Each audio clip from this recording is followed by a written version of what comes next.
Gentlemen. All right, a lot of us are already seated, but I invite the rest of you to come close and take a seat because we're about to get started. I will start today by introducing myself. My name is Elizabeth Stollard, and I am the Associate Director for Undergraduate Alumni Relations here at IE University. And it is a pleasure to be with you here today as your MC. It is a pleasure and an honor, not only because I learned about this IE tradition 3 years ago as a Master in International Relations student, and have continued to be inspired by this conference ever since, but also because in my role in IE Global Alumni Relations, I have had the opportunity to meet so many inspiring women and allies of this community, and I see some friendly faces here today, some of them from the IE Alumni Women's Network, so I'm excited to share this day with them and with all of you. So as most of you know, today we are here in commemoration of International Women's Day. And this is a day that is important all around the world because it shines a light on the importance of inclusion and gender equity. And so the program we have in store for you today is all about reimagining authentic leadership. And it is brought to you by our very own Women in Business Club with the support of the entire Campus Life team behind the scenes, as well as the support of the IE Foundation and of the Women and Allies team here at IE. So thank you to all of those groups that I just mentioned, and let's give them a warm round of applause.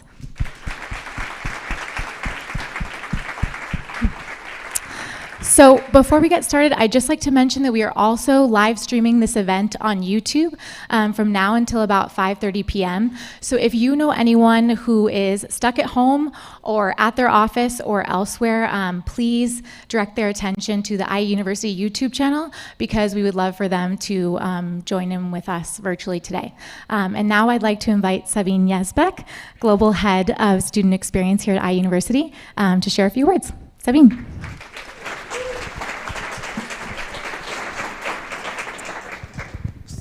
Well, good morning, everyone, and I'm super excited to be here, and I see a lot of excitement in the room, and as you know, excitement is contagious. So welcome to all of you, those of you who are actually present here, those of you connected. We have also some students connected from Segovia, from our Maria de Molina campus, and also our alumni network connected from anywhere in the world. I'd like also to give a very warm welcome to our speakers. We have an amazing group of experts that will be sharing their thoughts, their experiences, and really the idea today is for you to listen, but also share and hopefully network, take advantage of every single moment of the networking opportunities. So as Elizabeth mentioned, we'd like to thank very much the IE Foundation, who's a partner with many of the different activities that we do on campus for the IE community and beyond. Also for this event in particular, a big congratulations to the Women in Business Club who have done a fantastic job in bringing all of this together. The Women and Allies, Women Alumni Network also, and many, many other departments and the behind the scene making this event happen today. So we're very excited to be celebrating this conference, which is, the focus is on reimagining authentic leadership. Those are really big words, right? And we'd love to hear your thoughts about that. We have a series of panels around retail, finance, tech, and also around leadership. So we do hope that you will be able to get some insights that will be useful for your next steps. This year is actually even more special because we are celebrating the International Women's Day around the 100 Days of Diversity initiative that we launched, because the beauty is in the blend. So from now until April, we will be celebrating and embracing diversity in all its forms. And we would like to invite you to join any of the events online or face-to-face in the coming days. You will find also a QR code for that on one of the screens around. And a kind reminder also that we have the Careers Forum for those of you who are students and are around, so feel free to pass by the -4 floor after the conference. So some friends of mine were actually asking the other day of, what do you think is the barrier for women to grow in companies? And I think we each have, different ideas or opinions or probably experiences. And I would like to invite you all to do, that reflection and see what is it that we can change, what is it that is in our power that we can change in our own scope in order to support that cause. So thank you very much and enjoy the rest of the day. Thank you so much, Sabine. I'd now like to invite up Gonzalo Garland, Executive Vice President of the IE Foundation, to share a few words. Well, good morning to all of you. It's really a pleasure to be here with you today in this very special day, in the 7th edition of this IE Women's Leadership Conference. And there's a full day of a lot of activities. It's great to see many familiar faces, so staff, professors, students, our very dear IE Foundation fellows too. I know some of you came all the way from Segovia, and everybody, that is all the guests, and everybody who will be following us online. So just very brief words, but you know that at IE Foundation, we have like 3 pillars for our activities. The first one is scholarships. The second one is knowledge generation and diffusion. So we work together with companies in research projects, in centers. And the third and very important pillar of our activities is really building the IE community and promoting the values of IE. And you know very well what our values are. So they've always been innovation, entrepreneurship, the humanities, and diversity. So in that sense, for us, the whole dimension of diversity is fundamental.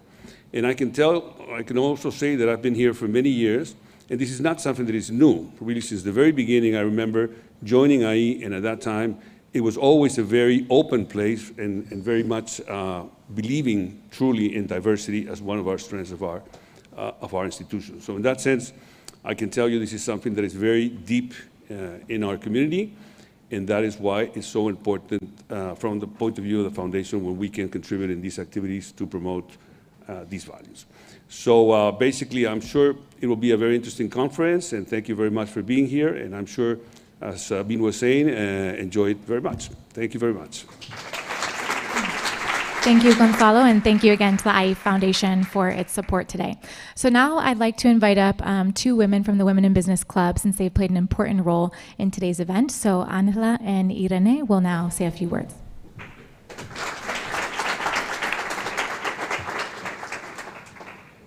At IE, diversity is a driving force and one of our key principles. This year, IE is dedicating 3 months to diversity, from February through April, with a multitude of initiatives that honor Black history, champion gender equality, and give voice to silenced groups in our society. Today, the IE Women in Business Club is excited to initiate the 7th Annual Women's Leadership Conference with a theme of reimagining authentic leadership. This conference will bring together experts, professionals, and leaders from various sectors to discuss the importance of women's place in the workplace and the role of women in driving progress. So come, contribute your insights, learn from other women, and network with top professionals from different fields. It is socially and economically important that women are included in the workplace. The world needs change, and change needs women. Thank you so much. Thank you so much, ladies. Okay, I'd like to invite up one more final special guest to close out this opening ceremony, and that is Johanna Jacobi, President of the Student Government. Good morning, everybody. It's super cool to see so many people here gathered for an event like this. If I can do so, it's a little bit premature maybe. I hope you're not superstitious, but congratulations. This is super, super cool. We have fantastic speakers today from all different walks of life, perspectives, ideas, that sort of a thing.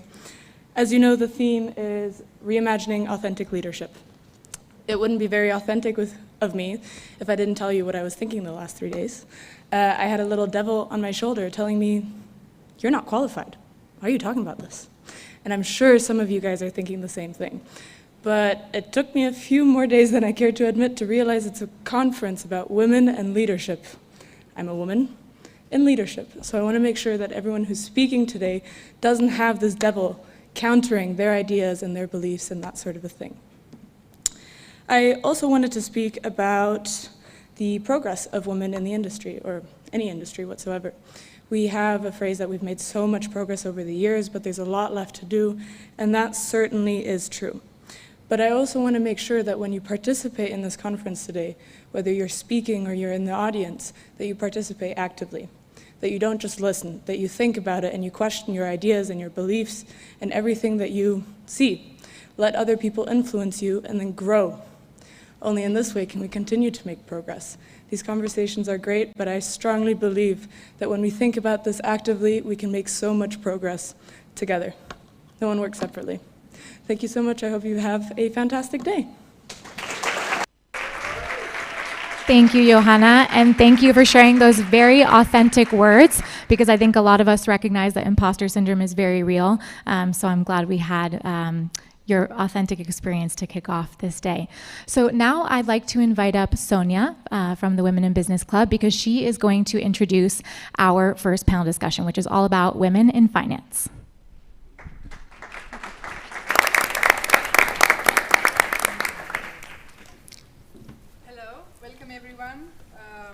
To the first panel of the 7th edition of the IE Women in Business Conference. My name is Sonia Busche, and I'm a master's student at IE studying international development. And as a Women in Business Club officer, it's my great pleasure to introduce our finance panel today, which will discuss exciting developments in the finance industry, especially regarding women in leadership positions. As we all know, women are breaking through barriers and making significant strides in industries, in the finance industry, such as international foreign exchange market and private equity. Our esteemed panelists will explore the challenges and opportunities that women in finance face, and how their leadership will positively impact the sector. So we have the pleasure to listen today of the next panelist, as Guiomar Martinez Andres, who is a foreign exchange sales VP at Santander. Salena Lee, who is a director M&A and corporate transactions at JLL. Paz Ambrosi, founding partner and managing director of Quantia Capital and partner of Itaca Capital. And as a moderator, Jose Maria Alarcón Escribano, as moderator, who is an international business manager at Santander, España. Thank you. Please join us. Thank you.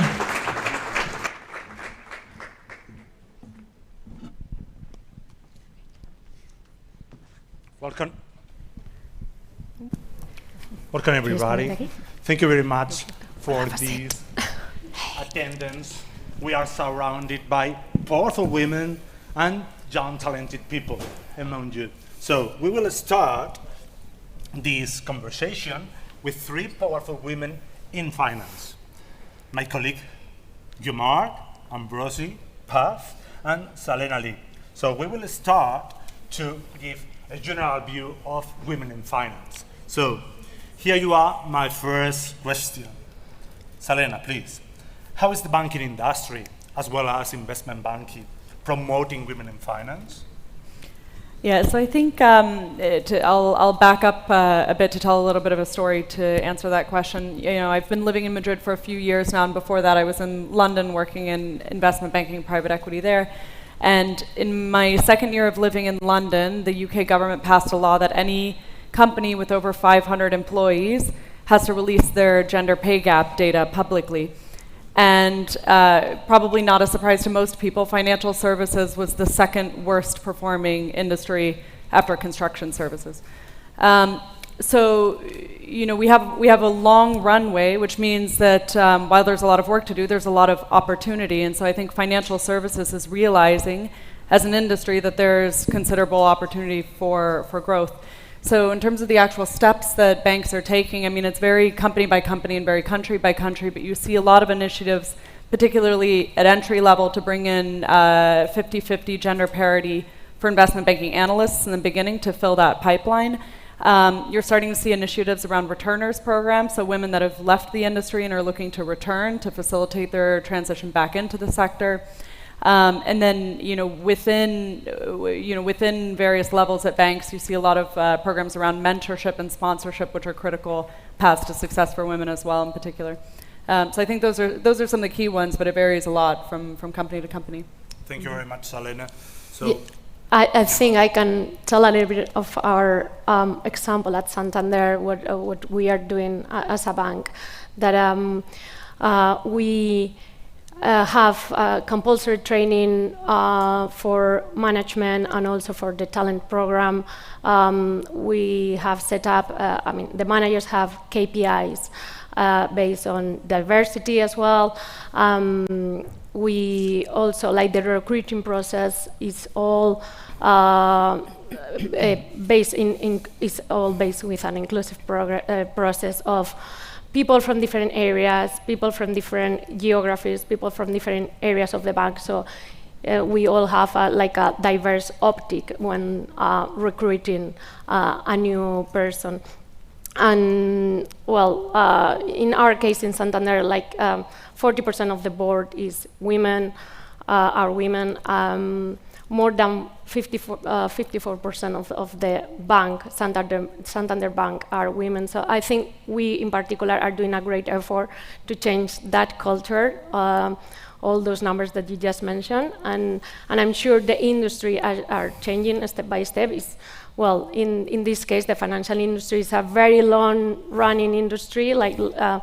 So we have a whole legacy of male leaders, and it's taking time to change that, but we are doing great progress. So I think we are doing we're going in the right path. Well, I come from the private equity side, so it's much more on the real economy. And as Guiomar has mentioned, the finance industry is a very wide industry. But in private equity has been a great challenge, the same way as you have mentioned in the investment banking, for women to progress. But more and more, they're much more concerned, especially because we are more tied up to the ESG programs and in the ESG due diligence. So more and more when we invest in companies, we make sure that the presence of women in all sorts of areas in companies, and we have to give example as well. We have 4 women in our team, and right now we have 4 men in our team as well, so we tend to do the 50-50. It's not always very easy, but we try to do it, and so we try to adapt ourselves in order to do that situation. But at the same time, I think we also have to look to the skills of people. So we don't like to make any type of discrimination as well. If we have 1 man and 1 woman with the same skills, so we are trying to promote the same way as the same skills. So it's not easy. We're getting there, but I think we are improving more and more. And due to the fact that we have these new regulations as well on the ESG, is something that is improving. Okay, thank you. In your opinion, Path, what role do women play in advancing the future in the financial sector, especially in some specific part of the financial industry, such as private equity? So we are very good negotiators. We have this left hand skill where we put the things on the negotiation side on a proper way. So we love to close deals. We love to not to have very long, extensive meetings. So in my company, for example, we like to have no more than 45 minutes of meetings, because people hearing each other is very boring. So it's something that we have face-to-face meetings, virtual meetings. Face-to-face meetings and virtual meetings. We tend just to be straight to the point, which is something that we do as women. And also we like to, we're very good in operations and implementing things. We don't mind, for example, we have 2 investments in agriculture, which is a tough world, as you might imagine. And I have 2 women running the business alongside with me, and they manage the people, which are mainly men, in the countryside very, very well. So yeah, I think we don't have a lot of time, no? Because I have 3 kids and a 4th one, which is my husband. And so, and I'm sure that you have kids as well, so we don't have too much time, and so we have to improve, the productivity of time, so we go straight to the point. Yeah. Very good. Thank you. I totally agree with Paz. I also have 3 kids, so I'm in the same position. And I agree, like, women are driven to find solutions. Like, we need to find solutions in order to carry on. And that's the situation when we find ourselves. I think we are more thoughtful. Well, probably not more thoughtful.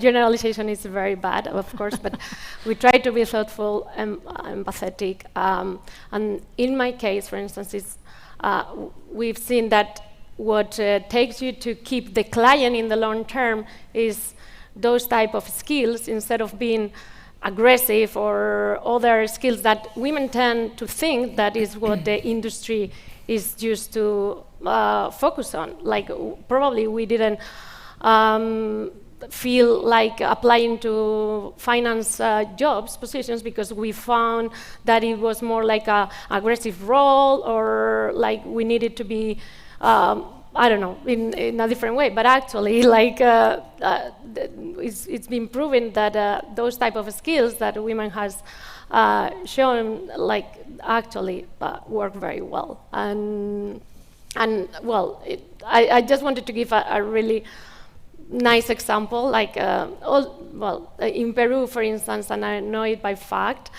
in the 90s, the government changed the traffic police, all for women, just to avoid corruption, and the results were immediate. Like, they were proven to be more like solid, less corrupted, like, and the fines increased massively since they changed the. I mean, this is just a funny example, obviously, but and again, generalizations are not good, but for whatever reasons, women sometimes are seen to be more reliable. I don't know.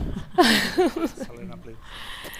Yeah, I mean, I think I think a lot of it is cultural. I think, you know, I tend to be of the philosophy that so much of the difference between men and women is indoctrination and not genetics, or not something we're born with. So I think it depends on where you live and what the culture in that place is. I mean, I think generally I'm in agreement, at least in the markets that I've worked in, especially in terms of shorter meetings, and maybe a bit less ego involved that impacts your decision making. And I think all of those things, you know, are very value additive and something that a lot of women bring to the table. Mm-hmm. Thank you.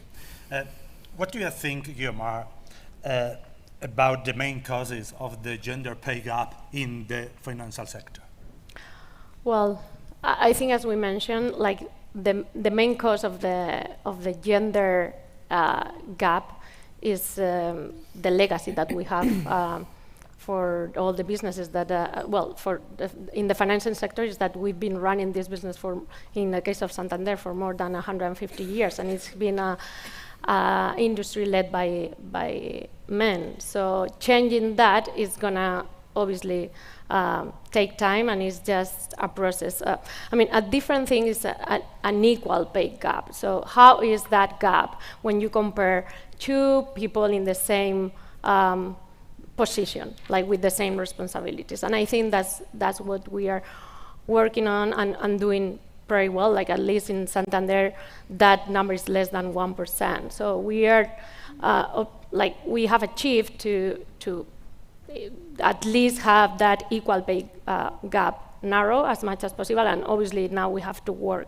on that gender pay gap that is not so easy if you compare with new companies that can set up their staff in a more balanced ratios from scratch, basically. Selena, from the point of view? Yeah, I mean, I think that was an important point in terms of the difference between gender pay gaps at the same rank, which have narrowed considerably, and that's a company policy issue and a regulatory issue, versus pay gaps across the entire board. And companies will argue, look, well, it's because there are less women in leadership, but they're missing the irony that is exactly the problem. And you know, if you think about the causes of that, I think it varies a lot depending on what stage of your career you're in. And your control over those issues varies a lot depending on what stage of your career you're in. I think one thing that is very common for women in early stages of their career is having a bit of self-selection bias, where women say, look, this job, we were talking earlier, finance is too aggressive. This job, maybe I don't have all the qualifications for it. I don't feel comfortable in this kind of environment. So I'm going to take myself out of the running. And so already from the very first step in your career, that's an embedded gender pay gap before before you've ever met anybody, before you've ever started working. And so I think, one thing that I would challenge the women in this room to do is, don't reject yourself. This is something I say in a lot of talks and a lot of conversations one-on-one as well. Don't ever take yourself out of the running. Let somebody else reject you. Let somebody else be the one to tell you no, but don't be the one to tell yourself no right off the bat. Puff, please. Well, in my case, I think from a gender gap perspective, I think there's a point in time that you become a mother and everything, and they have challenged you if you're able enough to run the business and be a mother, which is challenging. It's a survival mode because you have to be a survival mode.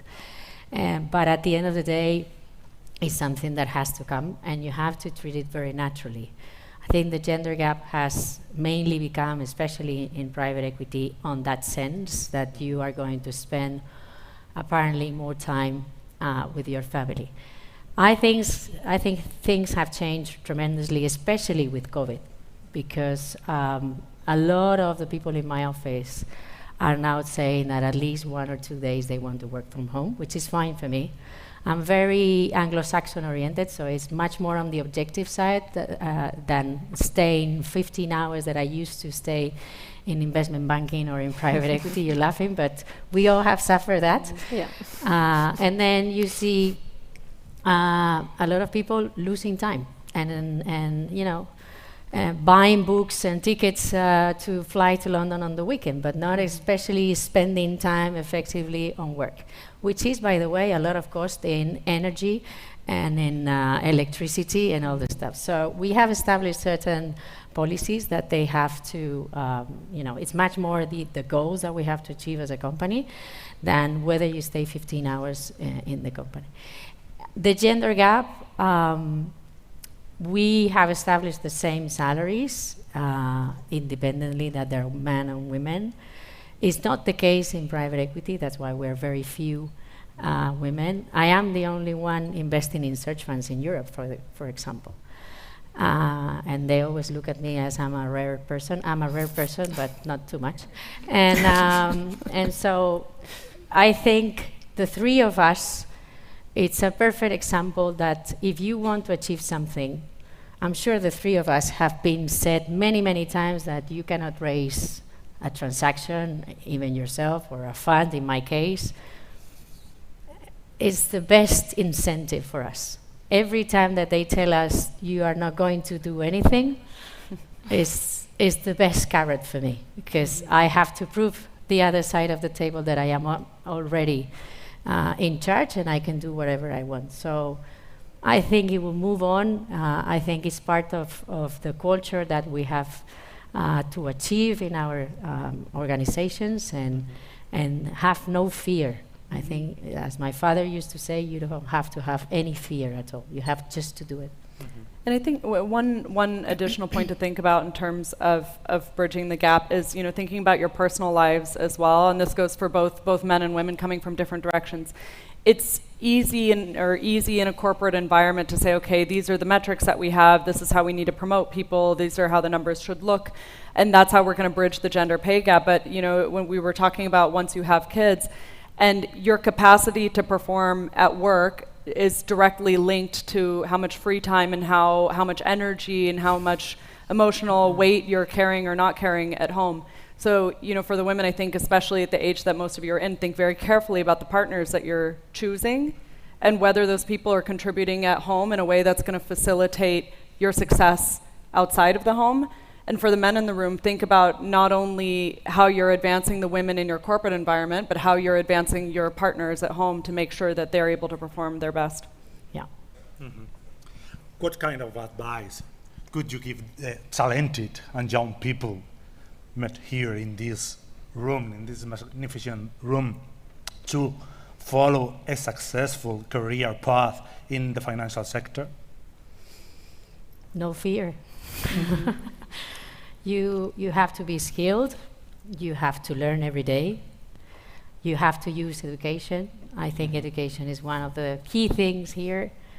I have learned to be an entrepreneur in this institution, so I'm very proud of being a former alumni of IE, because I never imagined to be an entrepreneur. And then when I discovered this fantastic world, I have fun every day. Of course, I have tons of problems. And of course, I have to confront a lot of entrepreneurs with tons of egos. And they look at me because I'm very small and they're very tiny, but it's fine. I mean, it's not a problem. But if you want to do it, don't be afraid. And it's fine to make mistakes. It's fine to make mistakes. It's part of the learning lesson. And so go ahead, try to get the best skills possible, work hard. You have to work hard. It's one of the things that I always tell to my people. You have to work hard. This is not a dummy lesson that you find out in YouTube. You have just to dig in and be creative. And that's it.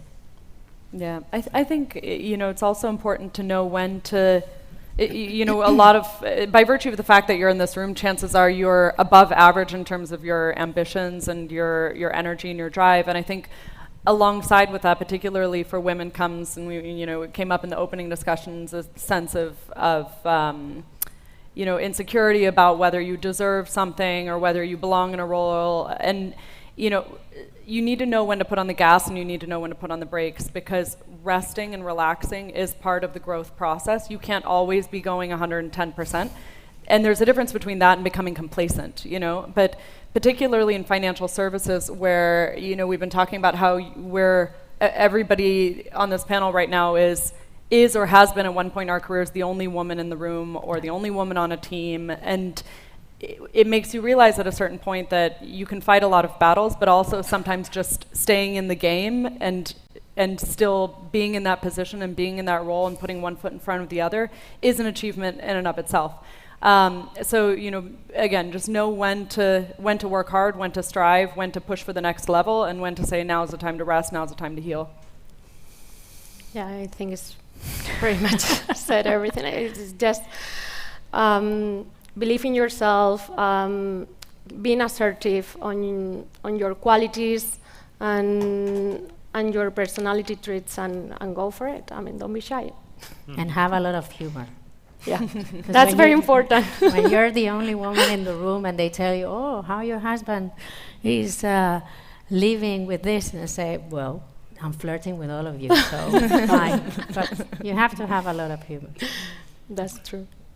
Perfect. Regarding geographical differences between different continents, countries, do you think on your own experience and your professional backgrounds, these differences are really true?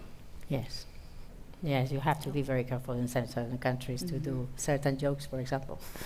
But I think, in at least in the environments that I work with in private equity, in most of the European countries, and we invest in some companies in Latin America, you have to be, sometimes you have to say the things in another way, because being too straightforward, saying things as a good Spaniard, you say the things very straightforward.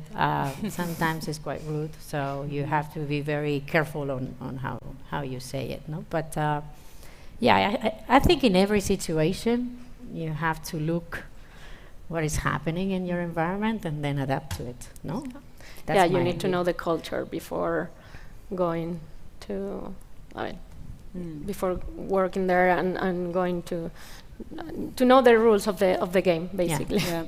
And there's a difference. I think a lot of women, especially early in their careers, navigate when it comes to different cultural differences. And that's not just cultures between different countries, it's cultures between different companies or different levels within a company or teams within a company. And I think we fight this battle between what is the difference between staying true to ourselves versus adapting to a certain culture. And I think the answer, at least for me, is that you can always be true to yourself, but you don't have to be true to all parts of yourself at the same time. We all have we're one person with our parents, we're another person with our partner, we're another person at work, and obviously those things all overlap with each other, and that in aggregate forms who we are as people, but you don't have to feel like because you're highlighting a certain part of your personality to fit the circumstances in which you're dealing with at a moment to meet a certain end, that you're somehow not being true to the rest of yourself. So, many challenges women face in finance are structural and slow. Yeah. Okay. However, we have in the current days many powerful women, and our team chairing the Santander Group, for example, Kristalina Georgieva running the International Monetary Fund, Christine Lagarde, the European Central Bank. So how can this country transform for women in the future? Who wants to start? Yeah, I mean, I think it's what I said before. Sometimes by virtue of existing, you're doing enough. By virtue of existing in a role and being a figurehead to that role, you're doing a lot. And everybody needs something to strive towards and a mile marker to work towards. And the more that you see people who are like you in one way or another in those roles, the easier it is to believe and have the motivation that it's possible for you to achieve that or something similar. So I think that's going to make a big difference. But I think also it's easy to underestimate how much impact we as individuals can have, and you don't need to solve all of the world's problems at once. If everybody were to focus on the people immediately around them, as an aggregate, we would move forward very quickly and very efficiently. So don't get emotionally overwhelmed by trying to be the next Christine Lagarde between the time you graduate from IE and 3 years into your career. I think focus on, okay, how can I have a positive impact, whether culturally or academically or commercially, with the people immediately around me, and as I level up in my career, I'll also level up in the amount of impact I can have. Something that I'll say is that, and I think this is very important because women try probably sometimes to be a little bit more behind the door and just doing her job very well done, but don't kind of show their ambition. So I think it's very important that you show your leaders or your team or the people that is around you, like that your ambition to grow, your ambition to keep going, your ambition to go to the next level. Because sometimes we just stay there and doing a great job, but if your leader, your boss, or your team don't see you as a person who wants to keep growing, they will just leave you there. And I think that is, doesn't hurt to be a little bit aggressive on that sense. And that's something that, and again, I don't want to generalize, but I think men does very well in that sense. Like when you push and you show your ambition to grow, you become a leader, basically. Yeah, I think it's, you see a lot, particularly fresh out of uni, that you see across a lot of different countries that girls perform better in school than boys, that they're more focused, that they get better grades, and you see this across a variety of subjects as well. And then we get into the corporate environment, and again, across a lot of countries and cultures, you see that after a few years, women fall behind. And so what's that differential? And I think one of the big things that thankfully is in our control as women is you can't treat a corporate environment like it's school. It doesn't have the same structure. You can't go in and say, I'm going to put my head down and do my job and follow the instructions and do things right, and then people are going to notice me and I'm going to get my good grade and then I'm going to get my promotion. It doesn't work that way. Visibility is critical. People are very busy, and even the best intentioned leaders often won't see your successes unless you're waving your arms and talking about how amazing you are. And that's a really difficult skill set to adapt into, but it's a critical one because corporate environments, like it or not, are political, and not always for nefarious reasons, but it's just the nature of being very busy. It's the nature of dealing with more and different types of people. So adapting out of school and into a corporate environment, I think, is a critical transition.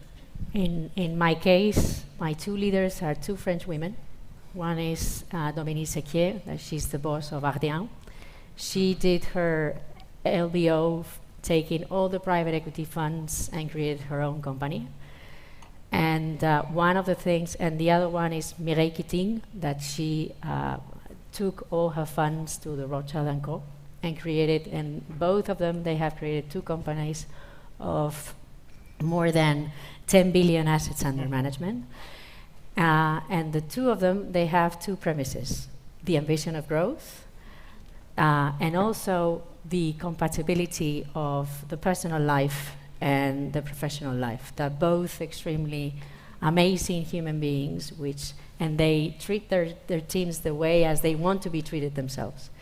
And so both of them, they had the ambition to become their own bosses, and convincing investors on creating their own companies, very successful ones, by the way, and also having the parity on their teams, which they had established even way before than those ESG principles.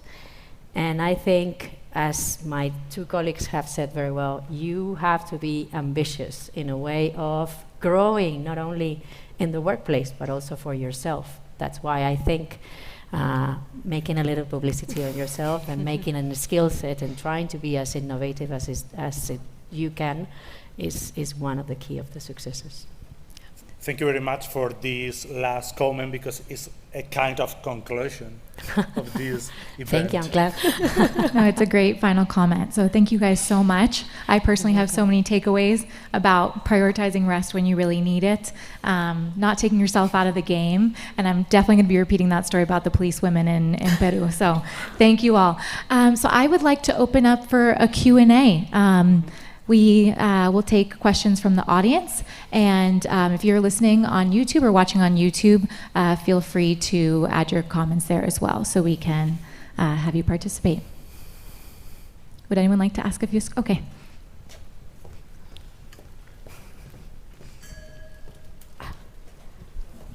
Thank you all for your time. I found this incredibly insightful.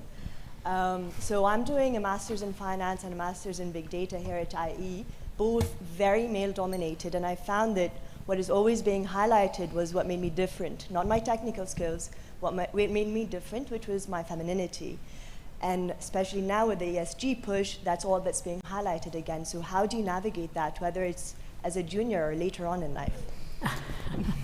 I think it came up a lot when I was in university. This idea that, like, oh, women are only getting the job because they're a woman and blah, blah, blah. And I felt really, kind of impacted by them. Yeah, well, that came later. That came not at first. That came later. But, you realize at some point that as much as we want the world to be a perfect meritocracy, the reality is it isn't. And it's not only the case for women or, whatever underrepresented group that gets an extra push, not to get anything extra, but to rebalance the scales. But you have to keep in mind that before that was ever happening, financial services in particular was an industry of favors. There are a lot of men that are working in this industry that got into this industry because their dad was working there, because their dad had a friend from the golf club who gave them a chance and gave them an interview. It was never a perfect meritocracy to begin with. So if somebody tells you, oh, well, they only gave you this job because you're a woman, think about how much privilege and true privilege in terms of getting handed favors and interviews and introductions and things like that the people who came before you also had. It's just part of the industry. I had invested in 3 companies in technology, so I understand what you're looking to, okay? And because they're all men, and some of them, they're very freaks, I have to say. And because I'm a lawyer and an economist, they look at me like a Martian or something like that. But actually, in the 3 of them, the women that are also in those departments are fantastic in matching what the marketing departments and sales departments want, in combination what the freaks want. Okay? So that liaison, from an operations-wise perspective, it's something that you should explore, because it's going to drive you to the upskill.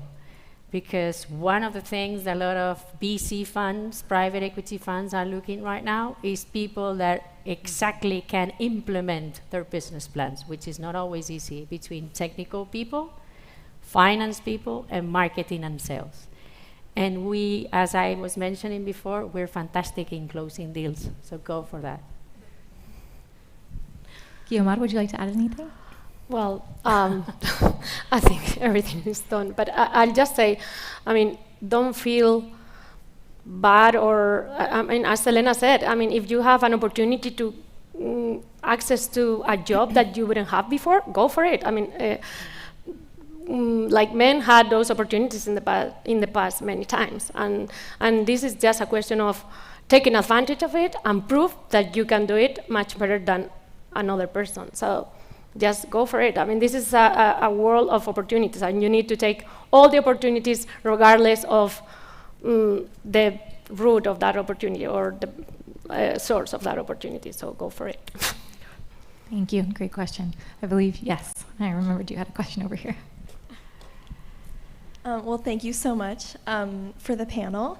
I wanted to ask, I know that a lot of women feel the need to act less traditionally feminine in order to be taken seriously, either because of the way that they look and dress or how they act or speak. I wanted to ask if you guys have either seen this or felt that urge yourself in order to be taken seriously, or if you think that that's now changing in your industry. I think I went into finance because I'm traditionally not very feminine in a lot of ways. I always said what I thought. I was always really straight to the point, wanted to get stuff done, was impatient, wanted to move quickly, and so I went into this industry because it fit my personality. But at the same time, I mean, if you look at the way that I dress and the way that I carry myself, it is very feminine. That's not something that I've ever felt the need to change. And in fact, you know, not in a salacious way, but you have a competitive advantage when people remember you. And if you're the only woman in a room and you're elegant and feminine and you still know your stuff and you're structured in how you communicate, people don't forget you after that. And so you just have to see anything that's different, you have to own it as a competitive advantage, and it becomes a self-fulfilling prophecy when you actually feel confident in that difference as opposed to insecure about that difference. I have never experienced that. And I like to dress very well and to be very feminine. And it's fine. Yeah. And it's a part of our competitive advantage. Why not to be beautiful and fantastic? I think it's our advantage. Go for it. No? Yeah, I agree. I agree. And I always found it as a competitive advantage. Yeah. And actually, when you see people that they're dressing nicely, it's a kind of something that is respectful for you. So I think, and that is something that I say to in my office, because sometimes on Friday, they dress like they're coming on a carnival or something like that, and I was like, I don't think this is the environment. But it's because when you're meeting clients, you don't go on a bikini. Exactly. No? Yeah, it depends very much. I will say I have a much easier time here in Madrid than I did in London or New York. I think especially when you're a junior, you have to fight a lot of battles in terms of being treated like a secretary as opposed to an investment banking analyst, and somebody asks you to go get a birthday cake for somebody's birthday, and you're like, well, I'm also working 100 hours a week. I don't have time to get a birthday cake. Like, you're dealing with issues like that. And then when you're trying to balance being assertive and falling into a stereotype enough so that people don't completely spontaneously combust when you give them feedback, I think then it can be very tricky. With things like that, the way I handled it was that look, happy to do it this one time as a favor, but going forward we have an actual secretary on the team. That's their remit. So trying to find that balance, which took a couple of years to navigate. I do think as you get senior, it gets easier, and as you get older, I think it gets easier as well. So sometimes it's just a matter of staying the course long enough to age out of those problems. I'll say that fortunately, I think that is changing nowadays. We used to see those type of behaviors and treating the juniors as PAs or whatever. But I think more and more we are conscious of, treating like equity and all those values, and we've seen a change in the culture within the company. So, but I don't know, just don't forget your focus on your personality traits and seriously, just believe in yourself. That's the most important thing. And you look beautiful. Yeah, you're very well dressed. So exactly. Don't change that. Yes. Yeah. Thank you. Okay, we'll take one more quick question. Oh, all the way over there. Coming.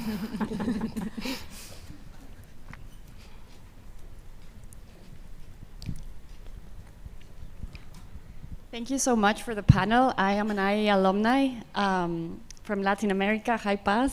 Hello. And I think more than a question for me, this is about maybe like a comment that or like just a discussion that we can open up about. I think this is something that transcends industries. It's more about the learning and the access to education that we can actually get to understanding, for example, let's say investment or trading, or what are the, the do's and don'ts in personal finances, because once you have the knowledge of money, then you can actually access financial freedom. And I do think there's a barrier about this whole component of having access because you are privileged and you have that access, and that other side where you actually don't really have that privilege and you cannot access that information. So for me, it's also about bringing that component of entrepreneurship to solutions that are financially driven for women and for men, because I also think that exchanging between male and female, it's really important. And I just wanted to see what were your thoughts about that, breaking that line of, just about the industry, and if it could be more about education platforms that we can bring on so that women can not just be, very like high executives and in different positions, but also the information we know about investment and trading, because knowledge is power, I guess. So.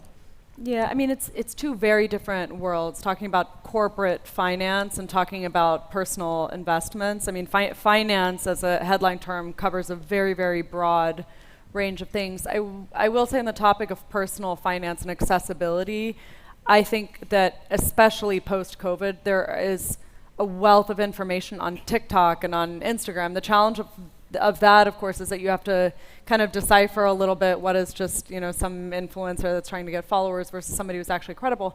But particularly on Instagram, a lot of people will say, I work in, I have this page, I offer this personal finance advice, and also I work in financial services. This is my name, and you can actually Google who they are to get a bit of background on whether they're credible or not. So I think that's changed the game quite a bit and democratized it quite a bit. I think one big challenge, which is a cultural one or a social one, is that, so I during COVID was giving personal finance classes online, and I was doing it exclusively for women, simply because I found over and over again that women did not want to ask stupid questions in front of men who probably were there for the exact same reasons as them and also didn't know. And I think getting over that fear of looking stupid, looking like you don't know what's going on, the second you break that barrier and you say, you know what, I don't know the answer to this, I'm going to ask and ask and ask, and I'm going to keep pushing and pushing and pushing until I get the answer that actually makes sense to me, is a critical skill set that we should all work on developing, and it has to do with self-confidence, really. I think, I think education is the key of everything. Thank you. You go ahead. No, yeah, well, what can I say? Like, it's the base of everything. So it all starts with education, and if you have a solid education, you can achieve. And we are again repeating everything, but it's true. Like, if you have a good education, solid education, you can achieve whatever you want to achieve in life. So you can, knowledge gives you freedom. So, and I think that is a very important topic that we all need to focus. I think corporations and companies are focusing a lot on that at the moment, and offering a lot of training to their staff, and I think that is key nowadays for people to keep growing, basically. I think it's a very important point. Thank you, that's great advice. Sorry. No. I will tell you after that because I cannot speak. Yes, Let me add some extra and final advice. Whatever you do it with passion, in finance or in any other sector. Thank you very much. Thank you. Thank you all. Thank you, Guiomar, Paz, and Selena, and Jose Maria for moderating. It's been a pleasure. So I would now like to move into another segment of our program today, which is the Women's Empowerment Challenge Awards ceremony. So I invite back to the stage Gonzalo Garland, Executive Vice President of the IE Foundation, and Maria Osman.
All right, it looks like.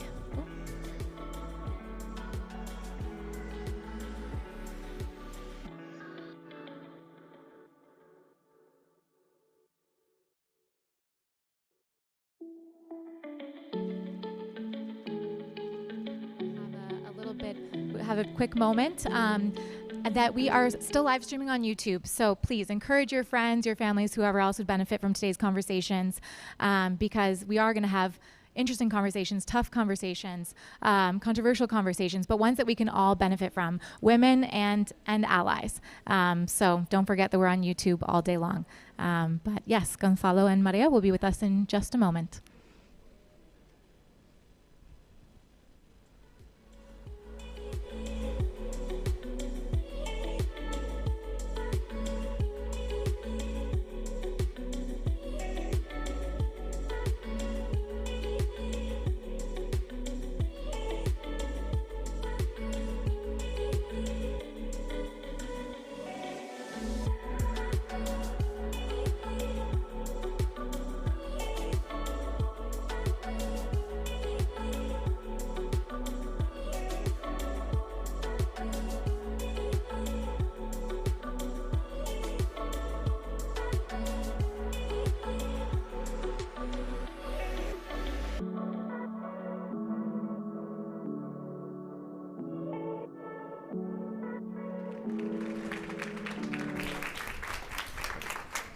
No te preocupes, yo me siento aquí. No pasa nada. Okay, so good morning, good afternoon, and good evening to all of you here today and to all those connected from around the globe. Welcome to the IE Women's Empowerment Challenge 2023 award ceremony. Today, celebration of the achievements of women and their contributions to society. A day to celebrate resilience, strength, and courage. A day to thank women for paving the way for future generations. And for us, IE, it is a very special day to celebrate women talent. Every year, the IE Foundation offers 2 full tuition scholarships for master programs rewarding women talent by supporting their professional development through education. I don't know, can you see me well? Because I mean, if I move here, it's better? Okay. Okay, I didn't want to step, so. Okay, so the Women Empowerment Challenge takes place over 3 weeks. We received hundreds of applications, but only 50 of them were selected to take part in the challenge. During 3 weeks, these 50 talented women demonstrate their capacities, skills, and talent in one of the 5 areas of knowledge of the challenge: sustainability, architecture and design, talent, well-being and humanities, technology and innovation, marketing and communications, and public affairs, law, and economics. Out of those 50 participants, 10 were selected as finalists, and they had their final presentations last week before the jury of the challenge. IE's expert faculty in each area define the topics and evaluate participants throughout the challenge. So thank you to our faculty for being key of this initiative. Thank you to our 5 schools: IE Business School, IE School of Architecture and Design, IE Law School, IE School of Sciences and Technology, and IE School of Politics, Economics, and Global Affairs. And of course, thank you to the IE Foundation. And now, please welcome Sarah Hamoud and Melanie Gareptian, the winners of last year's edition of the AI Women's Empowerment Challenge, and of course, current IE students. Sarah was about to arrive, so Melanie, you go first, okay? Awesome. Okay, I can't take off. I was going to hold the mic, but I guess I can't. So good morning and good afternoon, everyone, from wherever you're joining. As Maria said, my name is Melanie Greptian, and I was awarded last year's IE Women's Empowerment Scholarship. I first want to thank Maria and the team for the incredible opportunity, and it's honestly so great to be here in person this year experiencing it. I remember last year it was 4 a.m. for me in Los Angeles when I connected and was anxiously nervous about the results of this award, so I can already imagine how the 3 of you who I believe are here in person and the 7 of you joining online must feel. But all I have to say is just take a deep breath. It's going to be okay, and shake off those nerves because you'll know the answer in a few minutes. But I do have to say that the IE scholarship has really transformed both me personally and professionally. It's given me the opportunity to obtain a master's in talent development and human resources, which is something that I've always aspired to. I previously worked in talent development and realized the importance of really changing people and cultures and organization and putting women, specifically women who come from diverse backgrounds, at the forefront of any leadership or senior leader positions, and the master's is really helping me accomplish that goal. So what I would like to say is that I encourage both the winners and those who are in the running to just continue to pursue your passions wherever this scholarship or this decision leads you, because you are here for a reason. You have a lot of gifts and are extremely talented and a lot to give to this world. So I just want you all to be very proud of yourself for reaching it this far. Thank you. Thank you, Melanie. Thank you so much.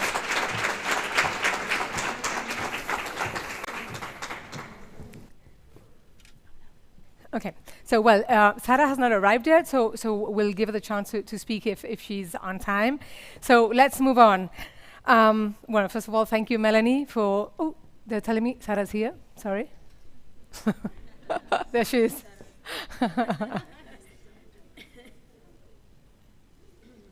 Yeah, there she is.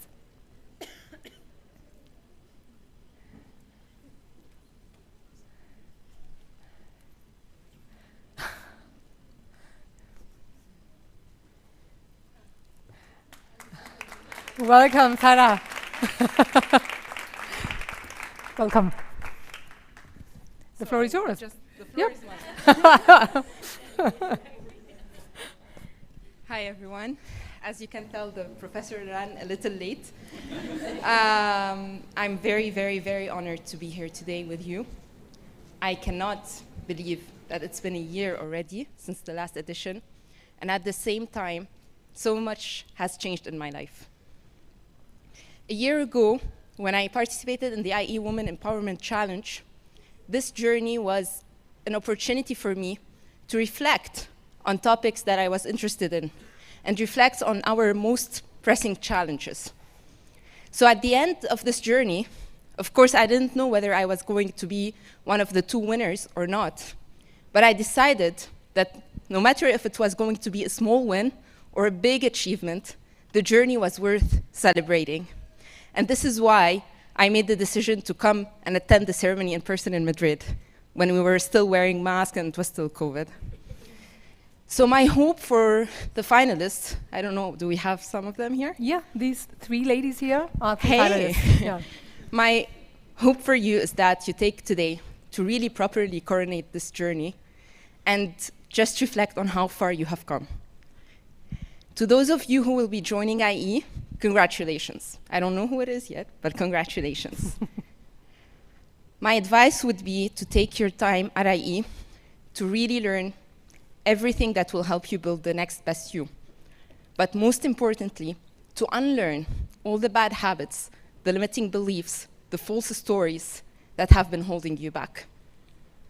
And learning is not just in the classroom.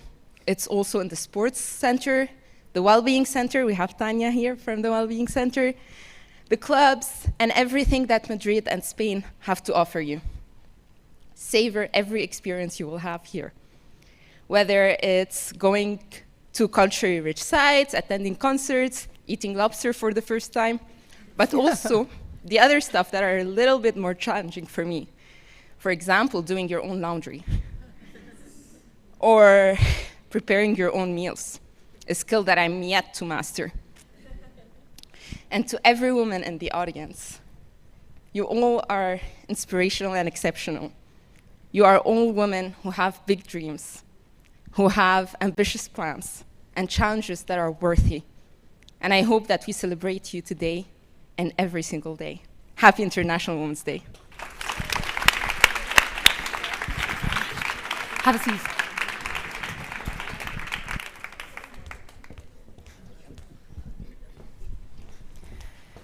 So a heartfelt thank you to Sarah and to Melanie for flying to Madrid today. They wanted to be especially with you in this moment. So thank you so much for being here.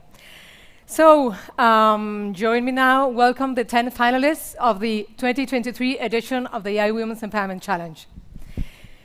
Daniela Mejia from Peru.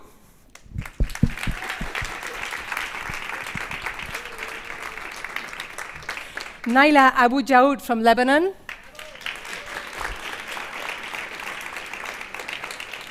Laura Barquín from Spain. Laura is here. Sí, sí. Di hola.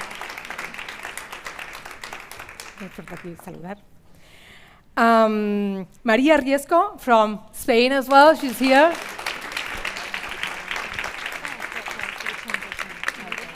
Sasha Glad from Mexico. Francesca Cantelli from Peru. Tala Al-Nunu from Palestina. Tala is here as well today.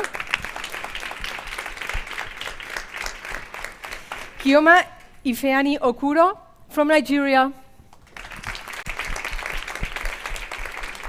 Andrea Cáceres from Canada. And Maria Fernanda Madrid from Ecuador. Congratulations, ladies. Okay, and finally the moment has come. We are now ready to announce the winners of the AI Women's Empowerment Challenge 2023 edition. The awards are presented by Gonzalo Garland, Executive Vice President of the AI Foundation. It is an honor to have you, Gonzalo. Please join me. And before announcing the two winners, I think it's important to share that the AI Foundation has already awarded all finalists with a 20% scholarship, 25% scholarship, sorry.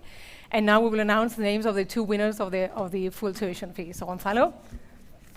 There's the envelope. Oh! Yes. We don't see them. Wait. Yeah.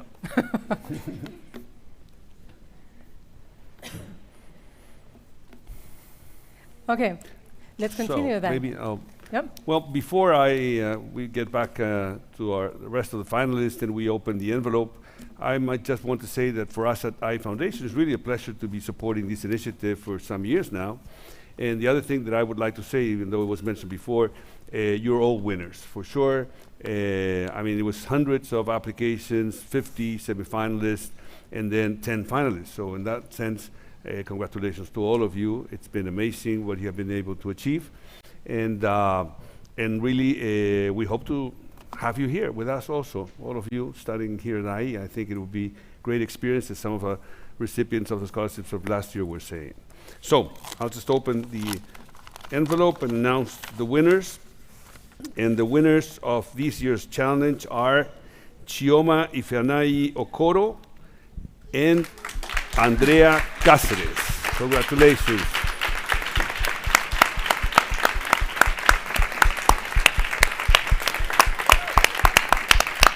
But we lost them. I guess we would like them to maybe offer some words. Yeah, yeah, some words from Kioma and from Andrea Cáceres.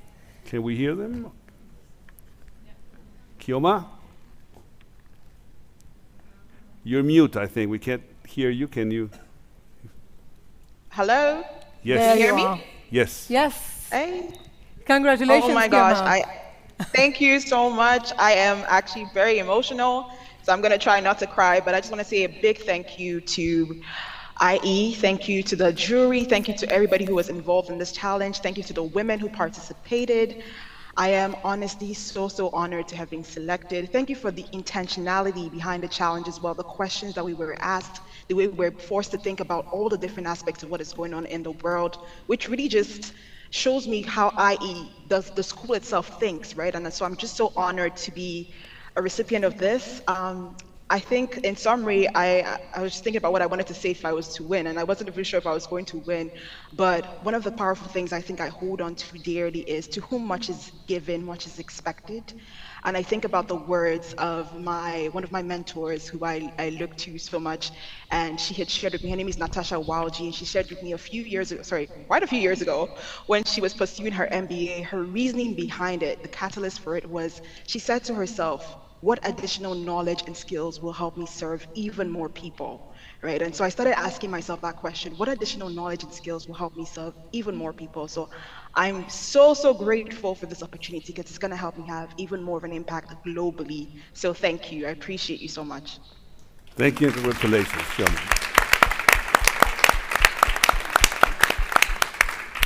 And Andrea? I was still very emotional. Just wanted to say thank you for everyone, the jury, all of the finalists, which are very inspiring women. It's such a special day to be here, March 8th, especially. I actually was born in Mexico and lived in Peru most of my life. These are very hard days for women in Latin America. And it is a day of resistance, it is a day of fight. It is a day in which we stand in solidarity for those who are not here today. So even just being here and representing that, I'm very emotional, and just thank you so much.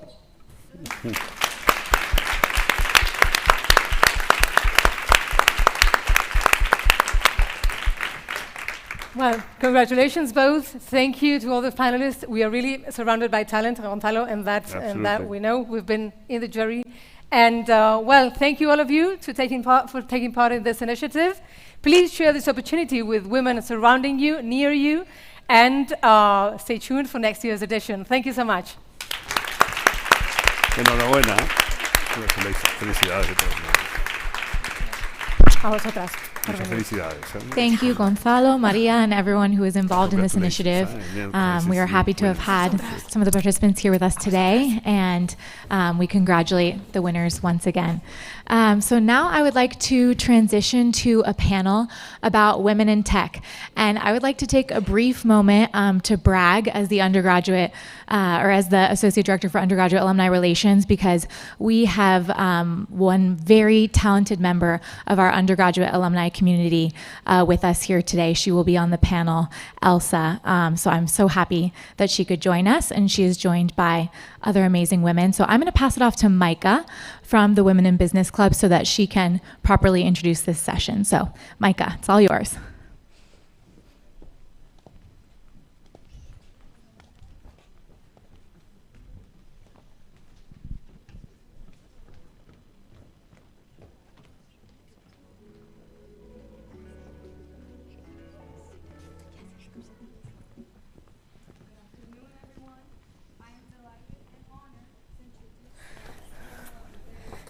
My name is Micah Robledo, and I am a current student of the Masters in Business Analytics and Big Data here at IE and Vice President of the Women in Business Club.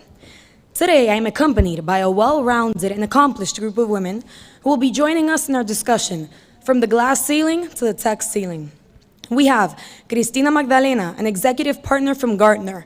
We also have President and General Director from Talento para el Futuro, Elsa Arnaiz Chico.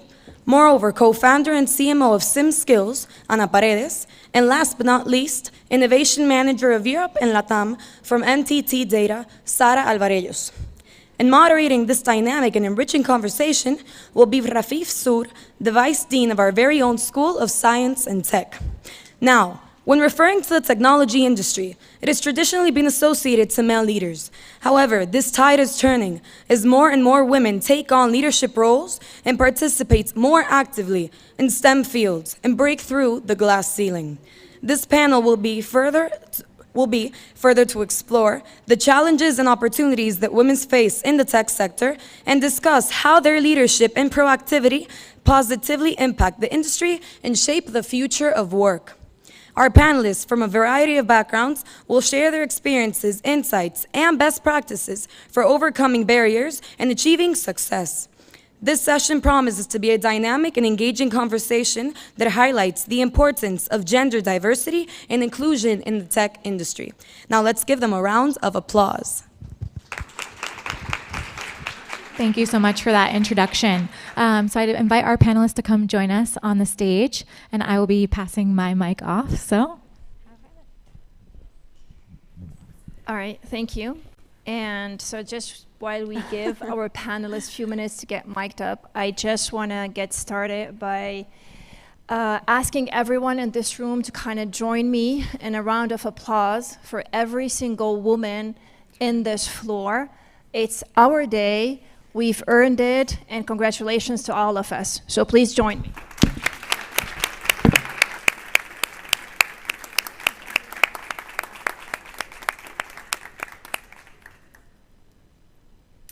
All right, here comes Elsa with her baby. I love it, love it. Exactly, so this is who we are. I mean, exactly. We have families, we work, we have babies. But nothing stops you, right, Elsa? Nothing. I need a microphone. How old? Oh my God. Perfecto. And he doesn't stop looking at me. Okay. Okay. Sorry. Christina, I was just waiting for you. Sorry. I'm going to start with you. I was not late there. Okay, so you know that today our panel is from the glass ceiling to the tech ceiling. So I'm just going to go straight to the same theme of today's panel. And I'm going to ask you, Christina, okay, how can we move from the glass ceiling to the tech ceiling, and what is really preventing us from reaching that? Okay, good question to start, right? Do we all know what it is diversity, what means equity, and what is inclusion? Because we used to use these words like really in a nice way, right? Yeah. I love they, you know? But do we know or do we understand all the same? Let's catch up, okay? So diversity means to have an environment, to have a team, to have a work of people that are diverse, right? Mm-hmm. And diverse means gender, it means background, it means experience, it means, why not, neurodiversity, it means a lot of things, not just gender. So it is easy, right? Here it is a diverse group. So we have diversity, we can say. Although we are almost all of us women here. What is equity? Maybe it is the tricky one, right? Let's put the example with a bicycle, with a race, right? Imagine we have a race and we have people there. We have men, women, short ones, tall ones, short ones, kids. We also can have handicaps there. We give them all the same bike. That is equity? Maybe no. Maybe it is equality, right? They all have the same access to everything. But are we broken the barriers that some of them can have? Maybe yeah, maybe no. What do you think if we gave different bikes depending of what they need? Imagine the tall and maybe the one and the men, they can have the same bike. Maybe the kid needs a small one. And maybe the handicapped, they need a hands bicycle. Maybe if we do that, we are gonna be equity, right? We're gonna reach the equity. And maybe that is something, maybe the bike can be in our classrooms, it can be in our lives, it can be even in our professions, right?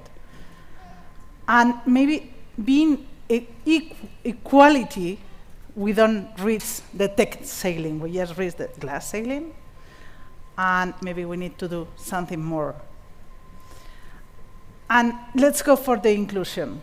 That is maybe easy one, but it is, of course, the most important one. We have to make people feel valuable, feel important, feel they give value to the companies. So if a company says that they are diverse, don't believe them. If they say to you they are inclusive, let's send a CV there, okay? So for breaking the glass ceiling and reaching the tech ceiling, we need to behave as we are, and to be sure we feel respect, we feel value, we feel everything we want to feel where we want to feel it. So we can go to different backgrounds, we can make recruiting in different than STEM universities. We can maybe offer flexibility to men, because women needs to reach the tech ceiling. So it's a full variety of actions that we need to take, but we need to take them in the correct way and giving the right message to the persons that are working with us. And to take actions only in women, no matter if this is in technology, in finance, or in law, to take actions only in women is not going to make women to reach the tech ceiling, and only wait for the companies to take actions is not going to help us to reach the tech ceiling. We, as an individuals, we need to be diverse, equity, and inclusive. We as individuals, we don't have to wait. I cannot wait for my bosses in Stanford to take actions to become a diverse company. I need to do it myself with the people surround me. Don't know if I have answered, but I've talked. You did, actually, you did. So thank you so much. So Christina says that for us to reach that tech ceiling, there's a lot of things that need to be done, and things that need to be done individually and not wait for others. And those things are related to diversity, equity, and inclusion. Absolutely. Sarah, to you. Would you like to follow up on this? Yes, sorry. So, well, the thing for me and from my experience, the big difference, glass ceiling, touch ceiling, what is the big difference? And I totally agree with all that was said before. The big difference is that if you were like someone no one expects you in any other industry, in tech, you are really the one that no one expects you. And I've been in tech for 15 years, you are always the only woman in the room. And this is how it is. Something that we all want to share. So Sarah, just based on what you just said, how can we encourage women to pursue careers in emerging technologies, and what support can be provided for them? So I agree that in terms of support, you need to start with yourself. You need to create a network of women. So the few women you will find in your path, you have to continue having contact with these people, with these women, building that network.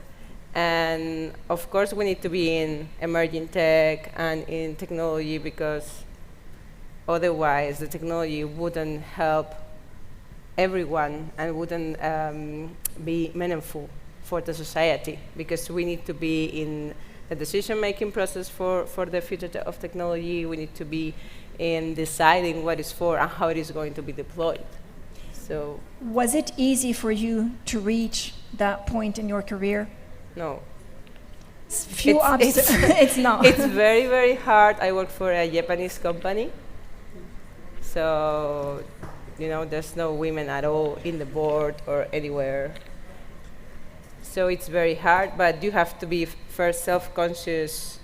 I think what she was talking a little bit about, that self-conscious about the barriers you put on yourself. True. So do a lot of work with yourself, and then I've found a lot of help and coaching in women that I found through my association, Mujeres Tech.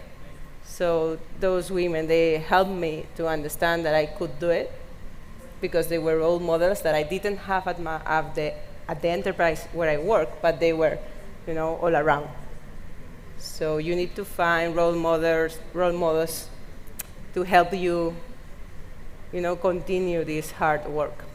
Absolutely, and I agree. Having a role model is just an affirmation that if they were able to do it, I can also do it. So that's always great. So Elsa, to you. Okay, Elsa, I wanna go to one of the reflections or the articles that you've wrote for El Correo de Burgos. You say that young have talent and they're ready, but something falla or something is wrong in the system. What is it that is not working, and what does that reflect on girls? Well, there are a lot of things that are not working, but something that I would like to point out today regarding to Women's Day is that something that is completely not working, I think, is the framing that we use. Because if you look at the room, there's only women. We already know our problems. We already know what's wrong. We already know that we need support. We know that we need role models. So maybe we are doing something wrong, because why are men not interested in hearing what has to be changed, right? So I think something's wrong with that. But also in general, at least in the Spanish system, I'm not going to go worldwide because that's not my expertise. But what we have seen with young talents is that apparently we're really, really prepared. And I know from IE because I study here. But something's missing between the link from academia to real life. And I think that's something that really works at IE, and the reason why when we finish our studies, we're able to have these great jobs, is that we're connected to the real world instantly. And I knew that I wanted to do a master's degree in big data, because I knew that there was something missing that I wanted to add to the debate. But most people don't have that opportunity. And I think that has to be spread more around, that students are able to reflect on what they actually want to do, so that they're not that lost. Because of course we have a lot of offers, like there's so many job offers. You go through LinkedIn, and especially regarding data analytics or anything related to big data. But there's no enough demand from the students, and especially women, because as you said, there's not enough role models. But I think we need role models that are not only the top ones, because those ones we kind of have some of them, but we also need like middle role models, so that you can sometimes be like, okay, maybe I don't want to be the next Steve Jobs, but I want to be the next manager at this enterprise, right? So we need that. And also something really, really, really important, we need more role models in academia. I need to see more professors, because when I was doing my master's, there were a lot of men, because there's not enough women that want to be there, right? So we need to make an effort, first of all, on the speech, the framing that we use, so that more men are around here. And secondly, those middle role models that are really necessary. Excellent. Thank you so much, Elsa, for this. And I totally agree with you. I mean, working in having women in academia is a whole different. I mean, we talk about women in tech, and we talk about how to encourage even girls to kind of come and study STEM-related fields. But women in academia is a whole different level, and there are lots of obstacles, and I hope we can touch a little bit on this. So Anna, to you. Yes. I think that Elsa mentioned in her intervention that sometimes are the opportunities for women to kind of enter in a certain STEM-related work.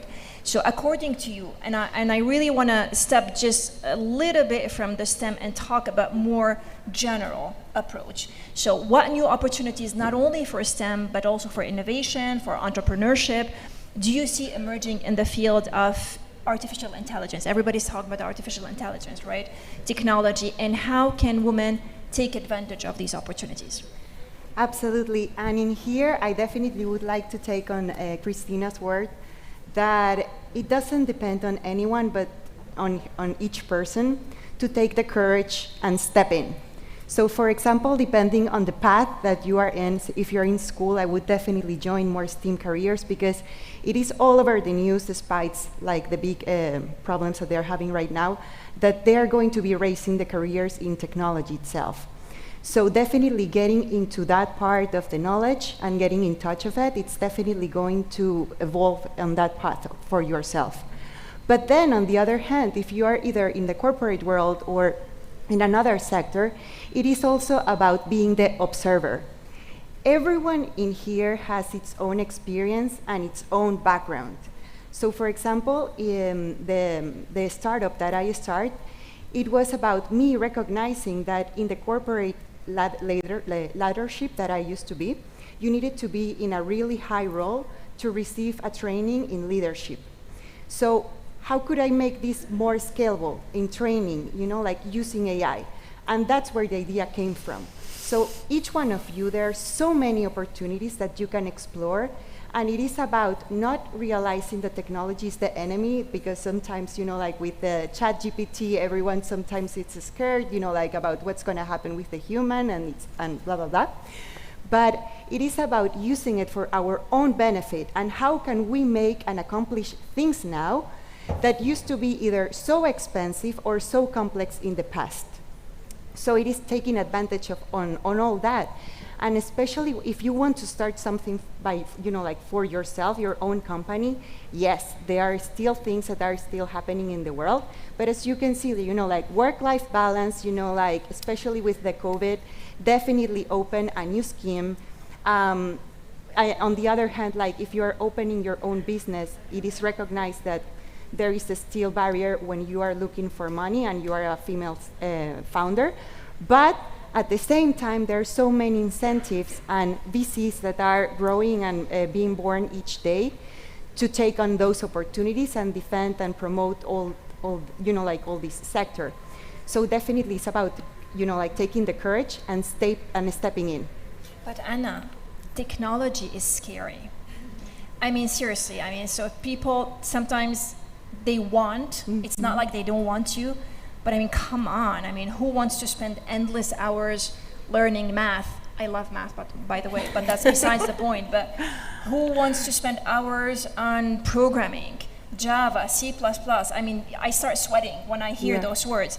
So it is scary for some people. Tell me from your experience, and all the panelists, nowadays, as of now, and a month from now, a year from now, are we still under these conditions? Is it still too scary for a woman if she decides she wants to change to STEM?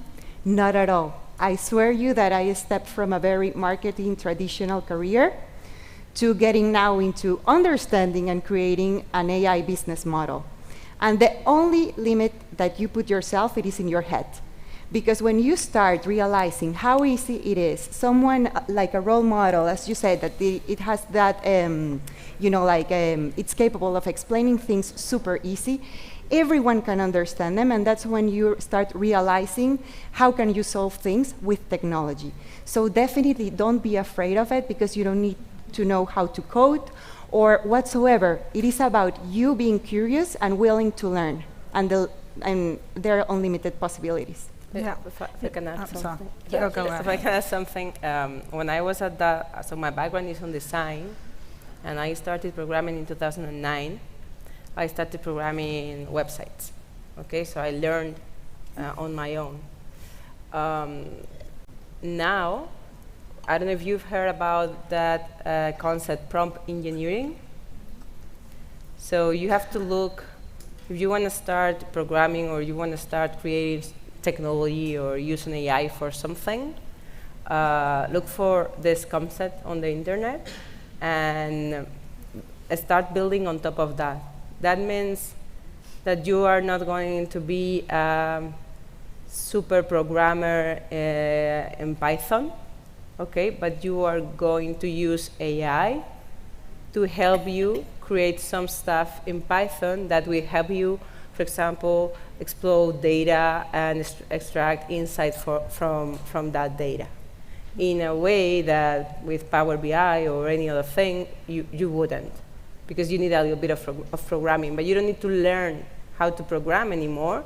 You need to learn how to create things with artificial intelligence. So this prompt engineering thing, I suggest you to look at it. Christina. Yeah, I would like to share my experience with you. I don't like tech at all. I mean, for me it's something, no, at all. I mean, for me, everything related to tech is like, don't want to touch it. And I've been working more than 30 years in tech. Yeah, 30 years. I mean, most of you maybe don't have 30 years, and I was already with my laptop. Not with my laptop, with my paper and my pen, because we used to draw the slides on pen and paper. Tech, as any other areas in a company, needs common sense. And you all have common sense here in the room. I mean, we need people that really love to understand how the society, how the organizations can improve. Technology is there. I mean, almost everything is already discovered, or at least the things we need to perform something. So we need people with common sense to identify use cases. If you talk today with the boards, what they are worried about is, hey guys, I need to monetize all the technology investments I've been doing during the last years. So to work around the tech areas, it means to put common sense, think what is missing in a company, what is missing in the citizens, what is missing in the organization, in the society, and try to match the already existing technology with what is missing in the other part. Making this link is where you all are going to success.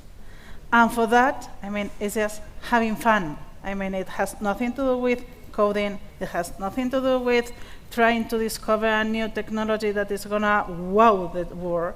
I mean, it is just making the life easier for the others. And this is what today is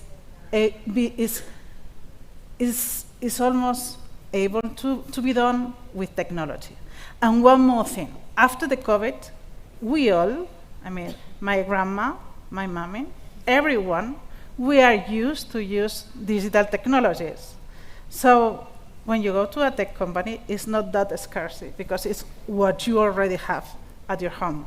So it's just to go to your home, instead of being at home, being in the office, and try to discover and try to be creative in that new environment.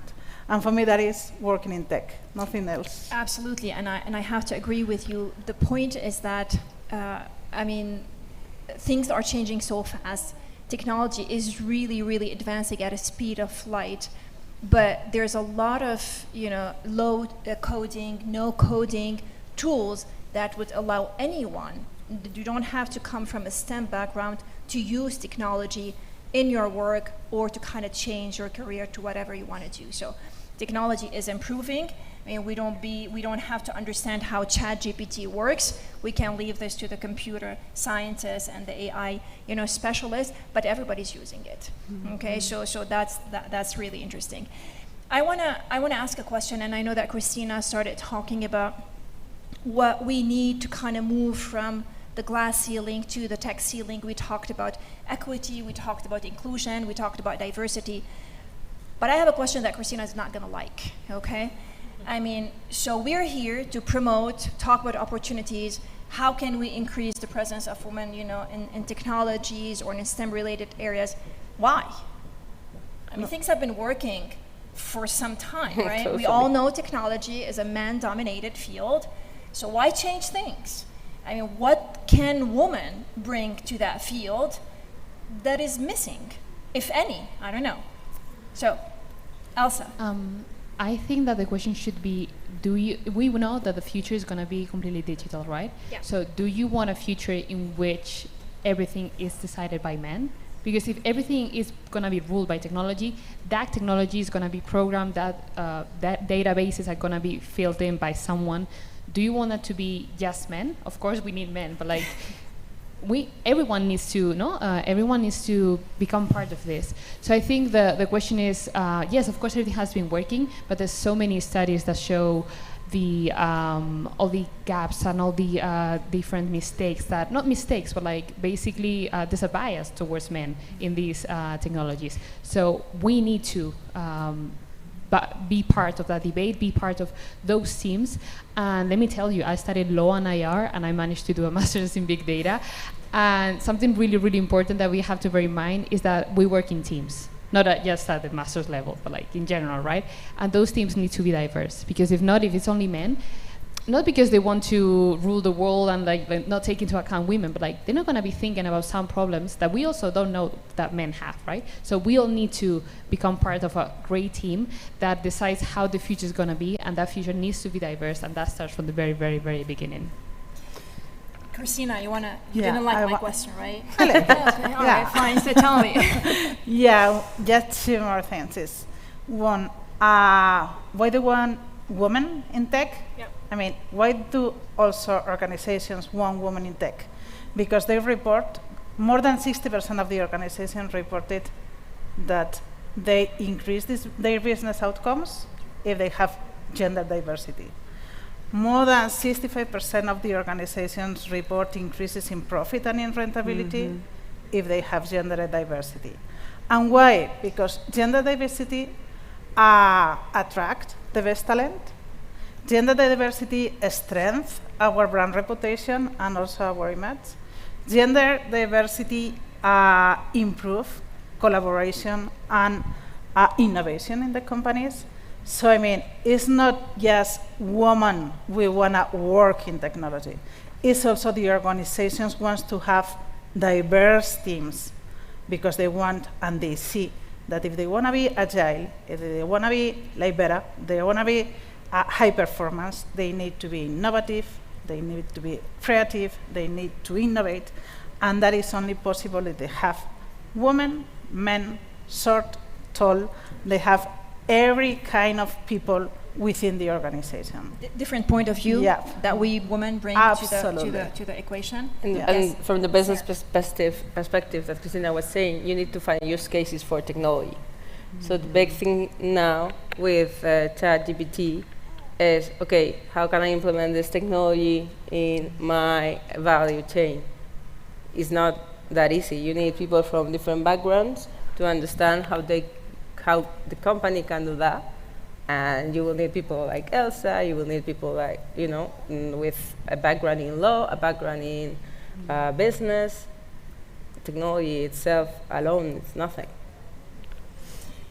Well, I wanna go back a little bit and just highlight something, that Elsa, you said earlier when we were talking about the importance of the role model. All right, you said that, there are great women out there. All right, absolutely. But you know what, Elsa? You mentioned the middle kind of role model. For me, sometimes it's a lot of pressure. We all have 100 different hats that we wear in a day, being a mom, being a wife, being friends, being, working. And so sometimes it's like, maybe I don't want to be a C-suite. Maybe, I just don't want to be like this top leader, okay? And here I want to relate that to the concept of success. Should we, women, feel if we're not on the board meeting, if we're not in the executive committee, are we not successful? I mean, what does it mean to be successful? Because I don't want people walking from here today, or women walking from here, thinking that if I am not like a top, or if I don't get to be a C-suite person, I'm not successful. So Elsa, I'll start with you and then I'll ask the rest. Of course you don't have to be at the top to be success. No, that's not success. And you don't have to be the image of success story to be happy. I think at the end of the day, we need to see success and a successful woman as someone that is doing what she really wants. And for example, in my case, I'm here with my baby because I want. I could say, no, I cannot go to this panel because, my baby, blah, blah. No, I'm here because I want to be here. So I think that's that kind of empowerment. Empowerment doesn't mean that you have to be the next president of IE, right? No, that you can be if you want to. But I think that it has to go another way, and really sometimes relax the standards that we have towards women, because it seems like you have to be the top role model, and you have to be like super active and super happy all the time, blah blah blah. No.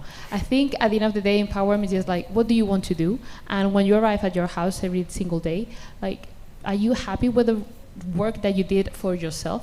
Because we have to think, okay, if everything else, like with COVID, when everything shuts down, are you happy with what you're doing?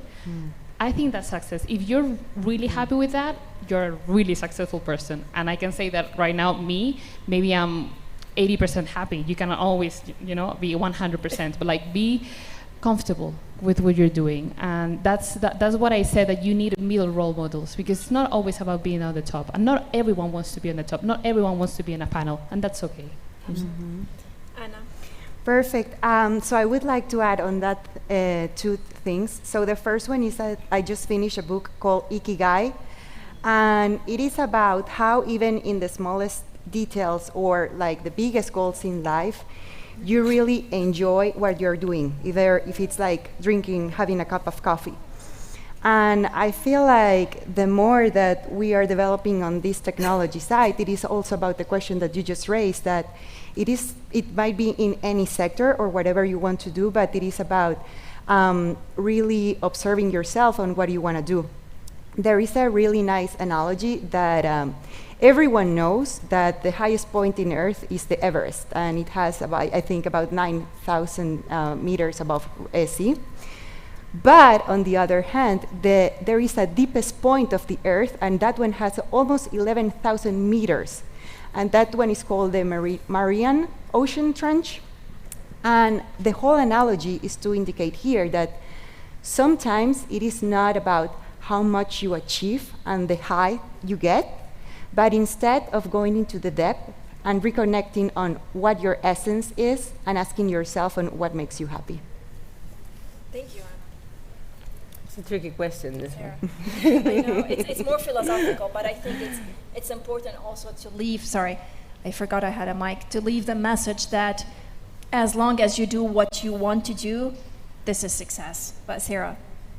Yeah, I agree. I mean, sometimes it's not that easy because you don't have the privilege to choose what you want to do, because you can't. Because you have to support the family, you have to, I don't know, whatever situation. So I'm here, I'm working for a specific company. My life is not easy, it's very hard, but I have to. So sometimes if you can choose, it's great, let's do it. Let's choose whatever. But sometimes you wouldn't be able to choose because you can't, because you need to earn money or you need to, I don't know. So I think it's difficult. It's difficult to understand, or for me to identify what is successful or what is not successful. Because I've been for a while in a survival mode. So I have to think about this myself before saying anything to you. So, that's the. But I think many people is in this situation. Sometimes you don't even have time to think about, am I successful or not? Because you have other priorities that you cannot even think about yourself. We're all on cruise control most right? of the time. And sometimes we actually don't want to stop and think, right? Because then the big questions start rising, and then... Then you have to change things. Exactly. Christina? Yeah. For me, your question was if to become a C-level person was to be a successful woman. Absolutely no. Absolutely no. I mean, I know I have a long career, right? I can say it's a successful career. I have colleagues that are in different boards, and I confirm they are not successful at all because their families, they are broken. Maybe they are not happy. Maybe they are tired about everything, but they are at the board. I have also many friends with successful careers that decided once in the career to go back to their homes, stay with their kids. They have 6, 7 kids, and they are absolutely successful because they are happy. They have a great family, and they feel absolutely well. So for me to be successful in your life, because it's not in the career, I mean, it's to be successful as a person, is to be happy with what you have. I mean, and to, maybe you don't have to sleep at night, maybe because your baby is crying, or maybe because you have to finish a document for tomorrow. A presentation for tomorrow, Yeah. right? But in both cases, you are doing what you love. So if you are doing that, you have success. If you stay with your baby and you try to kill him or her because he's crying, that many times you do. But I mean, if you do it constantly, you are not happy, you are not successful. So for sure, my only recommendation here, maybe I'm the oldest one here, is fight for what you want. Try to be a one single package, one single person, not to be the work and the life all together, and to make the balance of everything together. To be successful means to be happy as the package, no per areas. So fight for your desires, fight for your ambitions, and for sure you're gonna get it. I mean, we all can get it. I mean, it's not to become the most privileged tech woman in the world. No, that is not successful at all. That doesn't exist. Yeah, that doesn't exist. That If is I can add something, I think also that we need to reinvent and reimagine what success is, because we don't need 100 Steve Jobs in the room. We need a lot of roles, right? So I think that's really important to send that message to women, like we need different roles in society and different categories, different levels, and sometimes you want to be the top, sometimes you don't want to, but also the important thing is that we need everyone. And the second thing that I think is really, really important, not related to tech, but I think sometimes we're really hard on ourselves. And I think we have to remember that. And that's if I can define success, is to arrive home and go to sleep and be like, okay, it's okay. You know, like don't be so hard, because at the end of the day, no, there's nothing so important that you have to be mad at yourself. Like most things, the most important things, your family, your friends, what makes you truly happy, you know? So don't be so hard on yourself. Yeah. Isn't that inspiring? Yes, Christina. Can I? And then we have to open the room for more questions. Yeah, we say at the beginning that there are not too many role models for us. I not agree at all. I mean, I think my mom is my role model. My grandma is my role model. Maybe you can be my daughter. role model. Yeah, I mean, we have all people around us, and even my father. I mean, I don't need to have a role model in a woman. I need to have a role model as a person. We are persons. We are not women or men. We are just persons, and we need to be treated as that. And on that great note, okay, I thank you so much. That was really inspiring. Kind of always remind myself, thank you, Elisa, you know, don't be hard on yourself. It's okay. Well, I have to keep repeating that to myself all the time. Do we have any questions from people in the room? Yes, please. Should we get you the mic, or?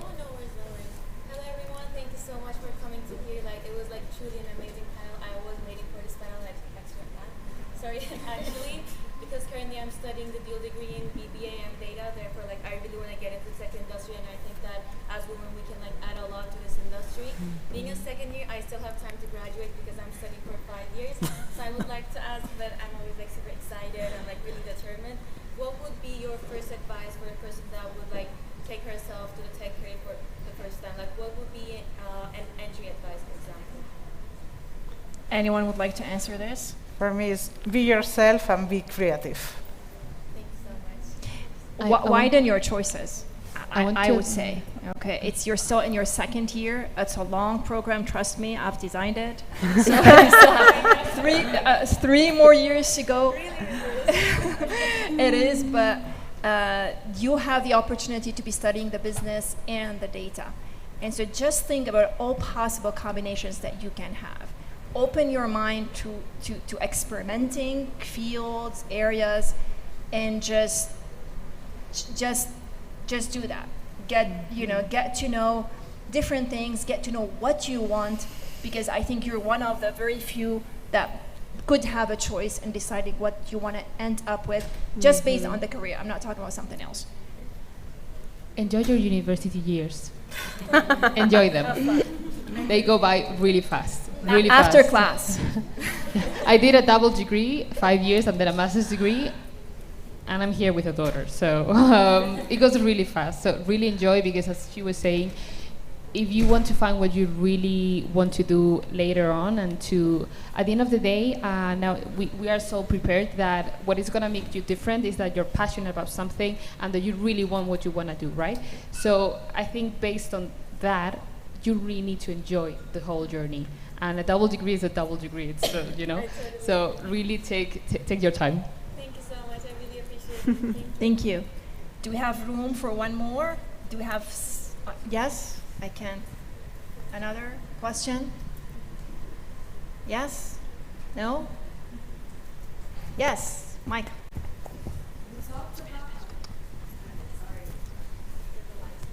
Now I'm currently in the Masters of Business Analytics and Big Data, and I come from a very non-tech background, so it's been quite an adjustment for me. And tools like ChatGPT, as you mentioned, are truly revolutionizing the learning experience. They're revolutionizing everything. But at the same time, there are times where I'm really scared because I see the potential of ChatGPT and how it makes all of our learning processes much more efficient, much more less time consuming. You have the opportunity of, if you get an error in the code, you can, with ChatGPT, understand what's the error. And it's basically helping us amazingly. But at the same time, how can this really, what can be the impact of ChatGPT to this extent, and how it's basically changing everything in regards to learning, in regards to applying for jobs in the tech industry, like professionally? How will it impact us? Because I'm very scared, to be honest. Very excited at the same time, but very scared. But yeah. That's a great question. I have my personal views on that. I know that everybody's excited about ChatGPT and the potential, but I think it's becoming like more of a myth than what it is. So we need to kind of come back to earth, and it's a great opportunity for at least from the academic standpoint, to start asking like the big questions. And it's not about ChatGPT. Today's ChatGPT, tomorrow is something else. It's what is it in our systems that is missing, or that is not so efficient that for one GPT to come, we're shaken. So if we truly have a solid system that is not lately being transformed into endless assignments, 20,000 projects. If I don't give my students X, things to do, then I'm not doing a good job. And I'm talking about professors to start with. So maybe it's about time to kind of go back to the values of really like the old philosophers, and what is teaching, what is education, how do we learn, critical thinking. This, no ChatGPT, no AI, no technology will ever replace. But that's my opinion. Yeah. Would you like to add something? Yeah, I mean, you are scared about ChatGPT. Organizations, they are also scared. I mean, we are. Yeah, there are many things that are not like the agility or the velocity or the easiness of ChatGPT. That is integrity. That is compliance. That means what about the problems with the ethics? I mean, there are many questions around ChatGPT that is not just the technology, because as I said before, the technology was there before. I mean, you need to work as a society, and here it comes also the education. You need to work from the values of the society, and need to be sure you are going to use the technology in the right way. You are going to be sure the information there is going to be secure. You are going to be sure that if you share something, it's not going to be wrongly used by others. So, I mean, we don't have to fight against that technology. We need to educate our society. We need to educate our kids. We need to educate our organizations to use the technology the best way it can be used. And that is why organizations are also scared, because we are not yet trained that way or educated that way. If I can add something. Please. One of the projects I'm leading today, it's the Generative AI Hub in the company, to understand what is the impact of this technology in all our business value proposition, in the way we develop technology, in the way we integrate vendors, in the way we offer services to our clients. So I don't have an answer to your questions because I'm working with probably the smartest the smartest people in the company, like David Pereira, and very, very smart people with long careers to understand what we're going to do. And we are not scared because at the innovation department we are not scared at anything anymore. But nothing surprised you. But it's true that you need to put your hands on it and you need to start doing something. So my suggestion is look at the prompt engineering concepts and start making the most of the AI, understanding how they work, and use it to learn more things and to learn faster. And just one small thing, technology is never going to replace human skills, like the most basic things that we have as person. That's for me, that's why it's not as scary at all, because there are things that, careers and professions, everything is going to keep evolving as it has done in the past. But the human itself cannot be, at least as of now, replaced totally by humans. Yeah, and I want to bring one sentence from the Medical Council that says in the States that doctors, they are not going to be replaced by AI. No. But doctors that are not working with AI will be replaced for those working with AI. So today it's just augmented AI. I just want to add one thing that you said, Rafif, and I think is really important. In Spanish we say, dejar de echar balones fuera, so like to stop blaming others. And I think with tech this happens a lot, that we're like, oh my God, ChatGPT. And it's like, no, what is happening that we're so afraid of all this innovation? So I think we start to think about our whole system, because there's clearly something not working if we're always so scared of the next thing. And that's the scary part, that we don't want to look inside. That's more scary than having a new AI that is going to be used for plagiarizing in essays or whatever. That will be dealt with. The problem is the core of the system. I agree, totally agree. I think we're way more than our time, or we still have. We're good. Okay, more questions? No, I'm receiving conflicting information. Should we stop? Yes. All right, probably one more. Okay. Hi, sorry, real quick. I just had one question. I think it's so empowering and powerful that all the women are here today, and thank you so much for being here. But I was wondering, do you have anything to say for all the women that didn't grow up in that environment with women and mothers or grandmothers, and especially in industry like technology or business, who didn't have those women, like female role models to lead them in those type of industry to be strong and powerful? Thank you. Thank you. That's a great question, by the way. And I think that we tried as much as we can to talk about the importance of women. It's our day. We're allowed to do that for once and brag about us. But I think Christina was always kind of trying to bring us back to earth and not only think about women, but think about, and I know Elsa and everyone, they're just, talked about how important that we are as humans. So Christina was talking about her father, talking about, a human as a human and not necessarily women or men. And all of us, we had role models that are not only our mothers or sisters or daughters, that we had, male, the presence of male in our life. So definitely we should go back to this. I know that Sarah talked about, the being fortunate to have choices. And so would you like to add something else to that question? Just have the courage to go after it and learn. I didn't have any women around me that was in the tech world. So definitely go for it. Don't even hesitate. Thank you. Build your own support system. You are your support system. You are your role model, I would say. Absolutely agree. You have to be your role model. You have to be happy with yourself. If not, you're not going to get anything. You need to trust in you. You need to be confident and go ahead.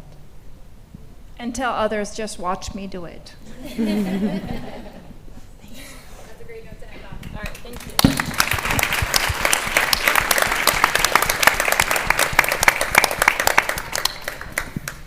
Thank you so much again, ladies. I especially enjoyed that panel.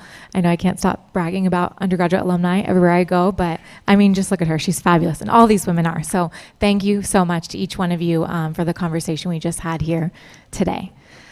So before I transition into the next part of our program, I would just like to encourage anyone who is sitting in the back, yes, I'm looking at you guys in the back, to come up and join us in the front, please, because we want to make space for people who are trickling in, and we want you to be nice and close where you can really feel like you're participating in the conversation and be active in the Q&A that we're making time for at the end of each panel and fireside chat. So speaking of fireside chats, we're going to switch it up a little bit and go into a segment with two women, and I invite up Neda and Tara of the Women in Business Club to introduce this next portion of the program. So, ladies, come up and join me and take it away.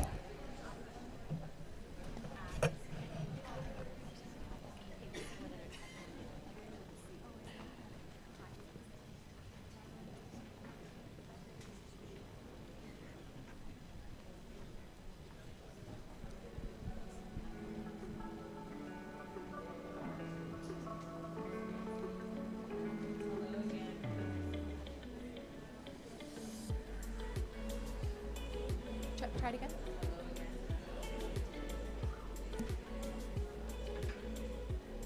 Give it just a second. He's working on it.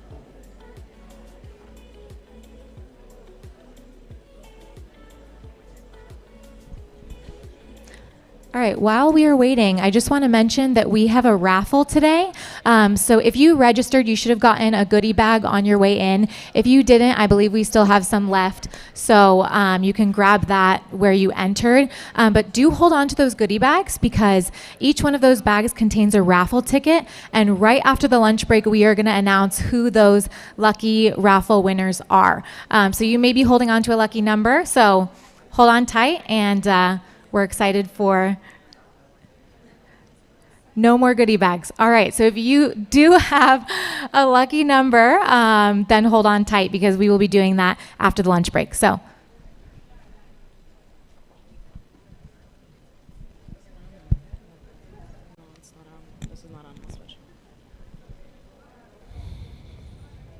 Hello again, and thank you so much for joining us today. My name is Neda Keshkar.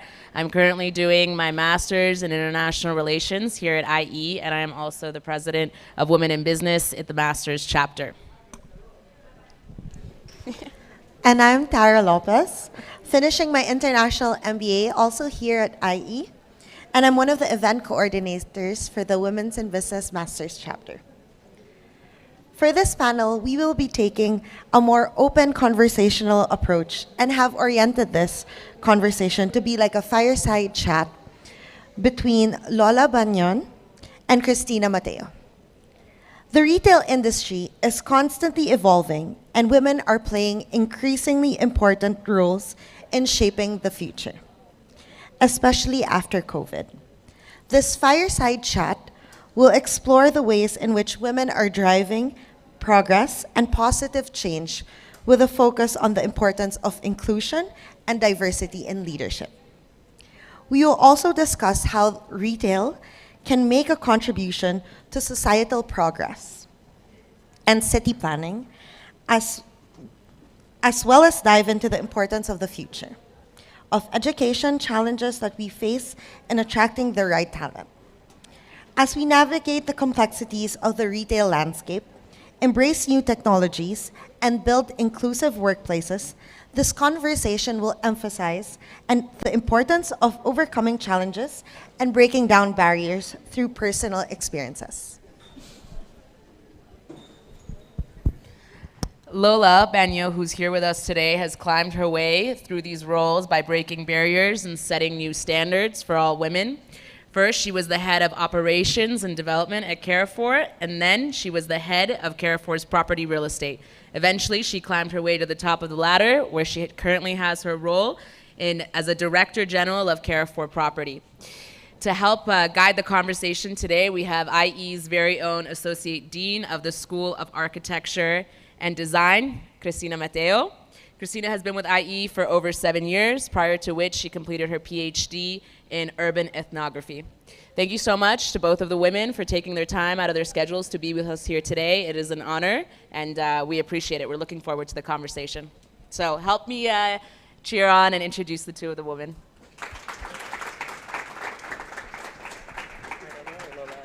Lola, I don't know if she's here. Still waiting for Lola? Yes. Yeah, I think that we're waiting. There she is. We have Lola now.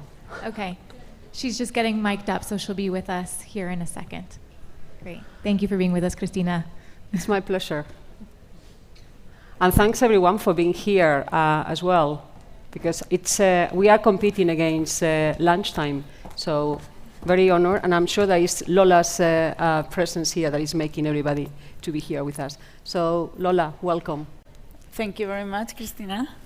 And thank you very much, everyone. It's really a pleasure to be here, especially a day like today, in front of most of women, but everyone here. So thank you very much for coming. Okay, so we are going to have a conversation about very much the role of retail and retail spaces, and obviously also the leadership that you are actually having in your company and in the sector. And then we can talk a little bit about education and the role of education as we discussed before. So we were talking, when we were preparing this conversation, we were talking a little bit about a big moment in our lives, that it was COVID. There was a life before COVID, and then there was a life after COVID. So I was just wondering, from the perspective of retail, real estate, and your position as well, you have an overview. How do you see that as a signifying moment? What trends and what patterns do you see that have changed? Well, definitely telecommuting. Definitely what actually has changed for not only retail, but even education or working places, is the possibility that was in a phenomenal speed improved by COVID, because it was needed to be connected, and we get used to that. And it didn't stop there. We actually, now we can have meetings with the people from all over the world without thinking about taking a plane. We can have teams. I have teams that normally should be in Madrid with us, and now they live wherever they want to live, and that changed cities as well, as we were discussing, and that changed transportation, and that changed retail, because before COVID you have a peak from 7 to 10 o'clock in Spain where people will go to buy. Now you have people that from 11 to 11:30 they have a meeting, but then they have a break, and then you can see them buying or having a coffee. And it's little things that change every day by day and change business too.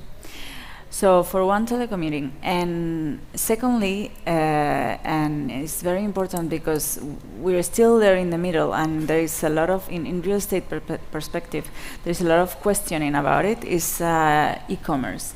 E-commerce, logistics, and it was very, very, very fast,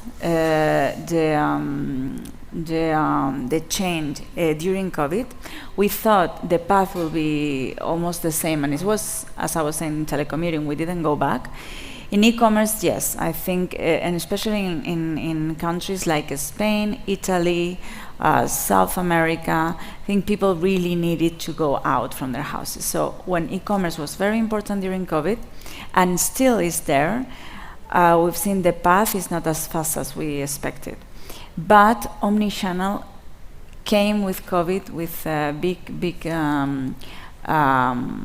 I would say, it was a big change for retailers. Omnichannel was what for us was the main thing to do. People couldn't go in the stores, but needed to go out from the houses to pick up the food, in our case, because we didn't have enough people, enough trucks, enough anything to bring their food home. So people will come and pick it up. And that's something that in Spain was very difficult to implant. And after COVID, it's just there. People will go and do shopping online and pick up in the store. And that's changed cities too, and that changed spaces. And in retail perspective, that's for me the main changes that COVID brought. So omnichanneling and telecommuting and how we live that. Okay, so from the perspective of city making, which is I think that is something that here in the School of Architecture and Design that I'm representing has a huge impact. We are very interested always to talk to people like yourself who has a leadership role and who, through the work that they do in spaces by deciding what goes where, decisions are being made. I was just wondering whether you can give us any sort of tips about what kind of decisions are behind the scenes, which help people maybe to help navigate and to maybe face some of the challenges when circulating that maybe we are not really normally aware of. Is there anything that you can bring to our minds that it's relevant? I think we should go faster than we're going in countries like Spain and others, because there are a lot of things that can be done and they are not implemented yet. I think architects and designers have a really big challenge in front of them, because there are a lot of things that should be in the project that we are not yet seeing. And the client are demanding it. For example, what I was saying about retail and how changing and how change is the timetable for people going grocerying and shopping. We are not talking about shopping malls anymore. People doesn't go only to shop.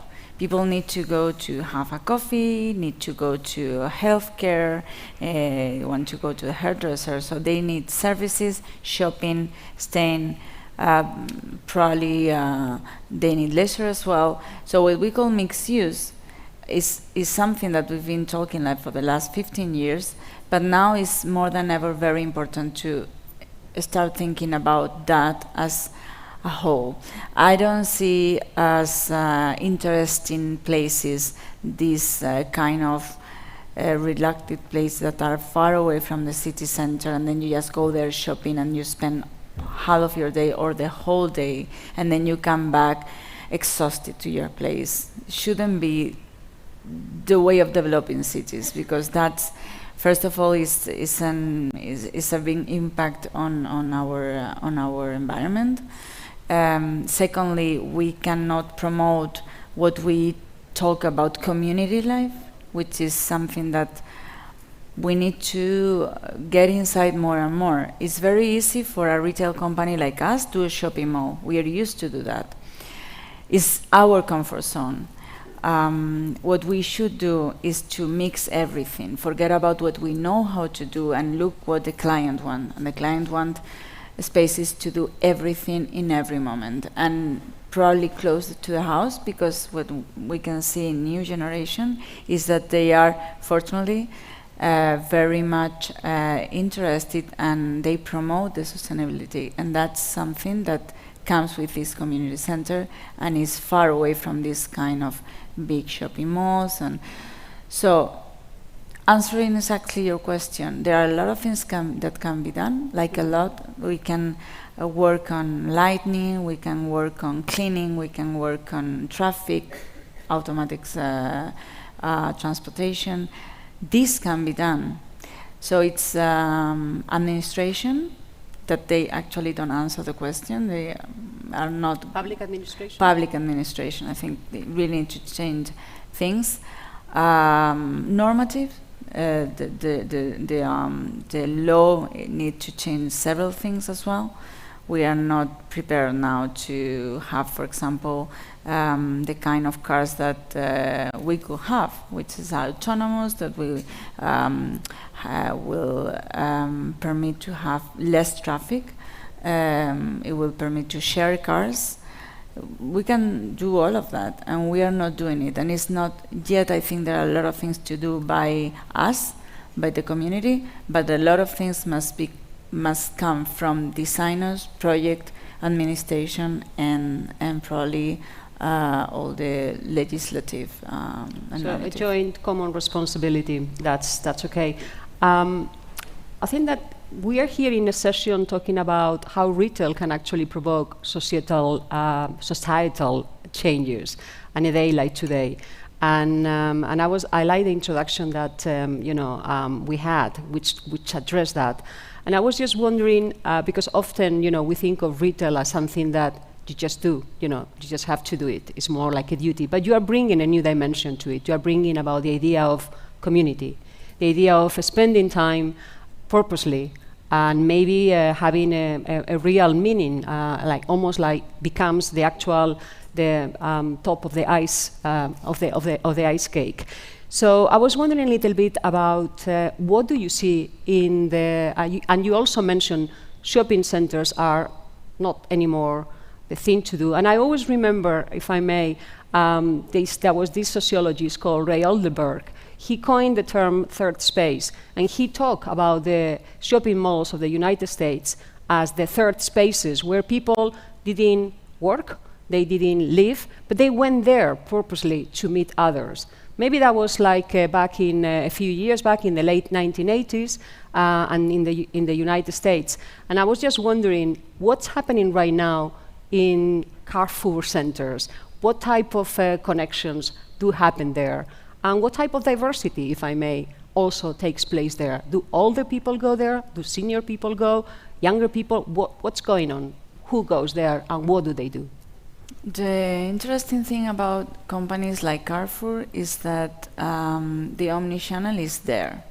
And omnichannel means that we have little supermarket, e-commerce, hypermarkets, brick and mortar, digital.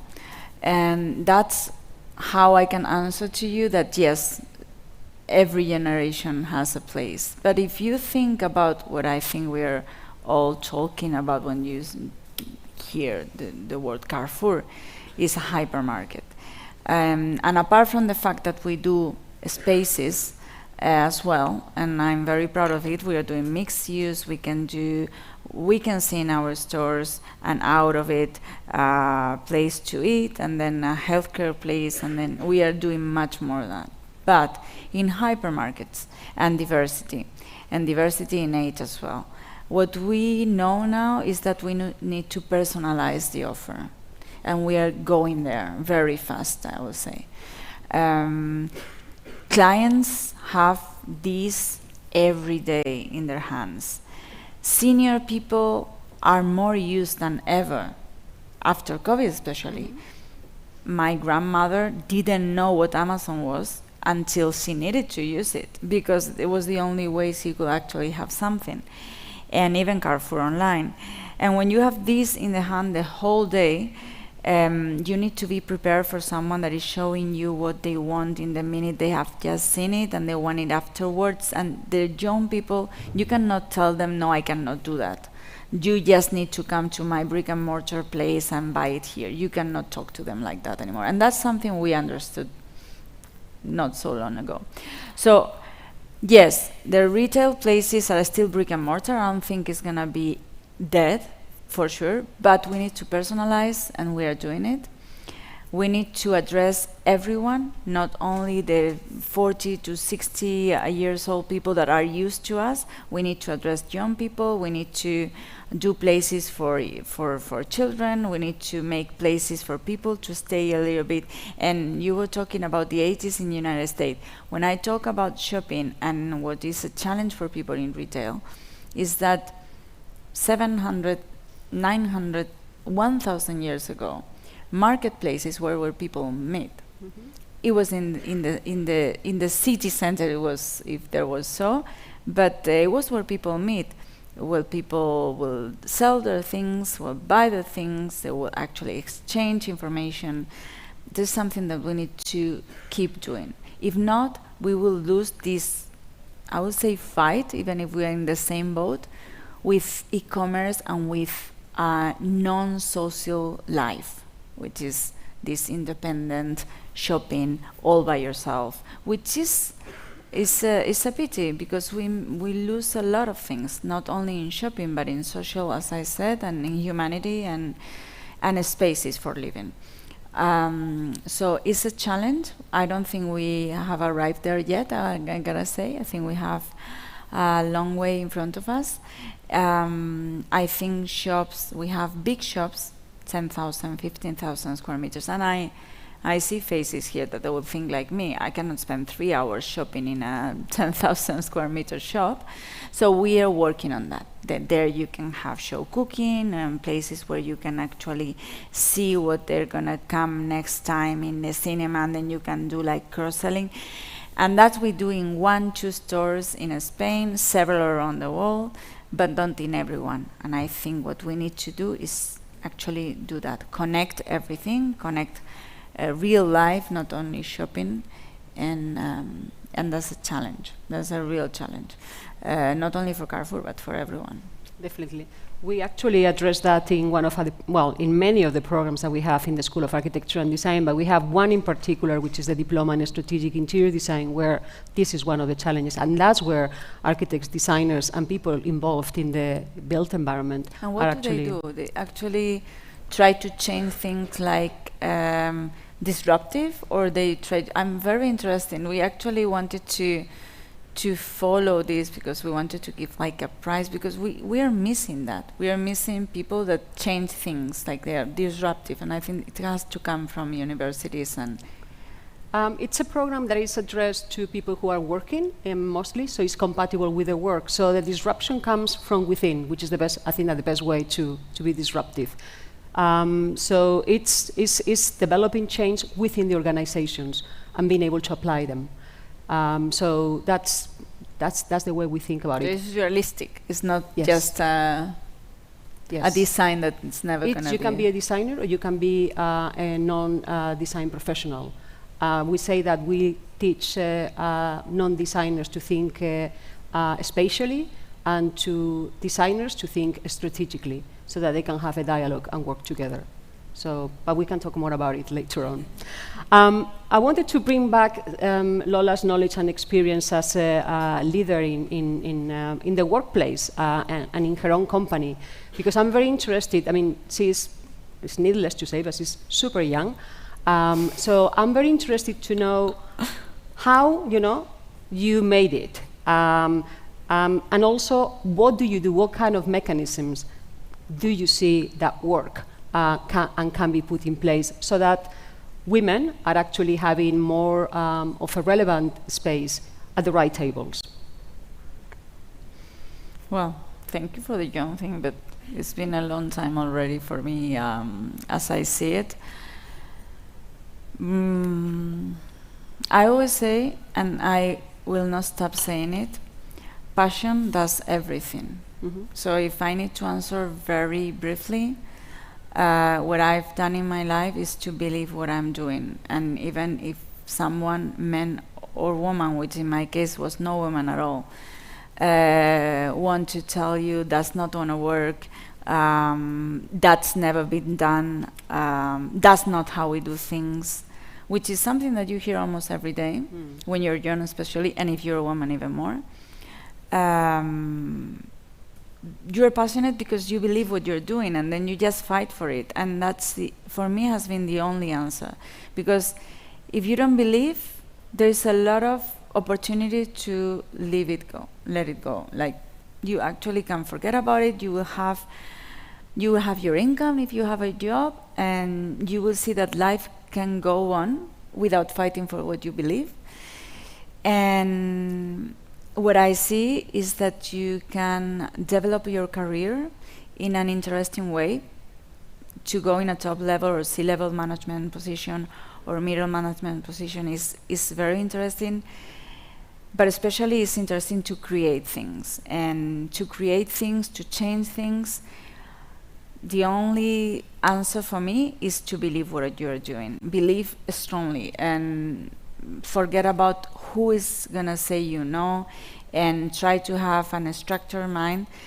For me is extremely important, the passion you put on it and how much you believe it. And after that, believe in yourself. Believe in yourself all the time. As a woman, for me, it's something that I think was a present from my background, and it's a present because I know this morning I was in a wonderful chat with an Afghanistan woman. This is a fighter. She works in a supermarket with us, and she came fighting and running from the Taliban in Afghanistan. I mean, listening to her, what we are doing, what I'm doing is nothing. She is actually someone that changed things. They say, no, I don't want to work, I want to work, and I want to study, and I want to talk. When you hear these kind of stories, everything looks easy. But it's easy as well, and that's for me the thing that is very important to don't forget. It's easy as well to say, okay, this is easy, let's go, let's do what I should do. I would like to see young people, and in my team I say it, and with my kids, and I like to see young people against me, against what it should be done, against what is already there. Disruptive and realistic disruptive, for me, is the only way to change things, and there are a lot of things to be changed. So that's and I don't know, there's no answer. It's still a long way for everyone to go. Okay, and what kind of mechanisms do you see, or do you actually maybe are putting in place now that you have the opportunity to take decisions, so that you encourage maybe more women to take that sort of role, much more disruptive, but within, you know, within the sort of the reality check, and also to promote that they are, you know, driven. And what kind of mechanisms do you have? A mentoring system? What is in Carrefour available? Well, first of all, I lead. Carrefour has 58,000 people working in Spain, workers. 58,000 people, it's a lot, and 70% are women. But only 4% are in senior level. And it was only me 1.5 years ago. Now we are 4, and I'm very proud of that. But it was me, the first one, in C-level, in the board of directors. But Carrefour Property, which is the company that I actually manage and lead, and that's what I can talk about especially, 50% of the board is women. And what I do for that, I'm not really good mentoring, I don't think. I have a director here, she's architect, and she's extremely professional. But I remember first time that I say, you must be, would be like a C-level, technical, responsible for all our shops. It's a lot. We have more than 2,000 million euros in assets. We do 2,000 works last year. We run 100 million euros in budget every year. It's a huge job. And I'm sorry, I'm going to talk about you, but she's been working for more than 15 years in the company. It was a long way. And what I've heard a lot of times, and what I do is, yeah, I don't know, maybe no, yeah, but let's see, yes, of course I want, but sold out. And you don't see that in men. You actually don't see it. So what I've done is to actually, I think I've just do it. I think I just promote it. I put the right people in place, whether they are women or not. But for me, the experience with women is amazing. The responsibility that I've seen in the women in my team, the humanity with their teams, the capacity to change things, even when the things look like extremely difficult to change. What we call the ability to change the way of doing things is especially in women. And I like diversity, and I have men in my team, but I really fight for that idea, because I think we have several things that are special and that we need to put in place. And in retail, for example, 80% of the decision come from women. How can a retail company not have women in the C-level? Totally. So, yeah. And but so do you follow any, I was just wondering whether there is any, I don't know, any scheme or anything, so that there is like an equilibrium between work and family life. I mean, how do you promote that sort of, those qualities that you describe, but how do you promote them through policy? Carrefour, Mujeres Carrefour, which is this project, has a mentoring part, very important. What we have done is to go down the organization, not only in the top level, but down in every store level. So we actually talk with everyone in the stores, and we have put like an ambassador team that are mentoring women, and we are listening what they need, because not everyone is in Madrid and Barcelona. I always say that. And people really are enclosed in their little cities sometimes, in their little town, and we need to hear what they need. No one has the possibility, sometimes, not everyone, to have help. So what we talk about conciliation, and we talk about how to make it work between balance your personal life and your professional life without letting any of them falling. We are listening what they need. We are promoting now equity in several aspects, not only salary, but very transparent. We need to be transparent because we actually, and not only Carrefour, a lot of organizations have, and please, when you go to the work environment, if you are there already, I hope you've done, but when you go to the work environment, ask for the conciliation measure that they have. Ask for it, because a lot of companies has it. People actually don't communicate it properly.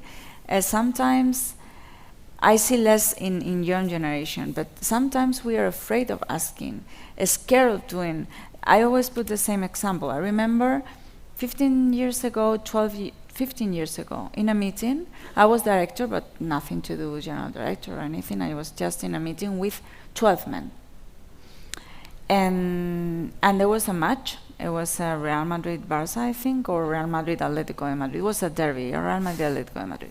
And it was 6 o'clock, and it was time to go because the match was going to start. And it was absolutely known for everyone. Hey, we need to go, the match is going to start.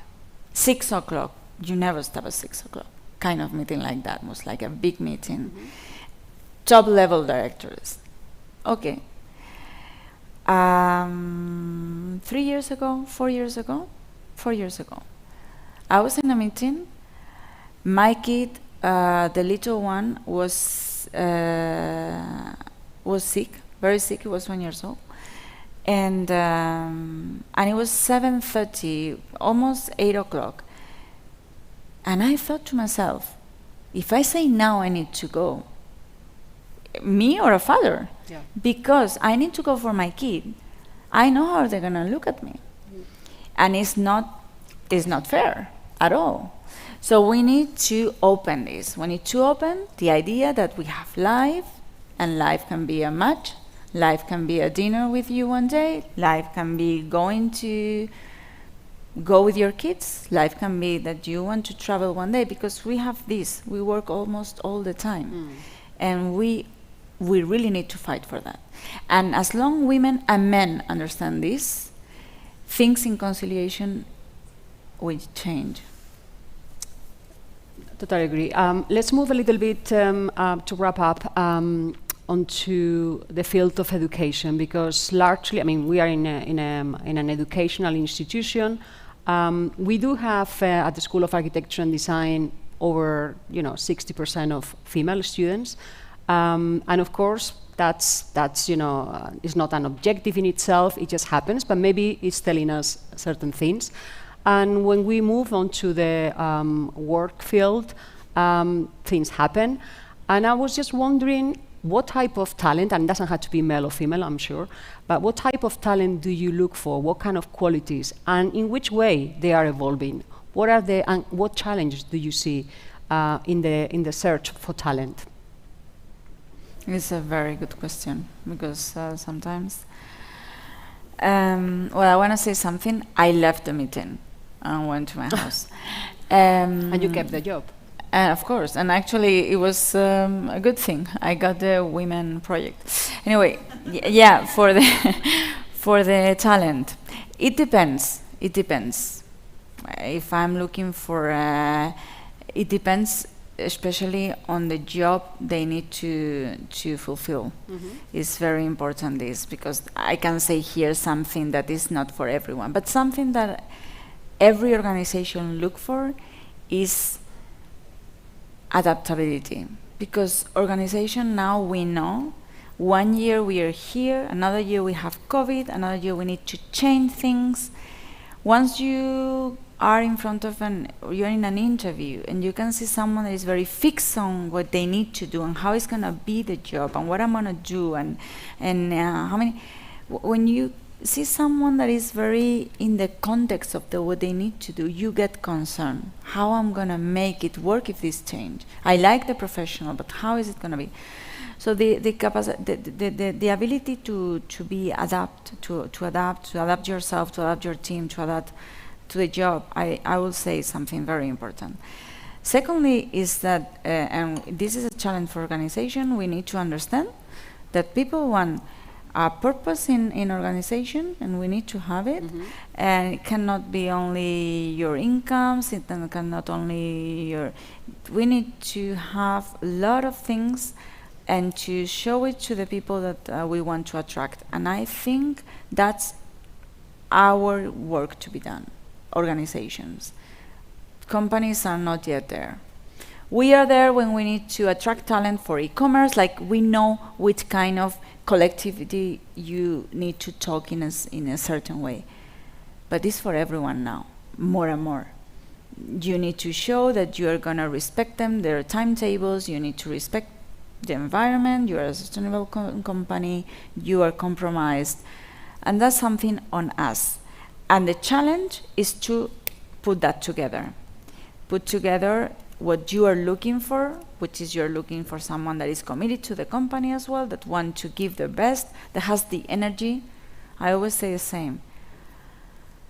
When people go to an interview, please give yourself out. I mean, of course, be a structure and everything, but give yourself out, because energy, passion, these kind of things is the only thing that makes people different. And it's unique. If you copy another one, this is very personal.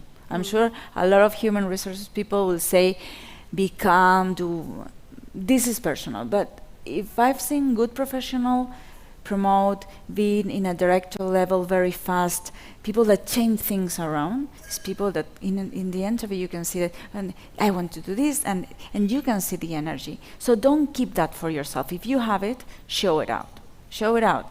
Show it off if you want. But do it, because it's interesting. I like that, and I like that especially in the context of omni-channel and the fact that we are often, or part of the time, communicating through virtual spaces. But still, I think that you can come across that message is valid as well. And also, I think that you are at the bottom of it is foster face-to-face meetings, and I think that's also important. I don't know if we can open to the floor some questions, perhaps? Because I think that we have like 7-8 minutes, maybe? Yeah? We have time for a few questions. This mic. Okay, great, thank you. I'll walk the mic around. So you had a question? Wonderful. Okay, so we were talking about shopping as something to do with friends, family, and people to interact with. And now window shopping is something that is starting to disappear. So my question is, like, do you think like live commerce would be a thing soon? Because e-commerce had its highest point because of the pandemic and people started to order from their houses. So what about doing a live, showing the products and people buying instantly in the live? Do you think that will be a thing? Yeah, live streaming, of course. Is the next step. And when I say omni-channel, it's everything. It's not only e-commerce or brick and mortar. Shopping is not dead. It's never going to be dead. Never going to be dead. How we shop, what do we pay, and how do we pay, that's different. But shop, no. What people will say is brick and mortar will be dead. I don't think so. If we do it as we should do, I don't think so. I think we can see still Inditex. Zara has a lot of online, a lot. We know it. but they still have flagship, and they are beautiful flagship. I went to La Coruña and I saw a wonderful magazine, a wonderful shop, a store, and I couldn't see online what I saw there. Not because the product wasn't there, but because the soul of the company, you can see there. You cannot see it in a personalized web page where you have the jacket you like, the shoes you like. You don't feel how beautiful is the stairway, how wonderful is the material, what quality is behind that. So as long as we understand flagship and store are the soul of a brand, and the brand needs to connect with people, yes, you will have Alibaba and you have Amazon, you will have on demand, but that's important. And live is more than that, because in live shopping, you actually see yourself. I like your t-shirt from the moment that I came in. It's very ad hoc for the moment. These kind of things, you can see it in live. You can see people. I mean, the other day, they were talking in Singularity University that soon, with the glasses that we don't stop talking about it, but they are still there. Have you seen the Ray-Ban that you can see Facebook here? You can press a button and talk and you can buy it. It's already there. They're doing it in the United States. And we're going to have it here. So, of course. But that doesn't mean, and I hope it doesn't mean, because it will be sad, that we lose what we call shopping like brick and mortar, physical. The shopping experience, I think that if anything is more necessary than ever, for the reasons that Lola was talking about, the idea of creating ties with each other, activities taking place, that's happening pretty much in many of the flagship stores. But that doesn't mean that we are not shopping anymore. In fact, we are shopping all the time. Listening to music is shopping. You are probably paying an account by subscription, watching the news, you name it, Netflix, it's all shopping. But yes, I believe it will be a moment where you can sell with your t-shirt and you will go in a place and with the glasses you will say, I'm selling this. No one knows, but if you have there, and yes, I believe that will come, and it's not going to be, not going to be far from now. Okay, thanks. Okay, we have time for one more quick question. Oh, okay. Hi. I wanted to comment on what you said, and there are many studies. Women are the ones making the purchase decisions. And I wonder, is that something that we need to change? And how does that relate to the mental load that we all talk about? Is that something that needs to change? I don't know if we need to change it. What I would like to change is for everyone, not only women, to think that as long as you have more things or have more clothes, you are better. That, yes, but that's too physical. I mean, we are not going to go there. Women buy a lot of things because normally your children go to you. I'm a single mom, and obviously my children come to me, but I know what they need to eat. Normally, we need to change things, yes, but still is there. It still is there. I can see it. So we need to change our culture. Yes, we need to change. In a family that's there, a man and a woman, must be both of them probably concerned about what is missing in the pantry. Yes, but so far, yet, that doesn't happen every time. Secondly, fashion. We are much more preoccupied about it. When we say about 80%, it's not even true. Studies say that it's almost 95%. Why? Because men buy cars expecting the women like it, sometimes. So if you find what they buy it for women as well. So tasting women, changing the idea and changing the mindset of a woman, change everything. That's absolutely true. Why? I don't know. We are powerful. But yeah, I understand when you want to go, I don't know, probably the culture in the houses with the children, in grocery shopping, yes, that should change. Yes, that yes. The other part depends on everyone. We can buy books as well, and we do it. Leisure, traveling, people travel because normally in couples is the woman that decides. At the end, can be proposal, but at the end is the woman for a lot of reasons. So that's in the 80% as well. And do we want to stop traveling? I don't think so. That was a great question. Well, that is all we have time for right now, but I'm hoping that Lola and Christina will stick around for a few minutes of the lunch, because I know we had a few questions that we didn't get to, but I want to take this moment to thank you both. Thank you for being here today. And let the rest of you know that we have lunch now for the next 45, 50-ish minutes. So we'll be back here after the break to announce the raffle winners. So if you were one of the lucky people who got a gift bag on your way in, please make sure that you have that raffle ticket inside and hold on to it, because right after the break at 3:45 we will announce who those lucky winners are. So please come join us for some food and drink, and thank you again.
love to introduce the Women in Energy and Innovation panel.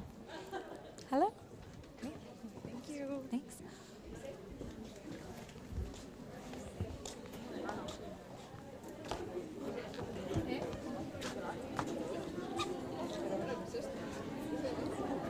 Oh, sorry.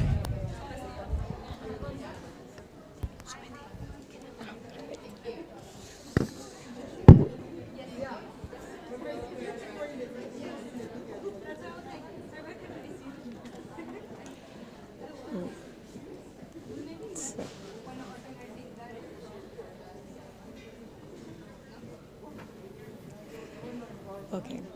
Sí, me puedo quedar aquí mejor. Se ve. Ok. Good afternoon. How's everyone feeling right now? So great, amazing. I'm actually really excited to be here right now. Energy for me is something that's very valuable. I actually did my thesis on it, so it's actually something that's really close to the heart. My name is Maristela Pichardo, and I'm currently doing a double master's in laws here at IE. And today we'll be talking about the energy sector. I'll be presenting this panel that's called Catalyzing Change Through Positive Impact. So, global policymakers and world leaders are striving to reach the net zero economy. But what does that entail for women, and what role do they have in this change? For this reason, here, Nuria Avalos Villamor, Directora de Consorcios Digitales from Repsol, as well as Héctor de Diego Rivera, Senior EPC Manager from Europe of Stahl Group, Gabriela Rachadel del Delgado, Head of Energy Practice in Interjuris Abogados, and Mariam de la Peña Cadenato, Chief Digital Officer of Ignis Energía, will be talking and discussing about how it is that the role of women is having an impact in energy and innovation. Moderating this panel will be Paula Almanza La Perra, Director of IU Strategy Lab, and also she has extensive experience in M&A transactions in the energy sector. So without further ado, thank you so much for being here with us, and I present to you our panelists.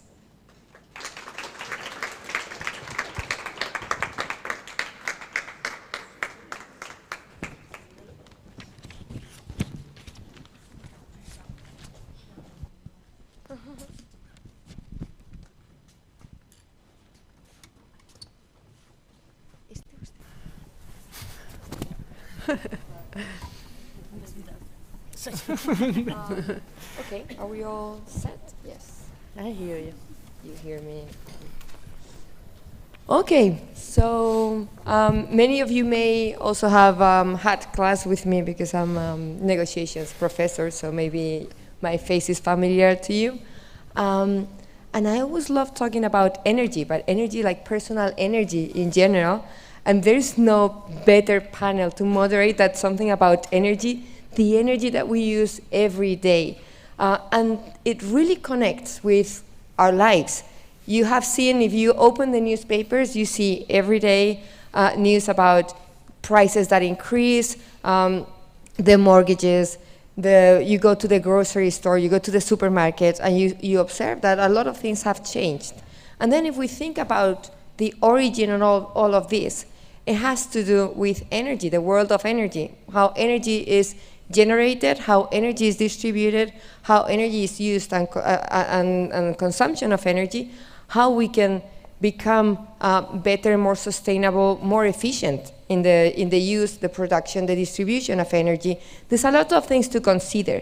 And as innovation is changing the sector, there's probably a huge room for women to join this world that normally it was mostly a more male-dominated world. So this is what we want to discuss. And I feel today like a child in a candy store where you have like a million things that you can ask and I don't even know where to begin. So I think that I have prepared a few questions. Actually, I should have brought my phone to keep track of the time, because I know otherwise I'm gonna extend time. We have about 30-35 minutes to discuss with the panelists, and then it will be open for questions. So the first thing that I wanted to ask you is to introduce yourselves a little bit and then and talk about what innovation, what has changed in the sector according to you, what innovation, what changes you have perceived recently in the sector. And we can follow, by the way, when moderating, feel free to have an open debate. So once everybody has a chance to say something, then we can... The mic is working for all of us, no? Can you check? It is. And I'm going to grab my phone. Hello? Working, Yeah. no? Okay. Hello. Yeah. Hello. Perfect. You start? If you mind, I can Yeah. start. Okay. Go ahead. In general, the world is changing, and some of the challenges for leadership require certain set of skills. By coincidence or luck, we don't know, those skills are related to things that are innate to women. For instance, empathy, listen to everybody in the group, multitasking, and being able to forward thinking, and these type of things, collaboration, and also the empathy towards climate change and the empathy towards social skills are things that are innate to women. And that's why now being a women leader is easier now than it was before. Because in the past, let's say the characteristics for a leader were not correlated to the women natural skills. And this is a change that we have to analyze, and it's good for us, and it's good for the society, and also brings value to the companies. So the skill set of women are now required to make a better decision-making processes in the company. So the perfect time for female leadership to come to the energy industry. Hector, I have to say that you're a brave person to this panel. Yeah, and I'm actually so glad to have a mix of gender in the panel, because at the end of the day, women or men can't go anywhere without the other side. So it's good to have some male presence in the panel, and also see your view on how you deal with women in the teams and what women have brought to the energy sector. Okay, thanks for having me here. Very happy to share my ideas and my experience in this sector. Yeah, you are fully right. This is a sector that was dominated by the men. It's what we could see, but nowadays it is a sector that it is being challenged with all the changes, with all the new energy carriers. So we are seeing also these energy companies buying startups, and we need the new ideas. We need a change, and it is the right time. As you said, what I am seeing is like females are growing in this sector in leadership positions. The most important clients that we have in this sector have women leading the electrical departments, leading the instrumentation departments, and so on. So I think it was a natural grow up within this company. So I think it is the right time, and happy to see this change. Good. Thank you. It's my turn. Thank you for having me too. So I am Nuria Avalos. I work in Repsol, which is, I don't know if you know it, but this is a multinational company, energy multinational company. And we are facing right now the energy transition. So I think that's, the sexiest right now sector to be, Maybe in the past, the oil and gas and all those things. We will discuss about these oil and gas things, but maybe it wasn't as sexy as it is now, because we are talking about energy transition. We have a lot to do, and also I work not just in this energy company, but I also work in IA and digital area. So I work in how the technology and digitalization can help to the energy transition. So I think I'm the luckiest woman in the world working in that. I've been this morning talking about the whole, women challenges that we are facing right now. And I would like to share it with you during, next couple of 20 minutes. Now my turn. Thank you for having me. I'm Marian de la Peña, leading the digital part of Ignis. Ignis, maybe you don't know us, is a multinational utility, mainly renewable. So as Nuria said, we are in now the sexiest part, and also as her, also working in digital. It's like the top, no? Because we are joining both capabilities of artificial intelligence and technology to innovate and change really what is going on right now. As Paula said, well, energy is on all of our lives, is one of the main topics. It drives the economy.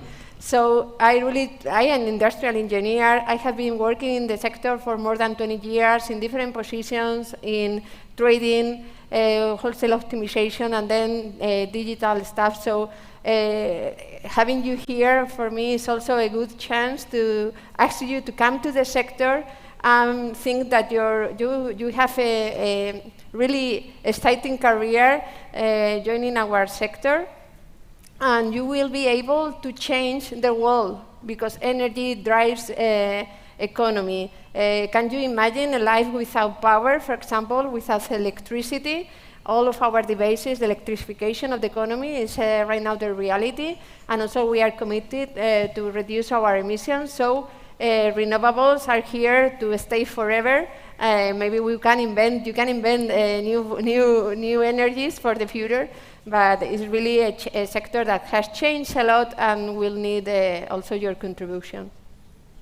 You don't need to be an engineer to be. No, not for sure. No, that's true. Okay. Great, thank you so much. And I'm very excited to ask you what trends you see in the sector. Where do you think, if you had a crystal ball, where you think it's going? What are the things that we will observe and see and experience? Because this is very hands-on sector. What's going to happen in the next few years that one day the people here will say, oh, I was at that panel and they talked about this and now it's actually happening? Yeah.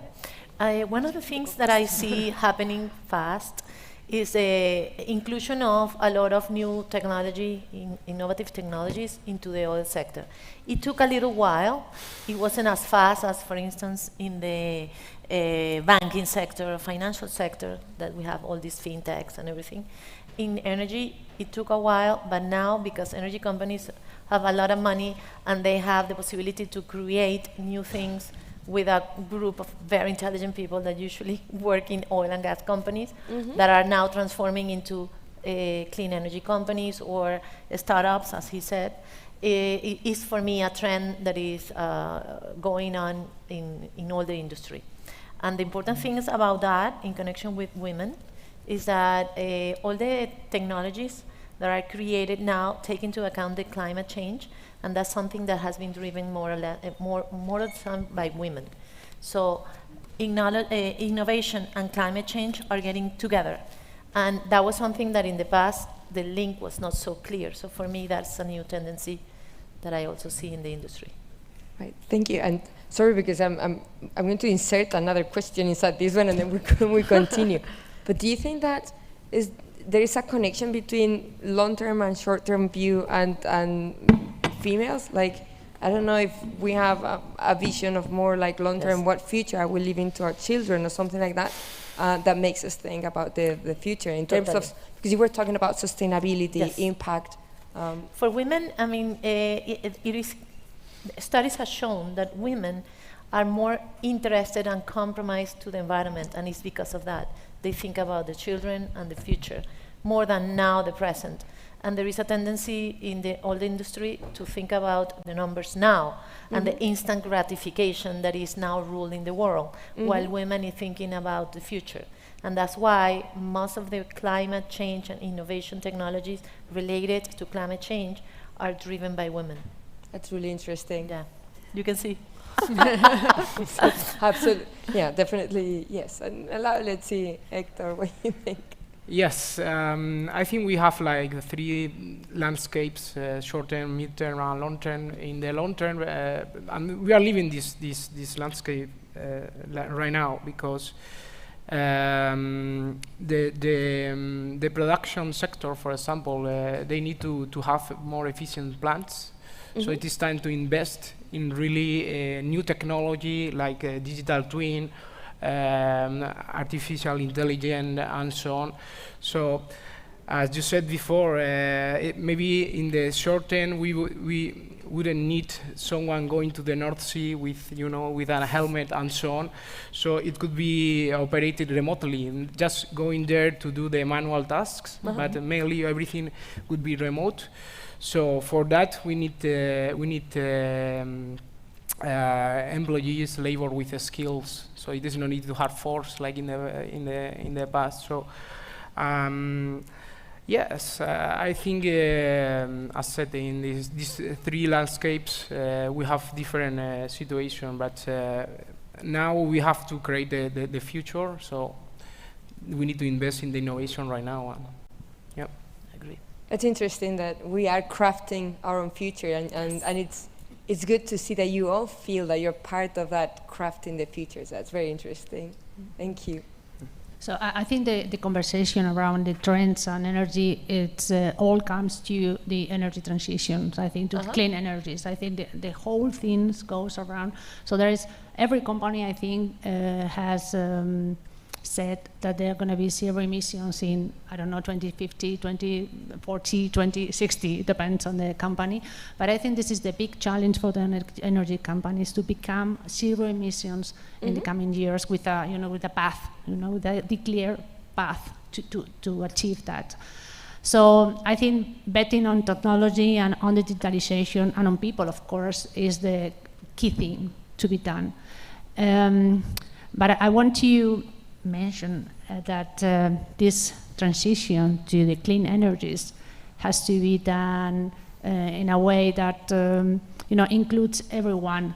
I mean, the fossil fuel are going to be here for years still. So we need to guarantee for now that we have security of supply. So this is something that has become very clear when the war in Ukraine. So there was something that we were, we are all was like fixed things. We're going to have energy forever, and we have realized that with this war, that this is something important to secure the supply for everyone.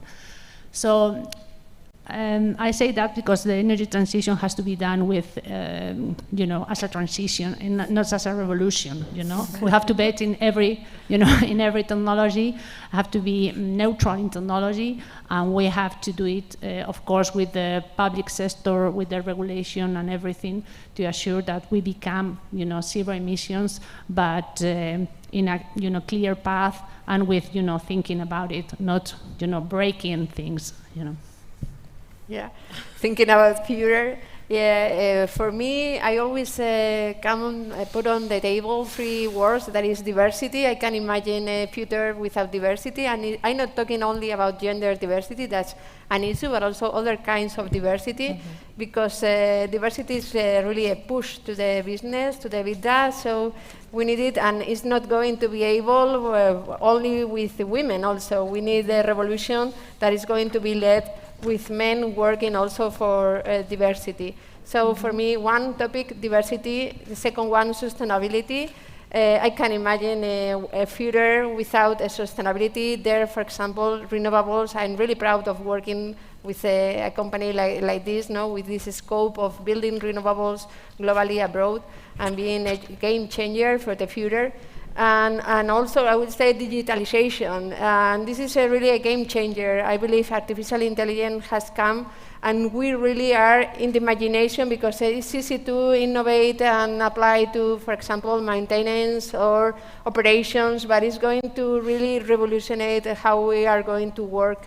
And I remember that Henry Ford said, if he asked somebody what the market needs, they will ask for faster horses, not a car in that moment. So right now we are really imagining the future with artificial intelligence, but I believe we are in the short really window. We are going to open it and say and see how it's going to change for good our lives. And also we need, for example, ethics for sure, and a human-centric approach to all of this.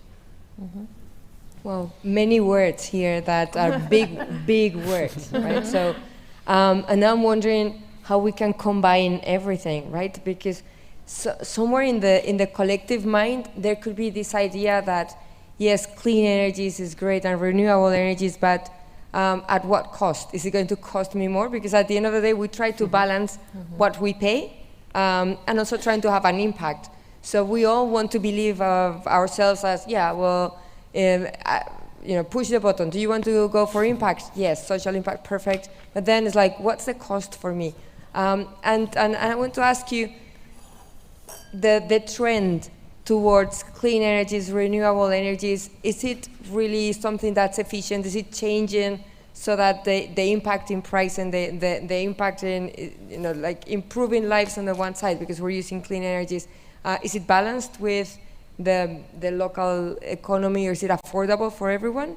Are we getting there in that sense? In general, the new technologies take into account that approach, and they are doing, for instance, there is a company called Chevron and BP. They together put a consortium in order to try how this will impact. So they are doing a live experiment nowadays on how you can use new technologies like robotic, artificial intelligence, blockchain, and many other things to the energy sector, and see how this is going to impact the cost for the rest of the world. Because maybe sometimes what is good for the energy company is not good for the rest of the world. So all of that is being analyzed at this moment, and of course at the beginning, as in any new technology, is costly. But then with time, it lowers the price for everybody. And if it is good for everybody, and we have the help of the companies, but also there is a need of ecosystem. The government has to help. The government has to give, certain tax benefits to incentivize certain conducts. And also, it is very important to have like the entrepreneurs combined with the big companies, and all this ecosystem will create something that is good for everybody. Because all the interests will be balanced. So we have to involve everybody, all the stakeholders, everyone. It's everybody's responsibility. Yeah, and in my view, what I have seen is that in the energy sector, everybody is being involved. It's something that it's a tendency that I see also. That's a sign of hope, and yes. I'm loving this conversation. Thank you. Yes, okay, I agree with that. New technologies has a cost. This is clear. But the former technologies we have reached the minimum price, so they are not going to evolve anymore. So now we need to, as said before, we need to invest in the new landscape. So the companies that are now in this energy sector has also the money to invest in these new technologies, as said before, to buy new startups, to hire new employees with diverse ideas, and we will come to a point that we will have the same prices for both new and former technologies or energy sources. So it is a matter of time. As said, working in this three landscape, we will reach that hope sooner than later. Well, it sounds like it's going in the right direction, which is already a very good sign. Yes. The problem is with the pace. It's going slowly. Yeah, but it's in the right direction. Yeah, nowadays it is challenging because it is not just a matter of money or investments. Because, for example, we don't have enough steel to produce new energy turbines. For example, we don't have enough labor to work in this new. Right. So it will take time, not just for a matter of investments. We need time to work on it. Okay, thank you. Yeah.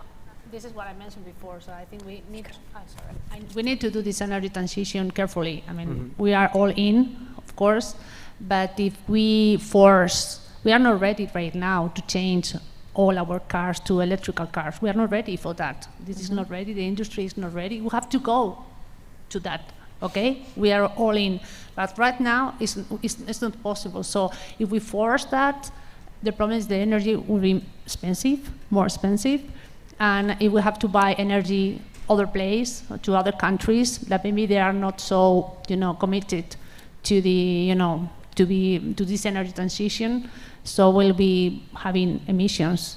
And the atmosphere, I think, is not divided by countries. I mean, you can imagine, you need this energy that is now not clean, and you are using it, you are buying it to another country, you are, having emissions in another country, not in yours. But I think, so that's why I think that this energy transition had to be done carefully, and with the industry in, and with the regulation and everything, so to be done properly and not cost a lot of money. That's it. Many big players involved, a lot of stakeholders. So we have to go with governments, with everything.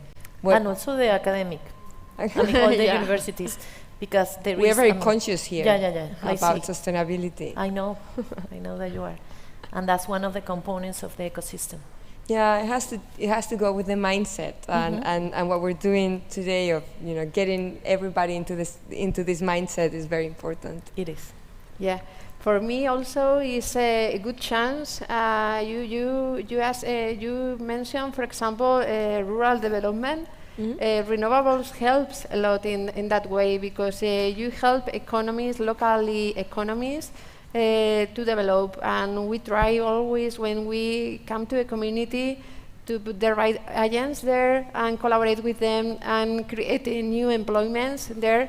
So for sure the market also is going to evolve because we have a market that is based with other kind of energy, so we'll see an evolution during the coming years, and it's a good chance to get other extra uses, like for example this kind of rural development.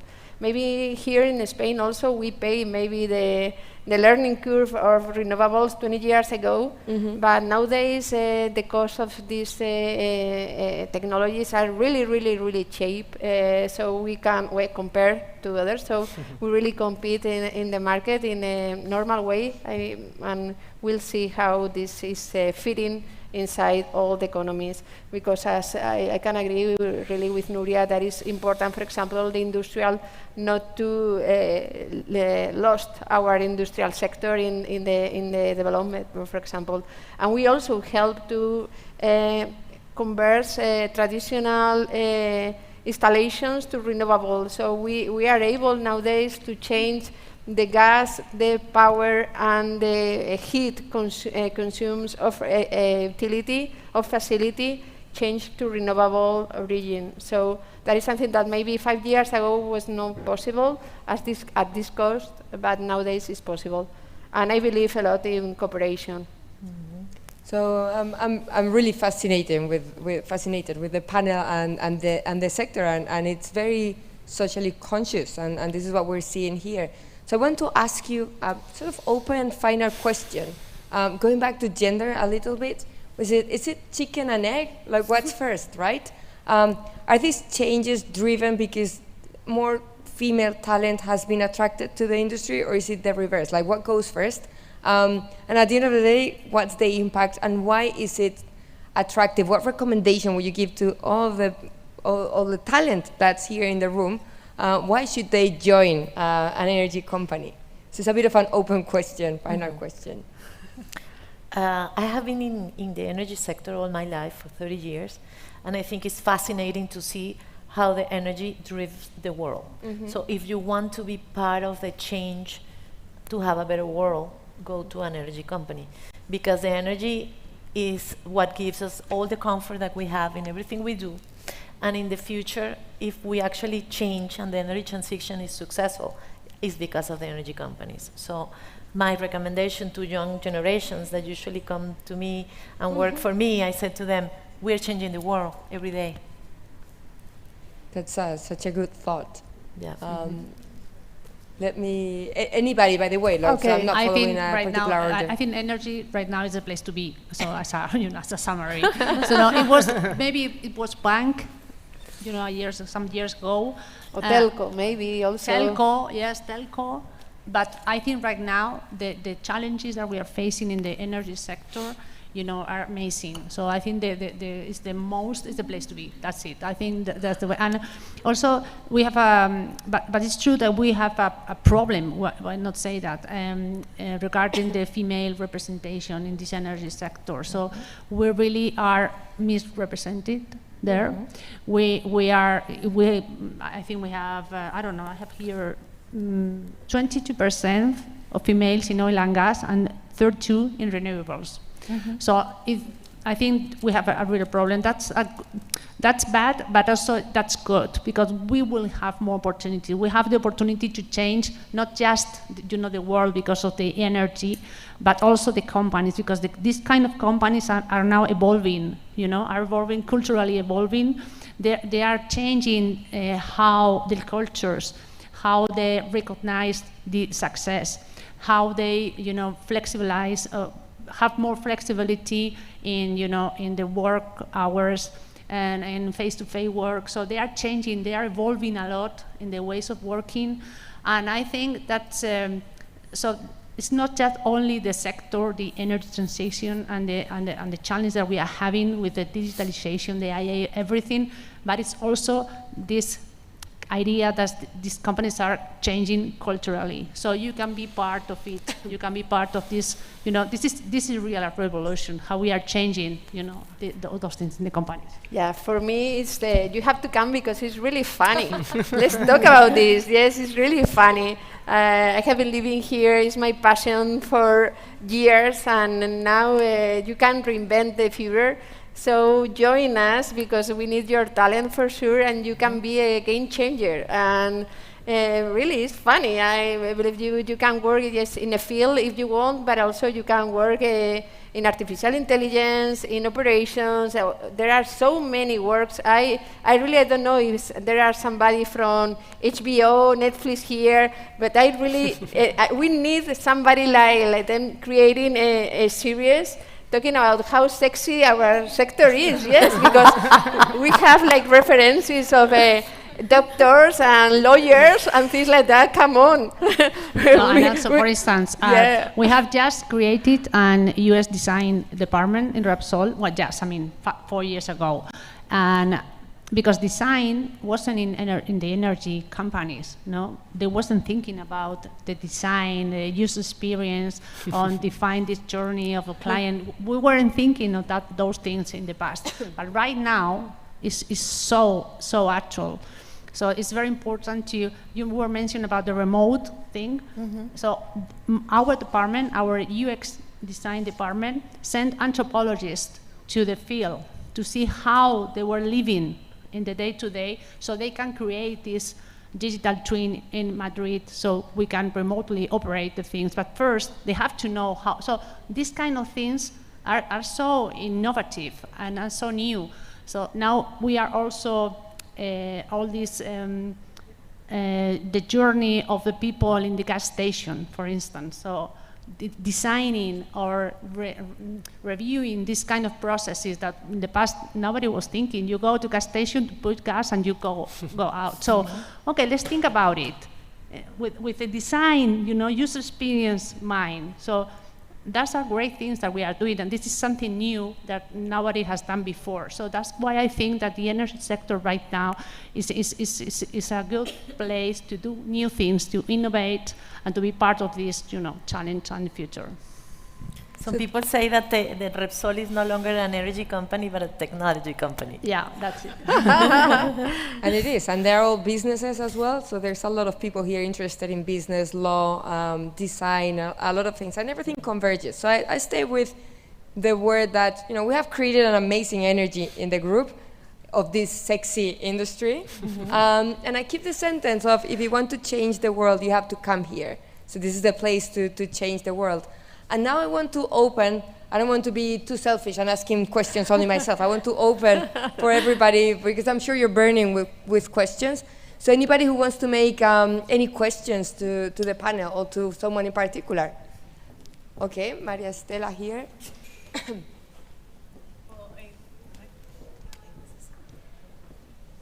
First of all, thank you so much. I really admire the sector and I really enjoy it.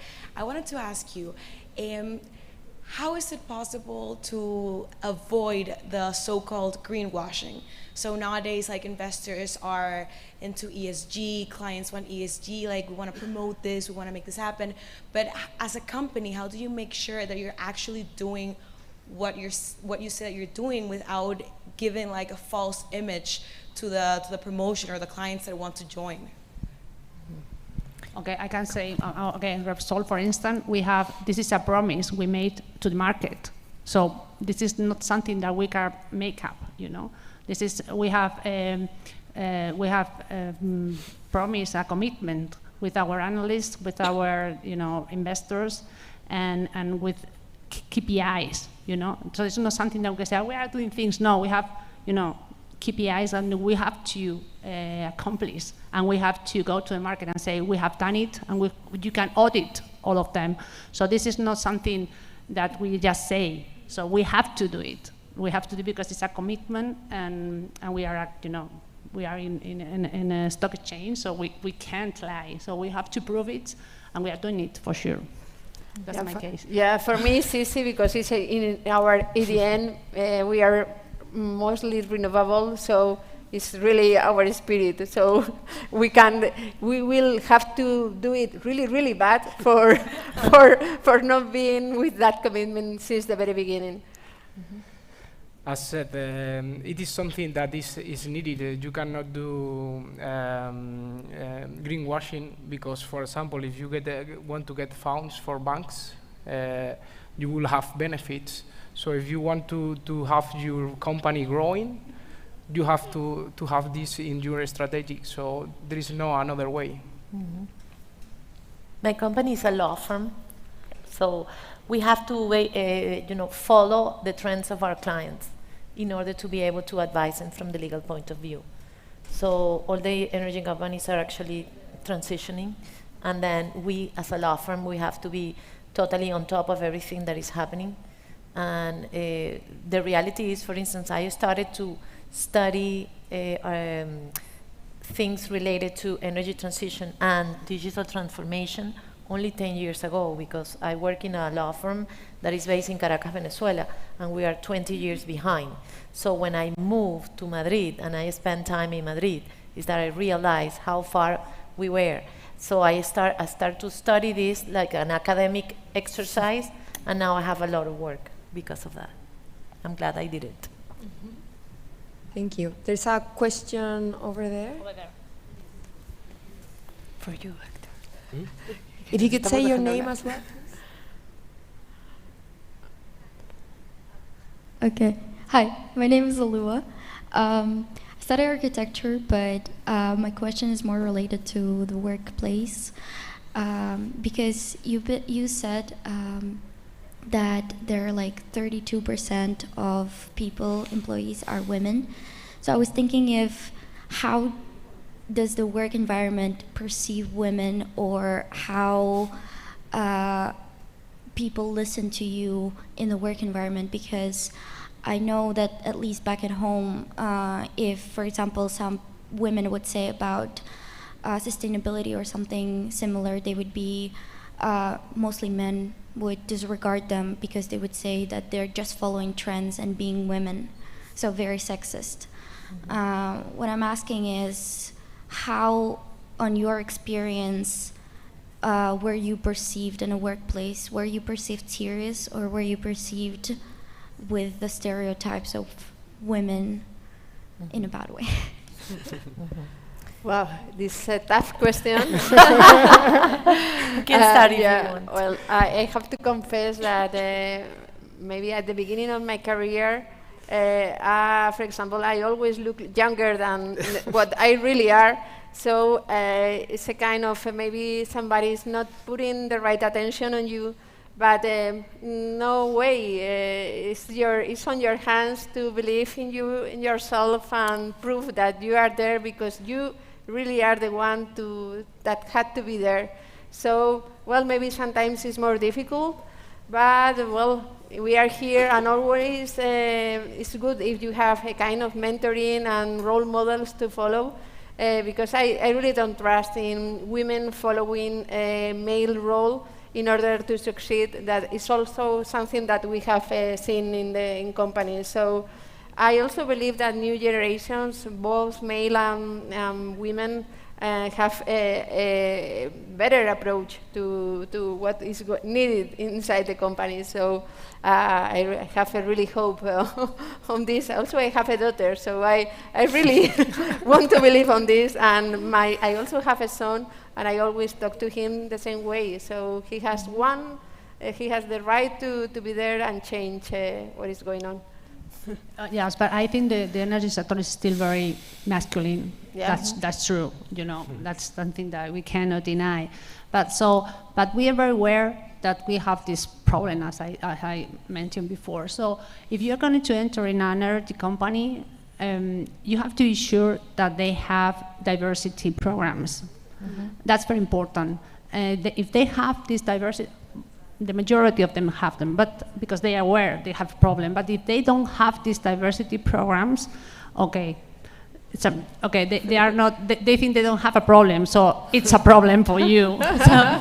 So I think it's important when you enter so these diversity programs that they have worried about this no parity in female and male. But of course there is still masculine companies, and we have to fight every day in how they, as I told you before, they measure the succeed. Because sometimes the way, and it's important not to see how they fulfill this objective, but also, but also how they work, the behaviors, and to be in a company that is worried about the health of their, of the people. So I think this is something, I think that the new generation are asking about these kind of things. I made interviews, they are asking about that. So what is their, diversity project? Maybe not that way, but they are asking about the, online thing, flexibility, if I can work wherever I want. You are asking these kind of things, and that's very important, because if you ask those things, if we want to have talent, the best talent, we have to change, and we have to do, and we have to be worried, and we have to. So it's good for you to ask, and it's good for us to be asked, And it is also, sorry. Okay, sorry. I was going to add some comments to Nuya's statements. I'm fully in line with her. At the end of the day, you have to do the same, being a male or female. When you are exploring a new company, what you need to do is to check the culture of a company, because at the end of the day, if in the ADN of the company is very traditional, blah blah blah, it's not modern, maybe you should think about another companies. But yes, diversity, to be a modern company, to invest in people and so on, I think are the key points that should guide your decision. That was exactly what I was going to say, that you have to go to the right company. I mean, if for you that is important, which is the case of all of us in this panel, then you have to look for the right company for you, and not go into another company that you will, struggle every day, because then you won't be happy. And I think we spend so much time in the workplace that we need to create a synergy between what we believe is the right thing to do and what our company believes is the right thing to do too. And for instance, in my case, 20 years ago, I was for the first time part of the management of the law firm in which I was, not my law firm like I have now, but in the past, another people's law firm. And I make a point to make a policy for women to be able to have a salary equivalent to the one they have the year before when they go in maternity leave. And it also helped men, because I put certain things also for men regarding paternity leave.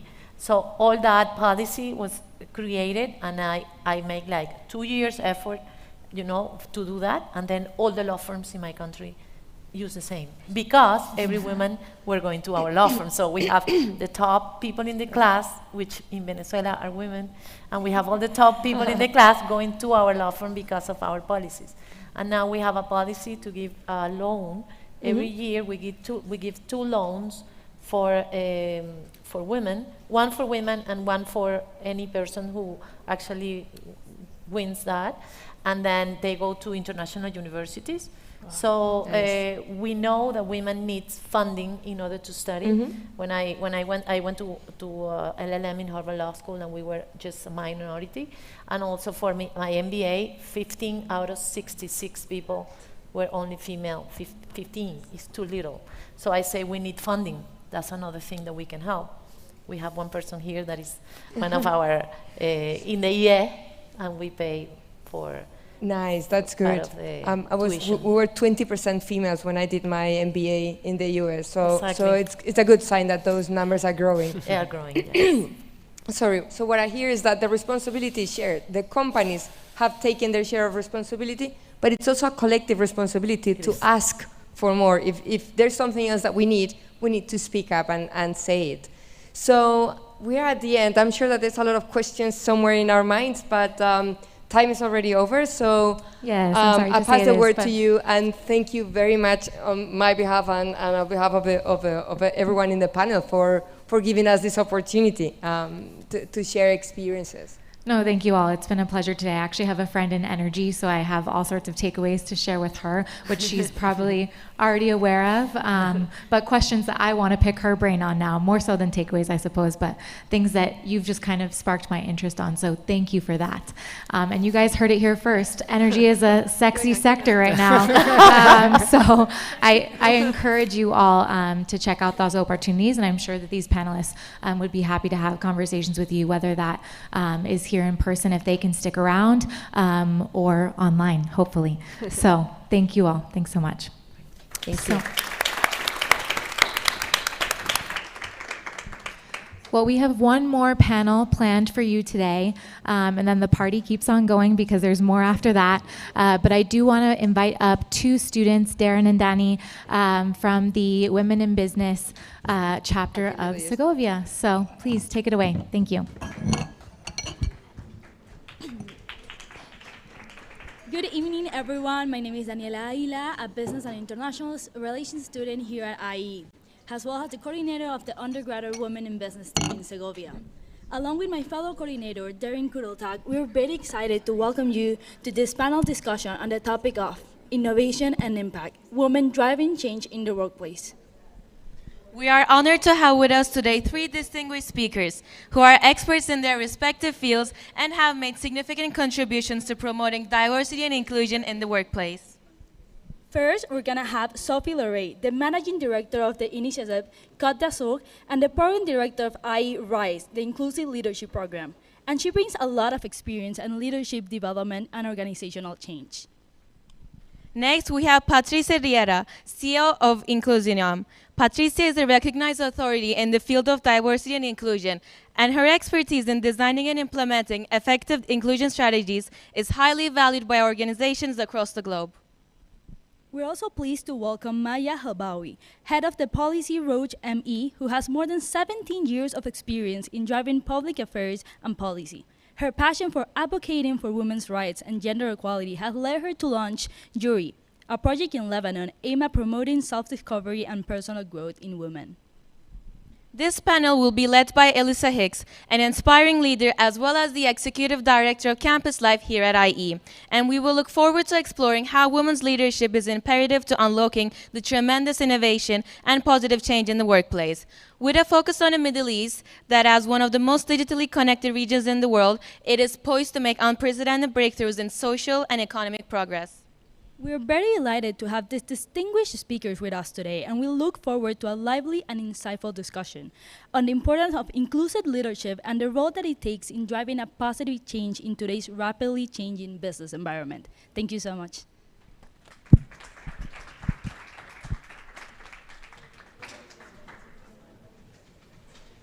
you very much. Thank you so much, Nanny and Darren. So I think we're just getting the microphones finalized for our panelists. And there's one more handheld mic, but I don't think we need it. So I'll welcome them through the center aisle here. Welcome. We have to drink in someone else's So these glass? ones No. were just replaced. Is that correct? They were just freshly poured. Thank you to the 15 people staying for our panel. The other ones don't know what they're missing. I'm telling you. It was exactly what I was going to say. We appreciate you. Put it here. So as Danny and Darren just introduced the panel, I won't go through each profile, and we're still waiting for Maya to get her mic on. So just to expand a little bit on what Danny and Darren were saying, though, obviously, this is the closing panel today. It's been a long day full of insights, interesting conversations, and a great time overall. So we do appreciate all of you who are staying here in person. And we're also very thankful to all of you who are joining online. I'm sure that a lot of people will be looking back on the live stream of this event, which will, of course, provide more opportunities for everyone to look back at all the tips and best practices that everyone has been providing in the panels. I also wanted to mention that I'm delighted to be here with the panelists here today, who happen to be actually all IE alumni themselves. So we're really bringing it full circle with this panel. It truly is a culmination of all the amazing conversations that we've had up until this point today. And you know, I think the theme of this really brings it together with innovation and impact. Of course, we're going to continue talking about women in the workplace and how to make that a focus for all of us, right? Moving into the future of each of these sectors covered today. But as Danny and Darren said, this particular panel for the closing will also have a special focus on the Middle East because of all of your backgrounds. As we know, in recent years, the Middle Eastern region has really witnessed incredible progress when it comes to promoting women. And in many countries in particular, there has been a true shift in mindsets, right, regarding women's education and their empowerment journey into leadership positions. So for today's conversation, I'd like to start by learning more about your experiences in leadership development and inclusion, considering each of your backgrounds. And the question we'll be referring back to throughout the conversation, and then again at the end, will be, how would you explain how women's roles are imperative to unlocking innovation and positive change in the professional sphere, especially in the Middle East, which is what we'll jump into.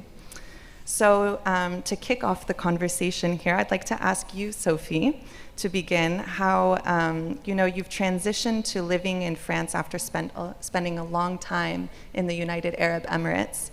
And I'd love to get your perspective on how things have changed, evolved during your time since the move, and how you think, especially investment relationships with regards to women, differ in France in comparison to the Middle East after your time there.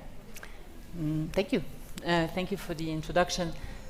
Oh, they've changed. I mean, I moved to the Middle East in 2003 and moved back to Europe in 2019. And to say the least, it's a whole different ball game. It always was a place of very strong feminine power, but it was placed a little slightly differently than what a European would expect. So it was not necessarily in the workplace, but I actually discovered my own feminism when I got to the Middle East and when I saw the way women were holding their power. But strictly speaking, in terms of gender parity in the workplace, in terms of women in leadership position, getting to leadership position, there's no, I guess there's no better example than Saudi Arabia, and such drastic change in the space of 5 years. And this morning we were running a course where there's a lot of people from the Middle East, and the Saudi men were saying, so they were saying, how is it going for gender parity? What's the goal for gender parity in Saudi Arabia? And he said, no men. So it speaks a lot about how fast things have gone.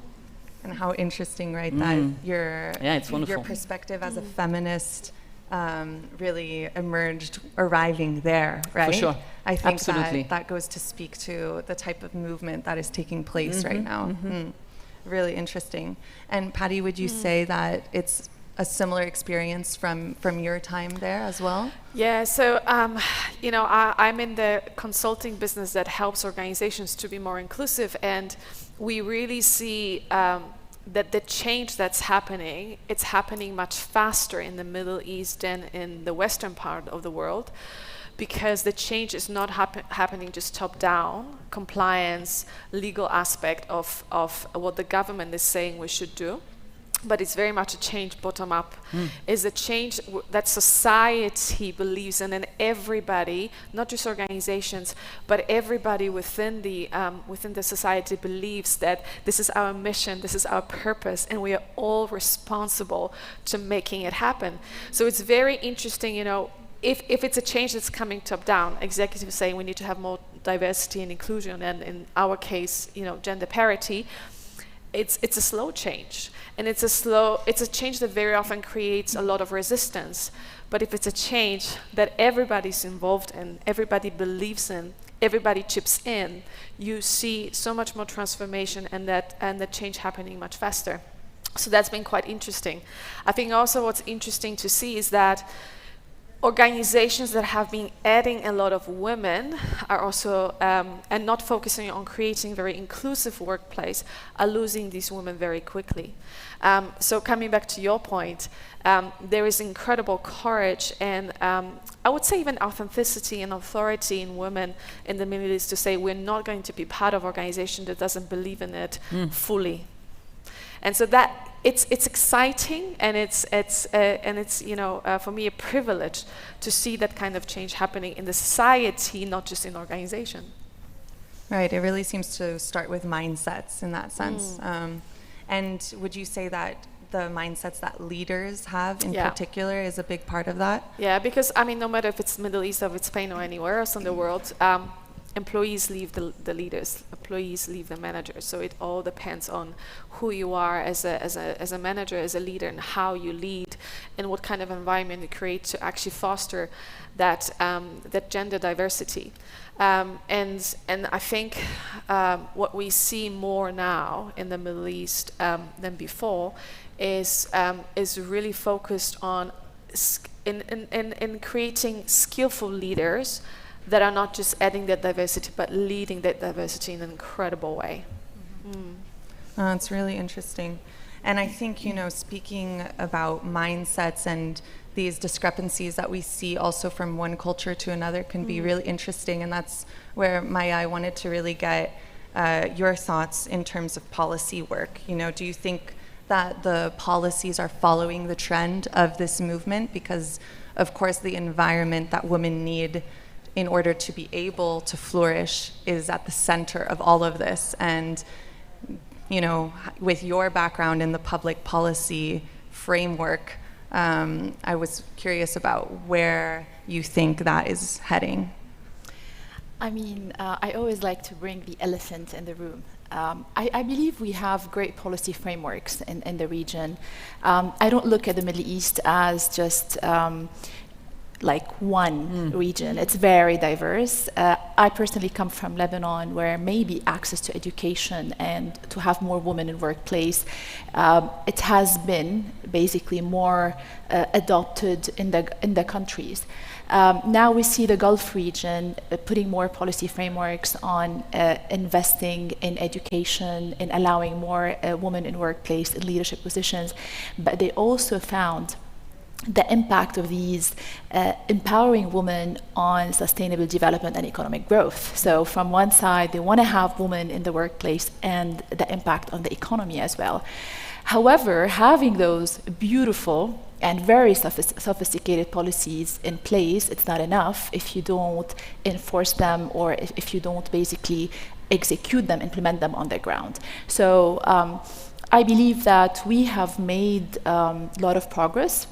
Now you see, for example, in Saudi Arabia, in UAE, in the Gulf in general, they're putting financial incentives on the private sector to hire more women, to allow even a certain percentage of women in the leadership and decision-making positions.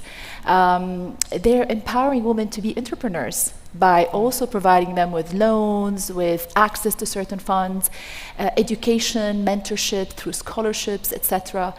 But I think exactly as you said, Patricia, it's not the role of one party. So the government put the policies.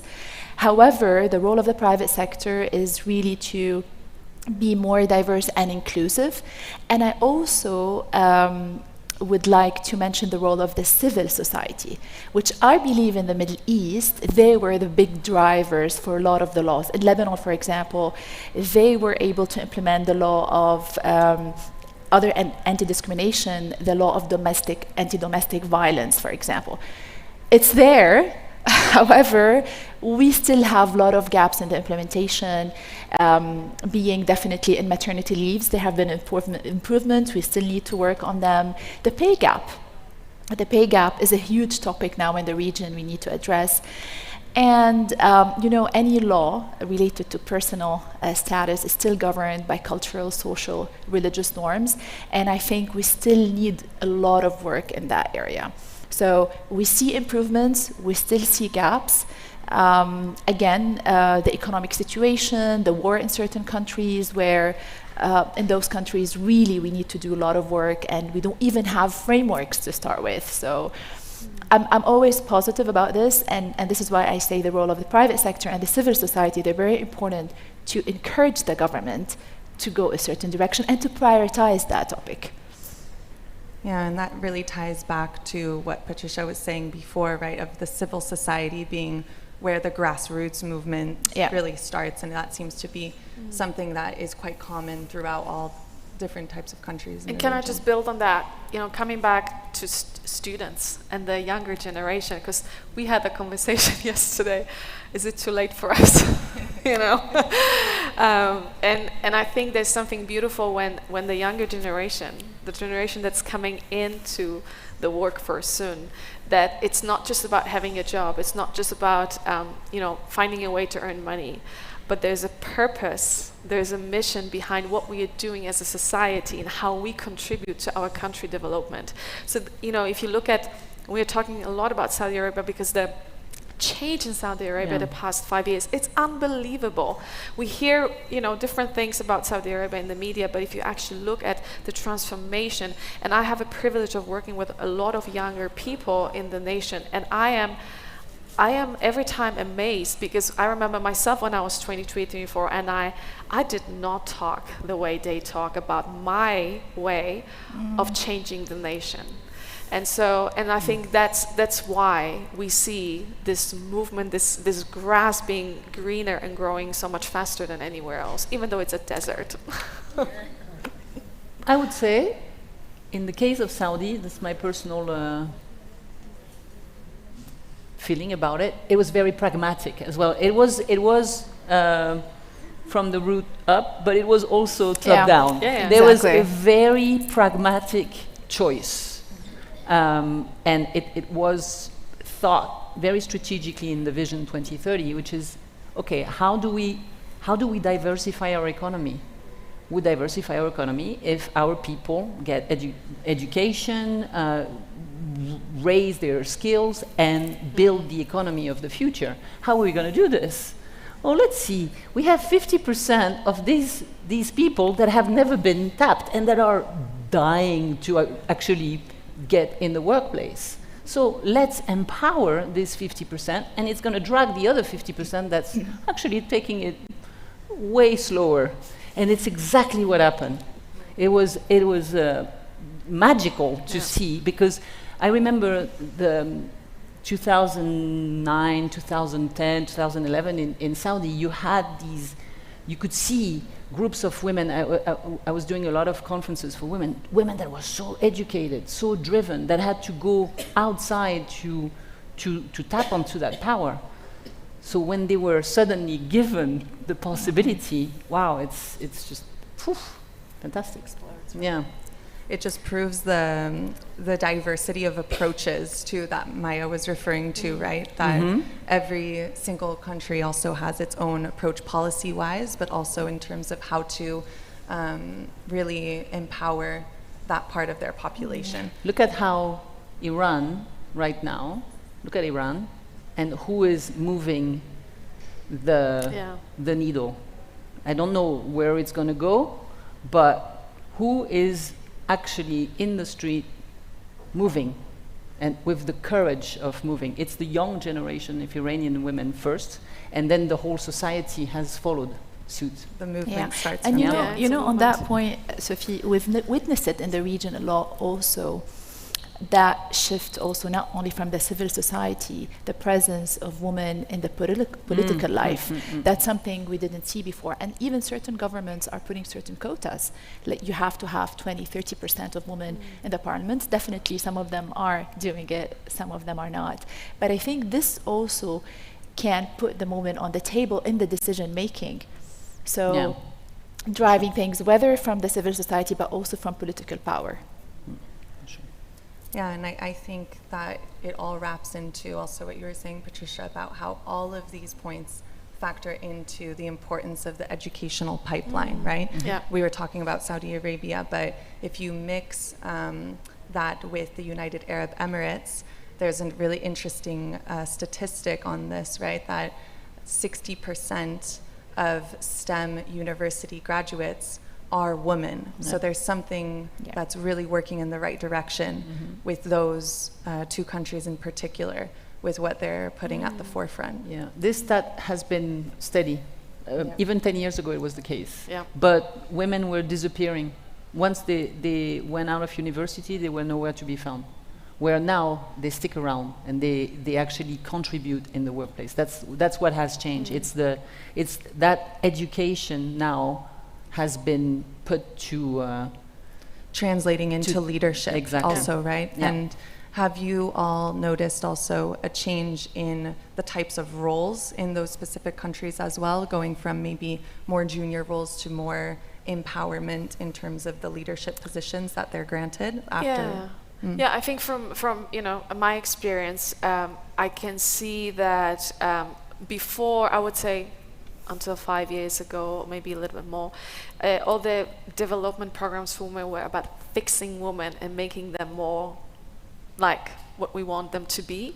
Where I think the past 5 years we've seen a lot of shift into, what you are talking about in this conference, about you, authentic you, showing up as you are and creating a workplace that allows everybody, men and women, to be authentic. And I think that's actually the biggest shift for a lot of the organizations in the Middle East, and allowing women to basically be who they are at the workplace.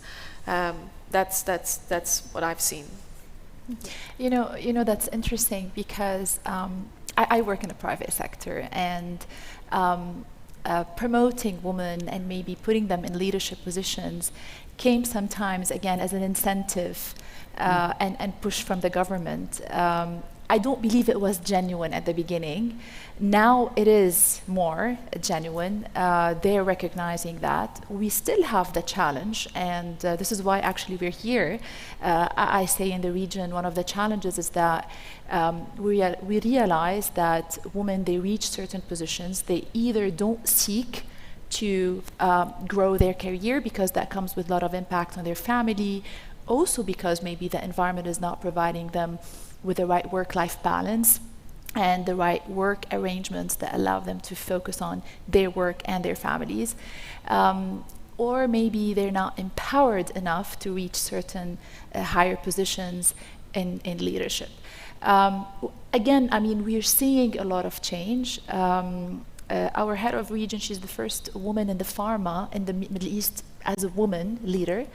And I think it's an invitation to stop just putting it as a quota and a checklist for our shareholders that, hey, we put those women here, but rather believe that we really need them, and we need to empower them and to give them that safe space to be truly authentic.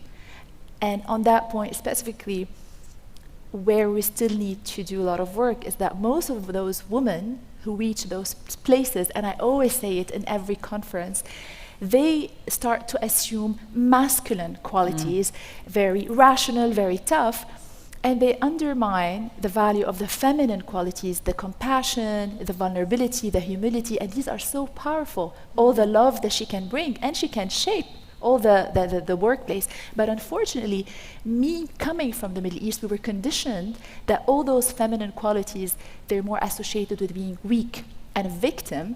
And I think it's about time for us to shape that, to be proud of that feminine energy we're bringing to the workplace, and bring in the men and all other women. You can still be authentic, who you are, and you can reach higher positions and shape that position. Not only in the Middle East, huh? Yeah, they everywhere. think this way. And that is something we've been touching on in all the panels today, right?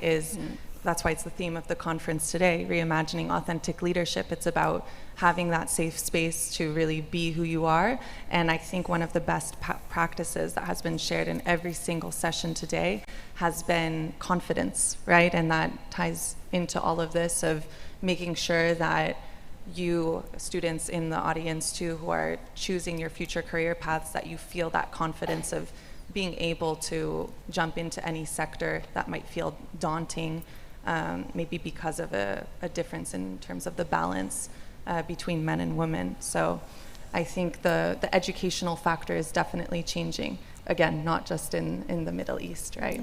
Not only the educational factor, I think we need also more mentorship and coaching on the ground. Education is great, it provides a woman with all those theories, but I think also whether governments or private sector, they're investing more on giving those women the tools to help them really on the ground and giving them all the advices going forward. So yes, the theory is important, but also the practical aspect is very important. And it's a cliche, but we need more women being allies to other women. Yeah. It's still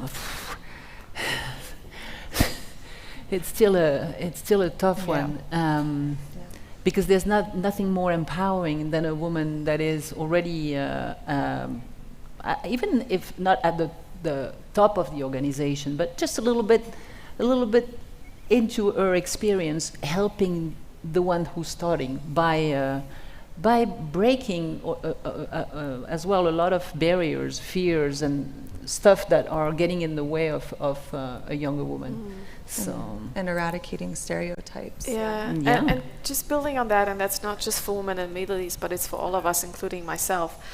You know, coming back to that authenticity and being confident, as you mentioned, I think, you know, for myself and for you, the students, and they're going to enter a workplace at some point, the confidence that you need is not even the confidence in your competencies and your skills. They are transferable between industries, but it's of who you are and what you're carrying with yourself and the impact that you want to have. And that's not something that organizations and leadership development programs are going to teach you.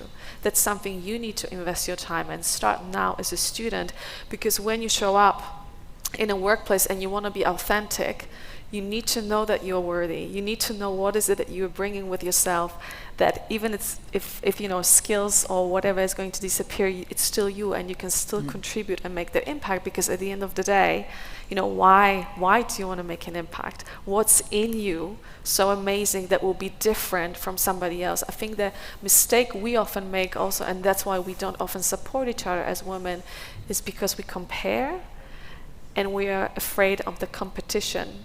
And when you're really confident in who you are and what you bring to the table, you don't care about the rest. You know it will be fine. You know the doors will open and you can enter where the need is. yeah, and you're willing to help others. Yes, much more. Yes. Yeah. Because it's not a zero-sum game. It's not like, okay, I'm in my seat, and if I allow anybody to enter in that room, he's going to take my seat, right? There's 2 seats. Fantastic. It can be two. Yeah. Do you see There's what I mean? enough for everybody. Yeah. Yeah, exactly. We were talking about this yesterday Yeah. in that RISE program we're doing. We were talking about that scarcity mindset and where it comes from, with all the fear of not being good enough, of not deserving, and not delivering, and all those sabotage that as women we can have in the room. And actually, it's interesting that, to your point, Patricia, is who we are with the good and the bad, because we're not perfect, but we're whole. And the minute we have peace with those both parts, that works on our confidence. Because I believe, and I remember my early careers, I was always trying to show the good parts to be accepted. And I think now with the new generation, that needs to be changed. I mean, we're whole as human beings, as women, as the richness we can bring on the table, and that's what makes us unique. You know what? During the program, I noticed something. Is we think we as women are like that, but I noticed men were the same. They were as insecure as we are, but they just don't talk about it as much as we do. Yeah. So it was very interesting because they felt the same way. Yeah, and that's where the authenticity factor comes in, right? It's just being your authentic selves. And I think it really comes back to mentorship in that sense, to help with the leadership development. Since you were referring to that, I think with soft skills, especially having a mentor, whether it's in the workplace or outside of the workplace, to help with that can definitely help fuel that. Would you agree? Yeah. For sure, someone that helps you find your power within. I'm not a big fan of the term soft skills, because as soon as you say soft, people say, well, wow, that's seen as weak, maybe. Yeah, or useless, but right. It's actually, you were talking about those feminine qualities. That's what is going to be, leadership is all about. It's about the soft skills. It's about what you transfer to others. It's about the way you empower others to be able to contribute to the organization. So, the people skills and whatnot. Yeah. It's very true. For sure. And focusing more on each of your own experiences, have you had a mentor in your own experiences that you think would have made a difference in your career path? Or an experience that you have helped someone younger? It was a man with you? for me. It was a man. Yeah. Not specifically a mentor. I was lucky to, I stumbled upon great people in my work life that helped me a lot in my journey. Definitely I had good leaders and some bad leaders. I learned from both, definitely. But specifically as a mentor, maybe I had it more on a personal level, not more than a professional. And now maybe when I look back, even today, I say it's always great to have someone, because no matter the experience you have, it's great to have that sounding voice, the person who's like non-judgmental of the situation you are with and has maybe a different experience and sees things from a different perspective. It's always enriching to have a mentor. And this is why I'm trying to play that role, whether on a personal level through working with non-governmental organizations. For example, in September, we launched with the Arab League and the WHO a platform to support women in the Middle East, young leaders actually, with providing them with mentorship and coaching to help them in their career journey. At Roche, we're doing that RISE program. On a personal level, I'm also working with different women on that aspect. I feel because maybe I missed that personally, I want to play that role to others because I acknowledge how important it is. Yeah, and I think especially when we are young and we enter a workforce, a workplace, I always thought, because I was hungry for a mentor. I was hungry for somebody that could, help me to grow faster. in specific leadership skills as well. And I've realized very quickly that, yes, there are those corporate mentorship programs where you sign up and you get a mentor and you have a number of sessions. But very often what we need to do is actually find those informal moments of mentorship with the people, even here at university with your professors, with even some of the students that you see are really good at something, and just literally knock on the door and say, hey, I saw you doing this. And I really liked it. Can you explain to me? Or I have a problem. This is what I'm facing. What would you do if you were in my shoes? You don't need a whole 1 hour mentoring session to get somebody's opinion and experience to help you to grow quicker. And what also it helps you to build relationships and leverage on those relationships in the future as you're building your career. So I look for those moments in your life where you can really learn from the people that you're looking up to and you see that they're good at something. Yeah, because sometimes it's time consuming to be to be a mentor in a mentorship program. So a lot of people they will want to be mentors, but they don't want to go through this process.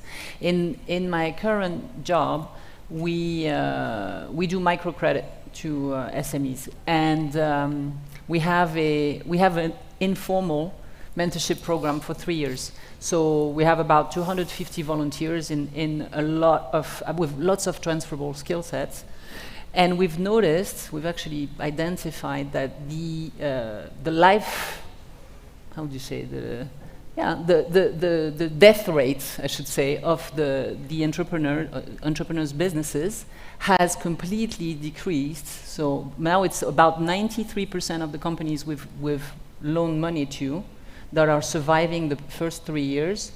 And the only difference in between now and before is the mentorship program. And this mentorship program is nothing very fancy.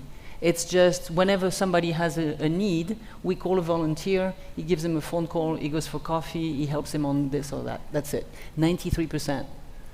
That's amazing. I think the informal approach is really a key way, maybe that anywhere in the world, right? That can become a best practice. For sure. I know we're running out of time, but I did want to just bring it back really quickly to the original question. Just for some final comments to wrap it up, since I do want to save some time for the Q&A. So if anyone has questions, feel free to start thinking about them so that we can call on you. But to bring it back to the question of explaining how women's roles are imperative to unlocking innovation and positive change in the professional sphere, we've been focusing a little bit more on the Middle East. But are there any final thoughts that you'd like to share with the audience today? Just to wrap up today's session. Any volunteers to start? Do we have to make a case for the fact that Thank we you. need women to unlock innovation? Totally. Yeah. Do we need to make a case for that? I think everyone here agrees. Yeah, and exactly what I said. Even my stand for private sector that had to include women because they needed to follow certain rules. I think we should reach a place where it should be done authentically and genuinely, and we shouldn't give the case. And that reminds me of a case we had in Lebanon. I remember once we had appointment of ministers, and we always appoint male ministers, and at one time we had a female minister, and everyone was sharing her CV everywhere that she deserves to be in that place. And I was like, nobody shared the men's CV at that time, as if we wanted to prove to others that she deserves to be in that place. But for men, they're there regardless. So yeah, for me, I don't think we need to make the case. The diversity they bring, the richness they bring, just being by themselves, I think this is important. And if I can just add, I think from observations from different industries, because there are industries like what we've heard on the panel before, oil and gas, or even tech, they're very male dominated. But I think that feminine aspect of what we bring into the workplace, I think see it as you're a catalyst for something. You might not be the engineer, you might not be the coding person or whatever you want to call it, but there's something around you bring something that can get something else out of somebody else, and that our role is not always to shine ourselves, but to help others to shine, and that's how you grow, and you make an impact, and you actually impact the bottom line of the company as well.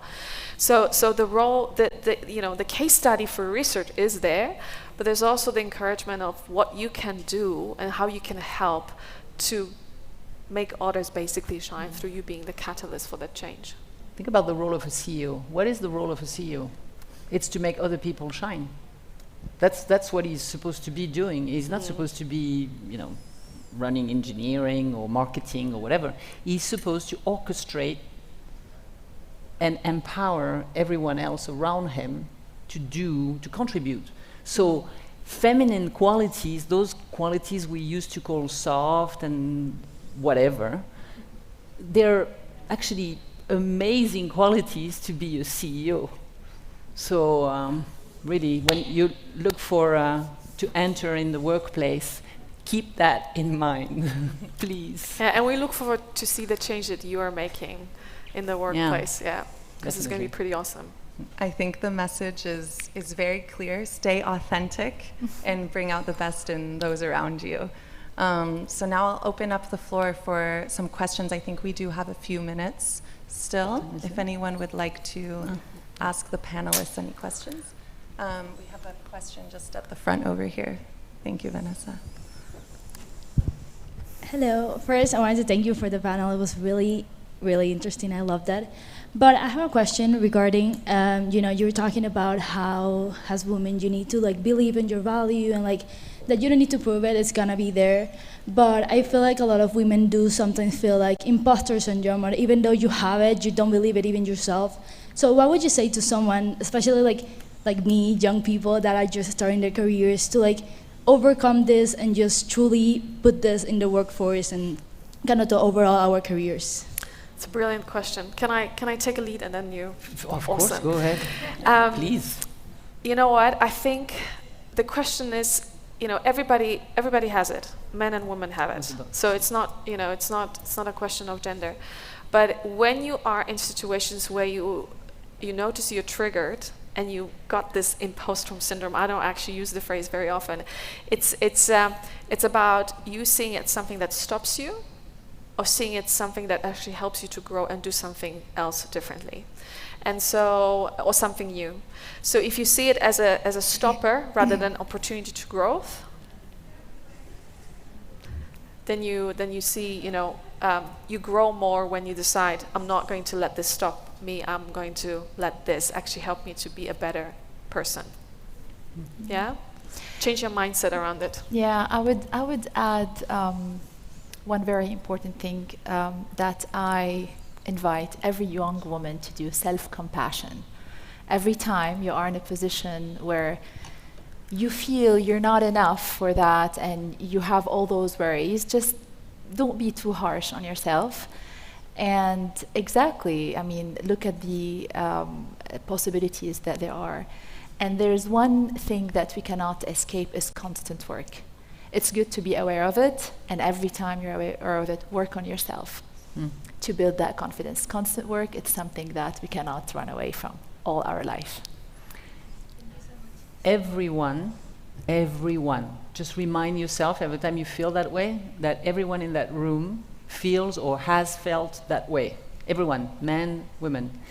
Another thing is, most of the time when you feel that way, it means that you're in a room with people or within a situation that's going to make you that's going to elevate you. It's a good sign. When you're in a room where you feel like you're on top of the world, you have nothing to learn. You see what I mean? So if you're in a room where you feel like there's friction, it's tough, it's like you feel challenged. If you think of this way, forget about the imposter. Think about, okay, I'm in this room. It's a bit challenging. I don't feel super comfortable, but I'm going to learn lots of things in that process. It's the same thing that she was saying, but she said it better. I mean, I don't know about you, but I had it when I was 20-something, and I have it now when I'm almost 40. It doesn't go away. You just learn to work with it. You just learn to shift your mindset. 52, same thing. Still has it. So. Great. I think we have another question in the back there. Hi, good afternoon. First of all, thank you so much. This was a great panel. The people who left earlier, they didn't know what they were missing exactly. But I wanted to ask you about your thoughts on something, because you mentioned earlier during your talk about the steps that have been made in the Middle East and how it's top down and from the bottom up as well. But I mean, I think I wanted to bring to get your thoughts on what's happening here in the U.S. in the U.S. or in the West, wherein the backlash from this from the hashtag #MeToo movement is starting. It's starting to grow. There are lots of angry people online who are entrenching against the progress that was made by women and women's rights in that time. And I wanted to ask us, what ideas or what can we do to break this cycle of moving forward and then having this backlash and then having to move forward again? How can we break this cycle? It's like an elastic, no? Has to. There's going to be a bit of this until it gets more. We can have conversations that are not one way or another. I feel for men. It's tough as well. I mean, it's tough because you don't know how to handle yourself. You don't know what to do. You feel okay. You've lost the way you used to do things. So it's difficult. We have to as well play a role in that, as moms of boys, as women as well, I think. Yeah, totally. I think the fact that there's awareness around that, there are those discussions. Now the social media with the good things that brings the bad things, but again, bringing those topics to the surface. I think it is important to have those discussions. To your point, Sophie, it's good always to look at both sides, but we still have a lot of work to do in that area as well. Can I answer it a little bit differently? I agree to both of this, and if I think about what's going in US, but it's actually going in societies around the world, is the speed of technology and information flow have created these movements. And I think we got into the point where we are in society in the place that if you don't agree with me, then you're not inclusive. And I think we forget that inclusion does not mean that we agree on everything. I think and inclusion is a very trendy word right now. But if we look at 20, 30 years ago, we talked about healthy, maturable organizations, right? Healthy and mature societies, and it's exactly the same. So I think it is a stretch, and I think a lot of societies are learning what to do about it. But I think we need to start thinking about how do we create unity with societies where we are completely okay to disagree. We all have different values, we all have different belief systems, and we'll never ever agree on everything. So how do we make sure that we can still work together and create that that space where you are different and I am different. You have different political views. I have different political views. You have, you identify yourself with this. I identify myself as that. But we can still work well together and respect each other and honor each other in our differences. And that's not the conversations we are having, because those conversations are not easy.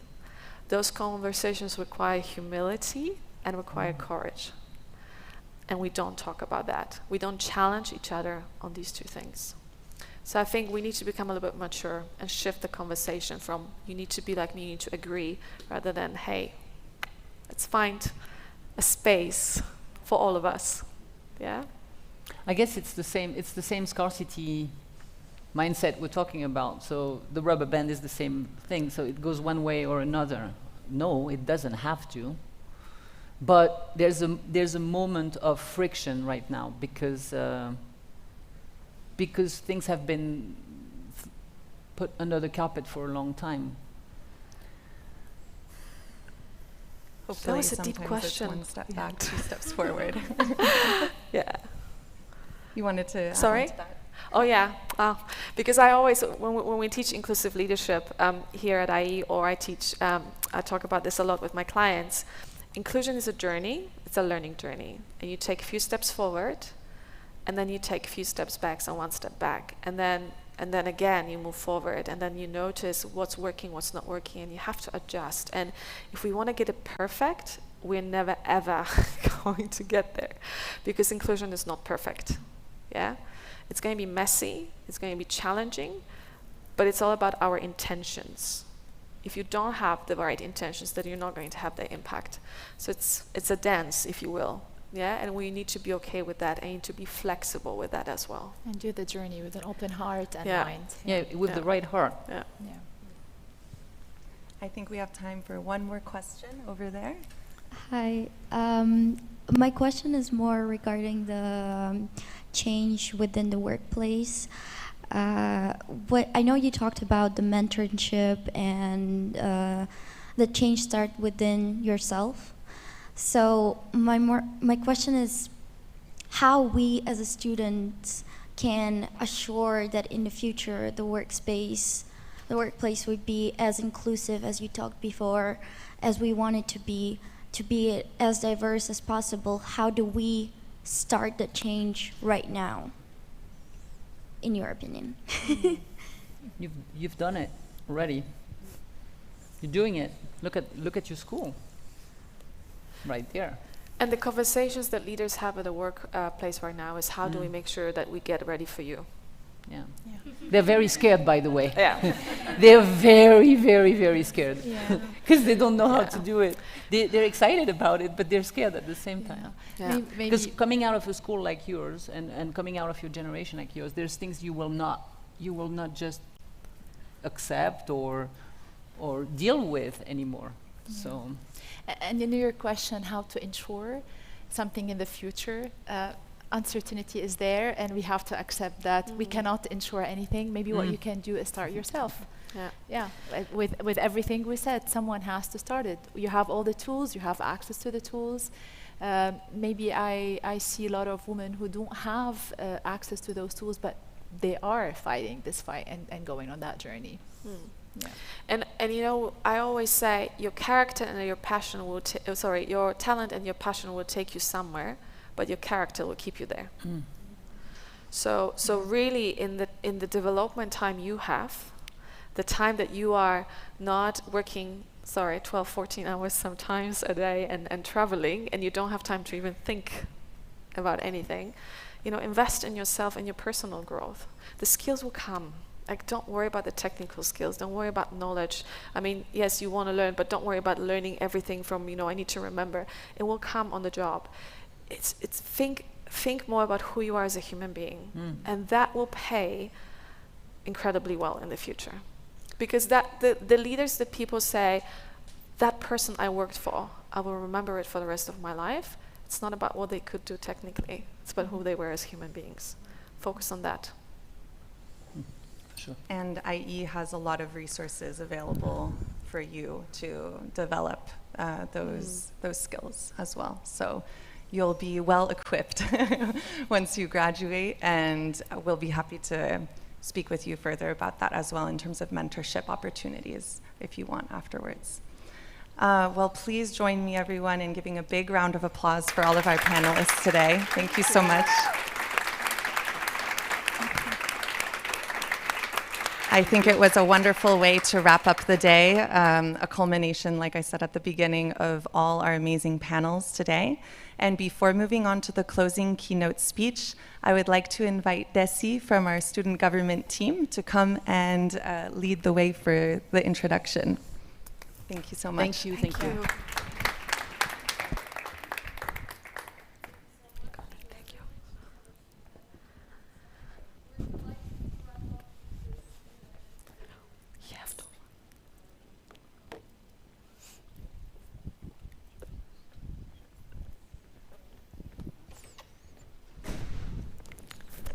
One. Perfect. Thank you so much. We're delighted to wrap up this incredible day with a closing note from Santiago Iniguez, President of IE University and former Dean of IE Business School.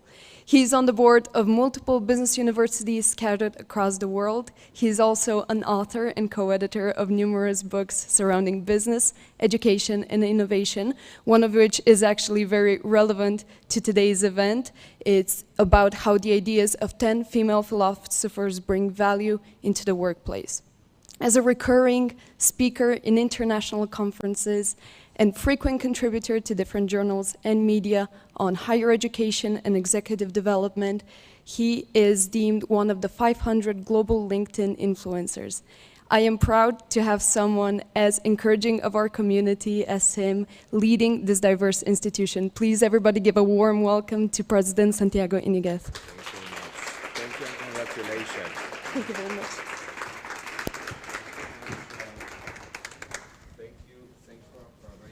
Introduction and congratulations for the event. I was amazed at the very short part that I was able to see because I just arrived from Cape Town from a conference with other universities, but let me just, I'm going to be very brief because the important part, has happened beforehand, no? And I see familiar faces. What I would like is to congratulate all the members of the IE Women's Club. I would also like to thank Sabine for the incredible job that you're doing actually, and of course Elisa and the rest of the team in order to push ahead many initiatives that have to do with enhancing the role of women at IE. Let me also thank Celia Dianca, who is present here. You know that almost, I'm not going to say the number of years, but long ago, I asked Celia Dianca to set up the center, the Center for Women at IE. And it was a time when very few academic institutions were actually focusing on this particular thing. I always believed, let me be very frank with you, I'm going to share with you two things that are true. First, there was a question about the imposter syndrome by someone, no?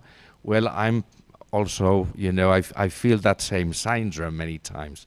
And if you don't feel, the same syndrome, then there's something going wrong, because we should all be humble and try to nurture, humbleness and modesty and realize that we still have a lot to learn.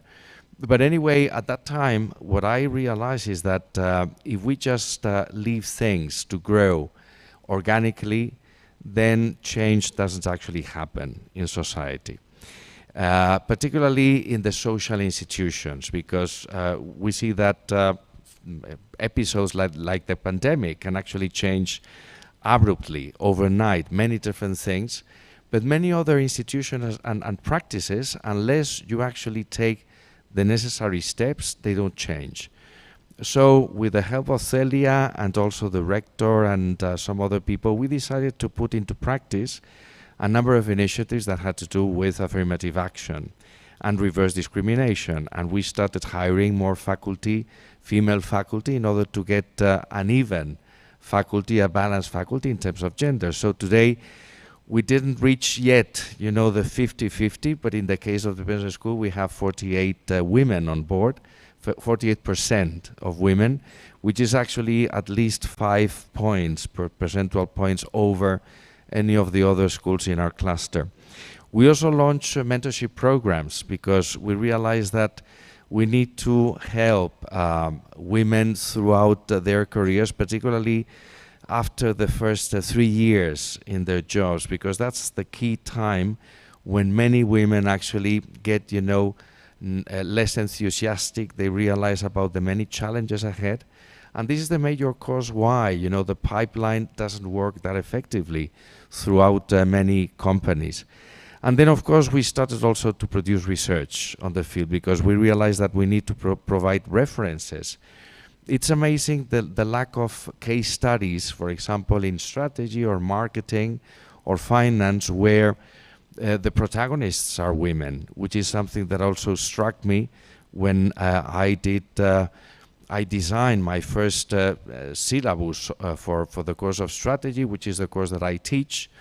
And I searched the library of Harvard Business Publishing, and I realized that less than 1% of the cases in strategy reflected women at the top. And most of those 1% case studies dealt with the glass ceiling syndrome that we all realize what it is about. But there were just 2 companies at that time where the women, where the companies were actually led by top women, by CEOs who were women. So what I had to do is actually change the whole curricula and bring in different cases where probably we were not talking about multinationals, but the idea was actually something that I concluded, and I would like to probably finish with this reflection. You know that universities should play a prescriptive role. We as a social sciences university that teaches political sciences, we could not just be happy if we were, let's say, in a dictatorship by reflected institutions that were surrounding us. We cannot be happy by accepting that there's so few women at the top of large corporations or on boards, which means that we should bring in our syllabi, in the curricula, more case studies that reflect women at the top, which is what we are trying to do. So my message here, which is, I feel very much at home here, but sometimes when I share this with journalists or with some other colleagues, they feel that I'm a little bit radical.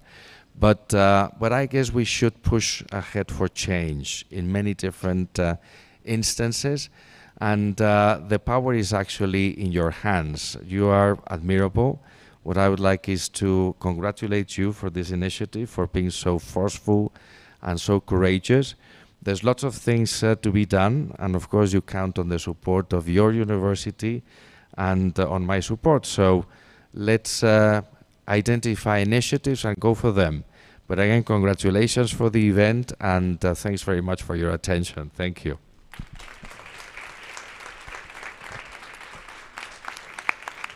Thank you, Santiago, for those insightful last words.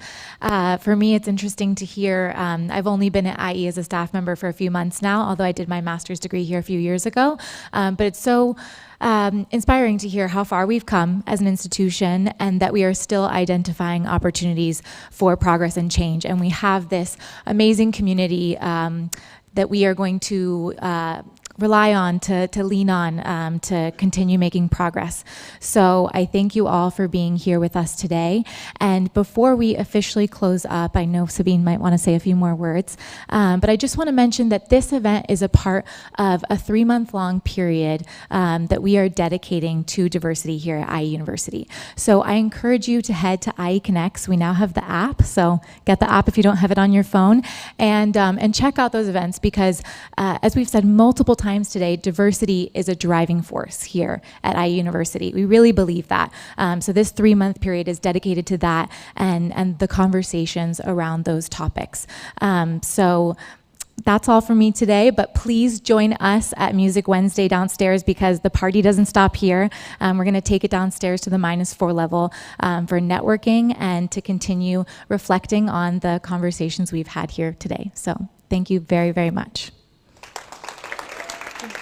Okay. All right, we'll see you downstairs in -4. Thanks.